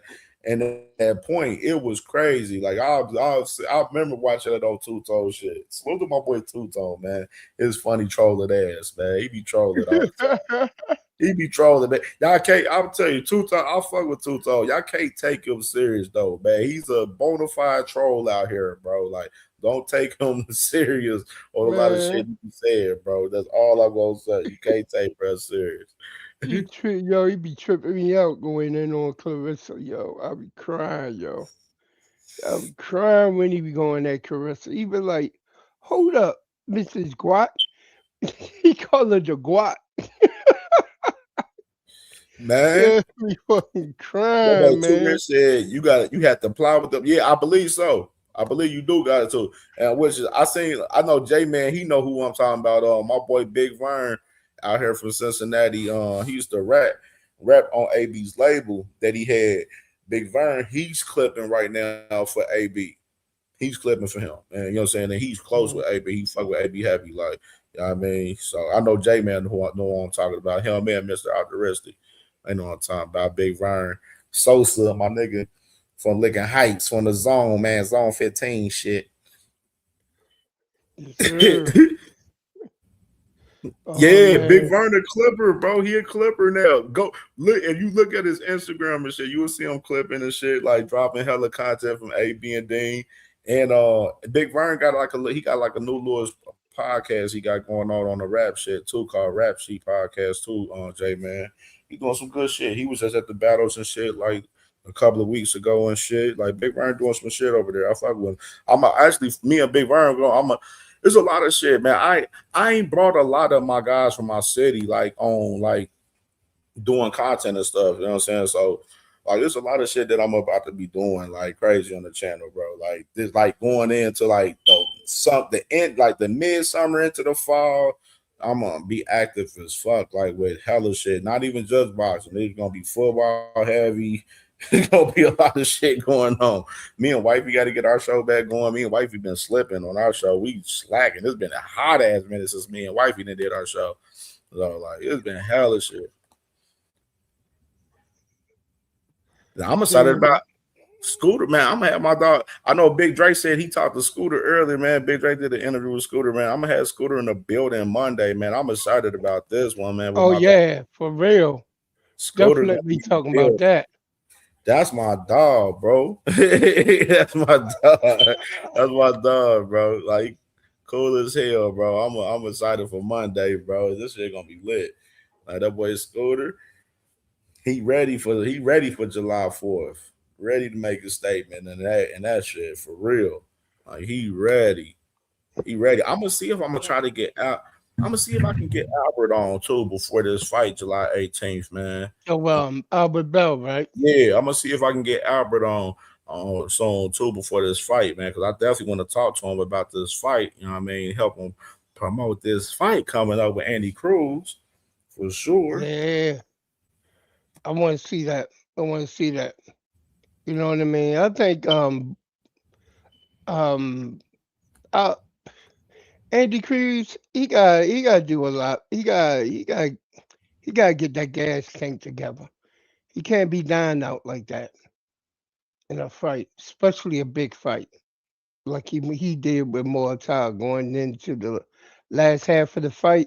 He started to die down. Man, I don't know how he gonna get a part of that man Albert Bell, that reach, man, that reach and that height, man. That's my thing. You know what I mean? Now I'm trying to think of who's more athletic between the two guys. Like I would probably maybe say Edge, Andy Cruz, for us being a little bit more athletic than Albert. But if you can't get on the inside with that reach and stuff, man, it's gonna be tough. That's gonna be tough. Yeah, he going to have to be definitely tight with his defensive skills in order to get that step in. You know what I mean? And Bobby Reeve to get up under, and he going to have to go to that body. You know, he got to go to that body. That's one of the main things he was doing near the beginning of the fight when he was fighting Mortal. But then, as he started to go on, his gas tank, he started running out of gas. You know what I mean? And he started, just, I don't know, man. Mortal just started putting it on him. He just started putting it on him, and he pulled it out in the last half of the fight. But Andy Cruz, he still gotta get used to that American style way of boxing. You know what I mean? You gotta change it up some. For real. You gotta change it up. I know he's used to the Cuban style, but he gotta find a way, an avenue or lane where he could go ahead and he can mix it up. And he definitely gotta work on that footwork. Definitely. All right, man. So I'm gonna go ahead and shut this motherfucking thing down so I can get ready to watch these fights tonight. Yeah. And ready for tomorrow's show. I'm about to hop. Hey, matter of fact, I'm gonna go ahead and I'm gonna go ahead and I'm gonna send you that interview on Messenger. I'm gonna send you the clip. I'm gonna send you that interview on Sean. Okay, bet. Yeah, for sure. I'm gonna definitely react to that bitch tomorrow for sure. I'm gonna react to that. Back to Coach Calvin, that second half of that shit on that one. And it's tight. It's hella other shit too. But it's just sometimes I gotta pick my poison on which what I'm gonna react to. Like, you know what I'm saying? What if it catch anybody interest? I know Gary Anson Russell, that's an interview motherfuckers gonna want to hear, hear him out. You know what I mean? So we'll definitely react to that shit. And whatever that pop up today, man, y'all already know there's be some crazy shit going on in the 24 hours of boxing all the damn time, man. You never know. Bill Haney may be on the damn live stream arguing with Keyshawn. You never fucking know, man. You know what I'm saying? You never know, bro. Literally, I was literally sitting back after the show and I'm watching Bill Haney on Mill City with Keyshawn's coach and Corey Spinks yesterday on Instagram yesterday for a whole hour and a half. Like, you know what I'm saying? Like, bro, I'll be seeing a whole lot of shit. I ain't even bring that and put that content up on the show today because I felt like it was worthless because, I mean, he was trying to play Keyshawn coach cock and shit, like trying to play him like he was suck over there in the whole conversation. And Corey Spinks was kind of like gassing on it too with Bill Haney. So I was like, yeah, this ain't about nothing, man. Y'all just bullying on Keyshawn's fucking trainer pretty much, like on this shit. You know what I mean? Because it was, and then On top of that, y'all talking about Shakur in the process, the same shit. You know what I'm saying? Mentioning Shakur, like, bro, is y'all gonna fight Keyshawn or not? Fuck all of that talking about Shakur. Y'all trying to find out if Shakur ducking through Keyshawn. Y'all make this make sense. Like, come on, bro. Like, too much nasty word, man. Meanwhile, they the ones really ducking. Yeah, they always been the one It's the ducking. illusion. It's the great illusion. You know what I'm saying? It's what they do, man. It's what these boys do. You know what's funny as shit? They the number one. They the ones who've been ducking all along. Yep. That's the reason why Devin even left 135 is because taking them because they was reaching out to Bob Erm to set up a fight between Tank and Devin or Tank and Shakur, and they was like, no. Espinoza even brought that up that they reached out to him around that time. That's why he said we moving to 40. It's getting a little hot. That's the reason I why. remember that. We should go to 40. If you come out, we go to 40. That's when the Tank was clowning him, going, "We all ready to go to 40, bro." He wasn't talking about him going to 40. He talking about them running to Tank was already 140. Tank was out in jail at that time, right? Or he had just got out or some shit. Yeah, he was out. Yeah, he just got out. Look, they ran their ass up to 40 and went to fight fucking Regis. Regis, yeah. Mm-hmm. Ran their ass right out of that bitch. Oh, we Regis.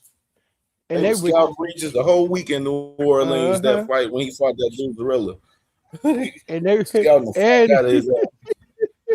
Like, and they've been doing catch weights ever since. New Orleans, like, bro, come on, like, just like he was when he was at Africa fight, for Cambosos. He was there the whole week for that fight. Yeah, out in Africa, acting like they want to put on a fight with Africa. I bet he ain't gonna be. I bet he ain't gonna be in Brooklyn next week. I bet he won't. I bet you he won't. They got that nigga. They got that nigga banned, ain't he? He banned from Madison Square is it Garden. that one? Oh, that's right. He banned. No, where they gonna be at? They gonna be in Brooklyn, right? They had the Barclays. Oh, there's the Barclays. There's the Barclays. I don't know if it's a New York thing. I don't know. I don't know if it's a New York thing with it. I don't know what's their situation with that. But I know damn well he ain't. Even if he is free to be there, he ain't gonna be there. His ass ain't gonna be in that motherfucker. I know that for damn sure. Man, them handy motherfuckers losing their mind right now, yo. We're taking a look at them. We're watching. You know what I'm saying? We'll fight those guys at 47.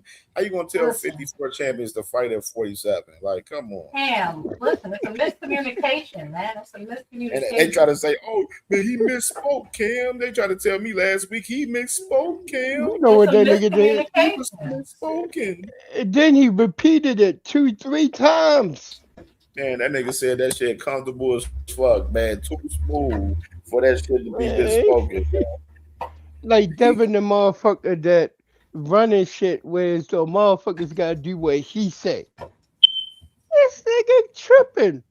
But it's the same shit to me with Shakur. Like, who would you dictate a weight class and all these niggas is whatever. Let them do that, I guess. I don't know. All of them running around there like they crazy.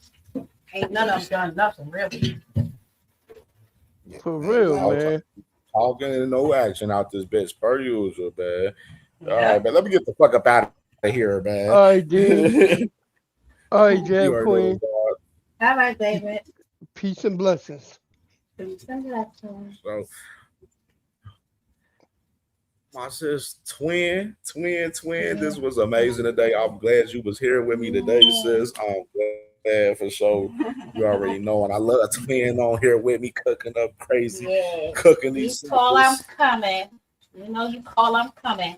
And boy, was it amazing! It was an interesting man. So much yes, time. This was a fun show today. Great dialogue and great conversation today. Yeah, I ain't had to raise my voice. I ain't had to cuss nobody out today. I ain't had to cuss nobody out in the last couple. Well, yesterday I did cuss a couple of people out yesterday. I forgot. No. I did some cussing out a little bit yesterday. Now, the day before I was cool. You know know what I'm saying? I've been cool this. I ain't had to go too crazy this week. I've been kind of laid back, you know what I'm saying, calm and collective a lot for the most part this week. You know what I'm saying? Nothing, raised my blood pressure that much this week for real. You know what I'm saying? Like, I'm cool this week. Good. Oh man. So, all right. You gonna be live tomorrow? Yes, I will definitely be live tomorrow. I'm gonna go and see what I can find to cook up on. I'm gonna watch this Gustavo interview with the Garco again, just for a laugh. Yeah. Just to see how many narratives. Yeah, I clip up the Keyshawn part, Shakur, and the Zulfa part. Those are the three clips I'll be mainly those are the clipping. three main ones. Yep, for sure. Those are definitely gonna be I was ones. already sitting there thinking like, I think I'm gonna have to clip them three my damn selves and keep them in the stash. Sure. Absolutely, you gotta keep them in the stash. You gotta keep them in the stash. Sure. Yeah, I'm gonna check out this Gary Anton Russell interview too to see what he's talking about, and go from there, man.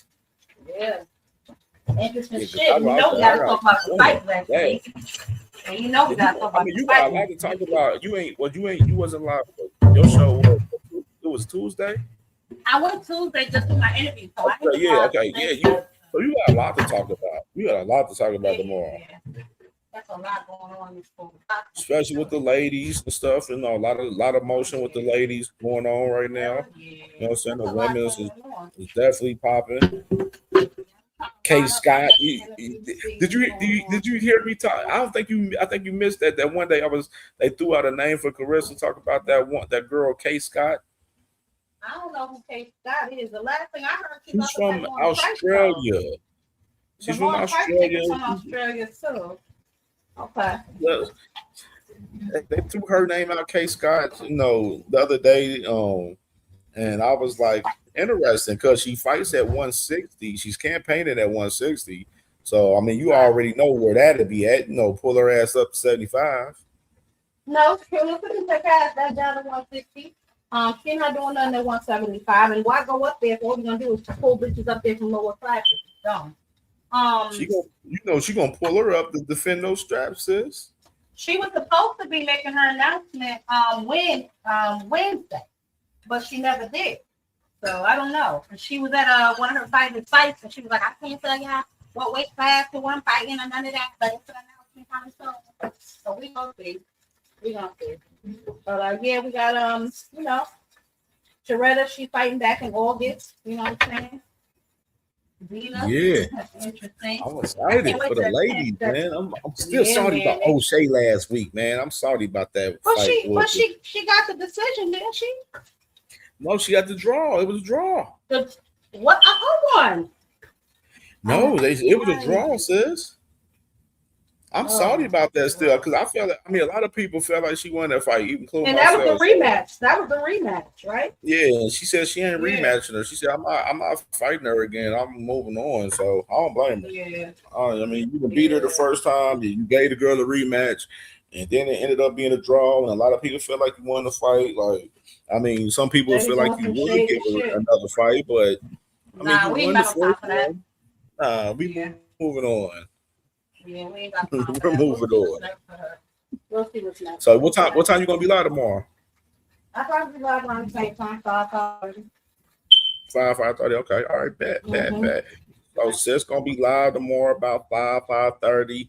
Myself, I'll be back at it tomorrow. I'll be back at 10 a.m. tomorrow, man. So we'll be back at this thing early with it. I may start a little bit early, 9:30, 9:45 tomorrow. I usually do that on Saturdays a little bit at times, because I know Saturdays, my shows on Saturdays be shorter than today, and on some of the weekday shows that we've been doing and stuff. So tomorrow will be a little bit shorter show tomorrow, but I'll probably do a little early start tomorrow, like 9:30, 9:45, at the latest at 10 tomorrow though. So we'll be back at it tomorrow, 10 a.m.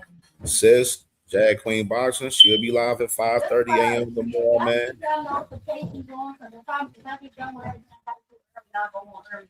So y'all just think y'all know what the trend is going, but it's not. I'll definitely be live 5.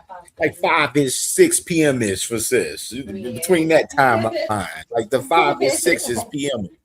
You know what I mean? We say between there. That's why I be having to tell people, I'm like, man, I'm going to be live at like this time. Then I'll be like, just look for me about 10:30. You know what I'm saying? Tomorrow, I'm letting y'all know. Look for me about 9:30, 10 o'clock tomorrow. Like, let me, y'all look for me around then. I'll be live between then tomorrow. I'll be having everything ready. We'll, talk about some of these fights tomorrow. So we got content for tomorrow. We'll do prospect of the day, championship contender on the rise, and we'll do a throwback fight of the day tomorrow. You know what I mean? Just to have some more little topics to go in, for tomorrow, because it ain't that much. Like next week is gonna be popping. I can't wait. I can't wait next week because the content gonna be lit next week. So I can't wait because we got a big fight. When there's a big fight, then the content is lit when we got big fights. You know what I'm saying? During those weeks. So I'm excited They about got this. They did their final presser. I don't think they did their final one yet, did they? No, they're gonna do it Thursday. They're gonna do it Thursday this next week. I put up the fight schedule earlier because I had that already. Because I said earlier, I'm like, damn, they put the fight week we scheduled out today early. They usually do it on Mondays. But this the fight we schedule, and they got the final pressure Thursday. They are doing a whole media day Wednesday. So Wednesday they're doing like a whole media day where they'll be around, and a lot of media be able to tap in and cover them and interview them and everything. Email, man. Yeah, that was hot, Man, I wonder how they gonna do this shit for July 4th, or when they gonna do it the same way. I'm like, damn, do I need to be there on Wednesday in Cleveland? I'm like, do I need to be Wednesday? Because I'll be there Wednesday. Well, I know I'll definitely be there that Thursday. If I don't get my credentials, I'll say this: if I don't get my credentials, I'll be there that Friday. But if I do get my credentials, I'll be there that Thursday in Cleveland for sure. So, this has been great, bro. Appreciate you having me. Everybody in the chat, y'all make sure y'all smash that like button on the way in, on the way out, whatever y'all got going on. Facts, man. Yeah, subscribe to Jag Queen Boxing if y'all not subscribed. Subscribe to myself if y'all not subscribed. Y'all already know the vibes. Hit the like button and comment in the comments, man. If y'all watching this back on the playback, man, we'll be back at it tomorrow, 10 a.m. Jag Queen, 5:30 p.m. Eastern time, 6 p.m. Eastern time tomorrow. And we out of here. We'll see y'all tomorrow.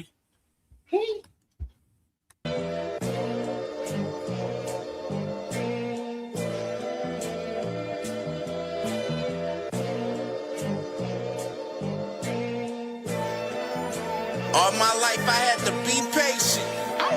Like Meek Millie, I was dream chasing. Finger to the law when I see haters. Oh, the feeling when you tell your niggas we made it. Ooh, baby. Ooh, baby. Ooh, baby. Ooh, baby. It's showtime like Kareem Lakers.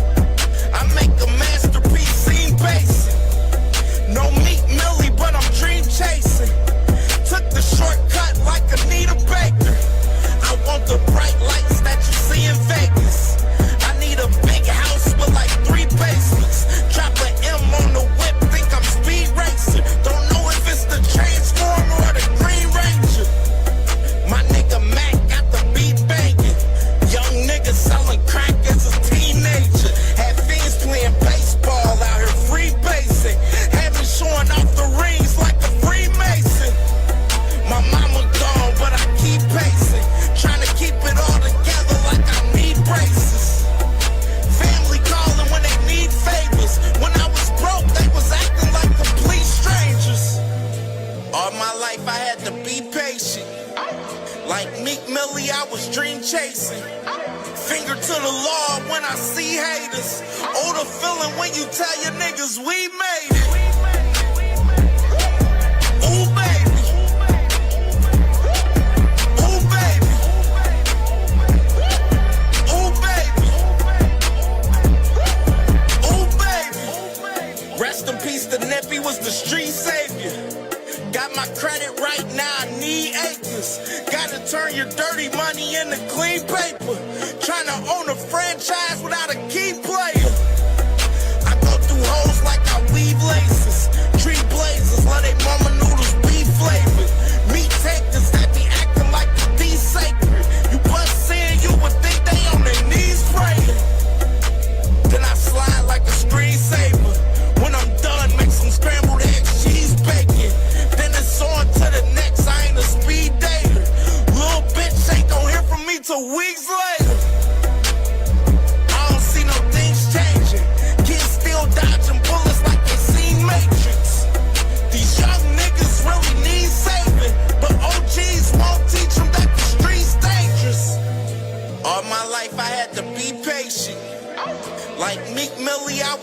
chasing. Finger to the Lord when I see haters. Oh, the feeling when you tell your niggas we made it. Ooh, baby. Do. Nigga, I'm gonna keep fighting, but if they do that, they know, I know they some hoes.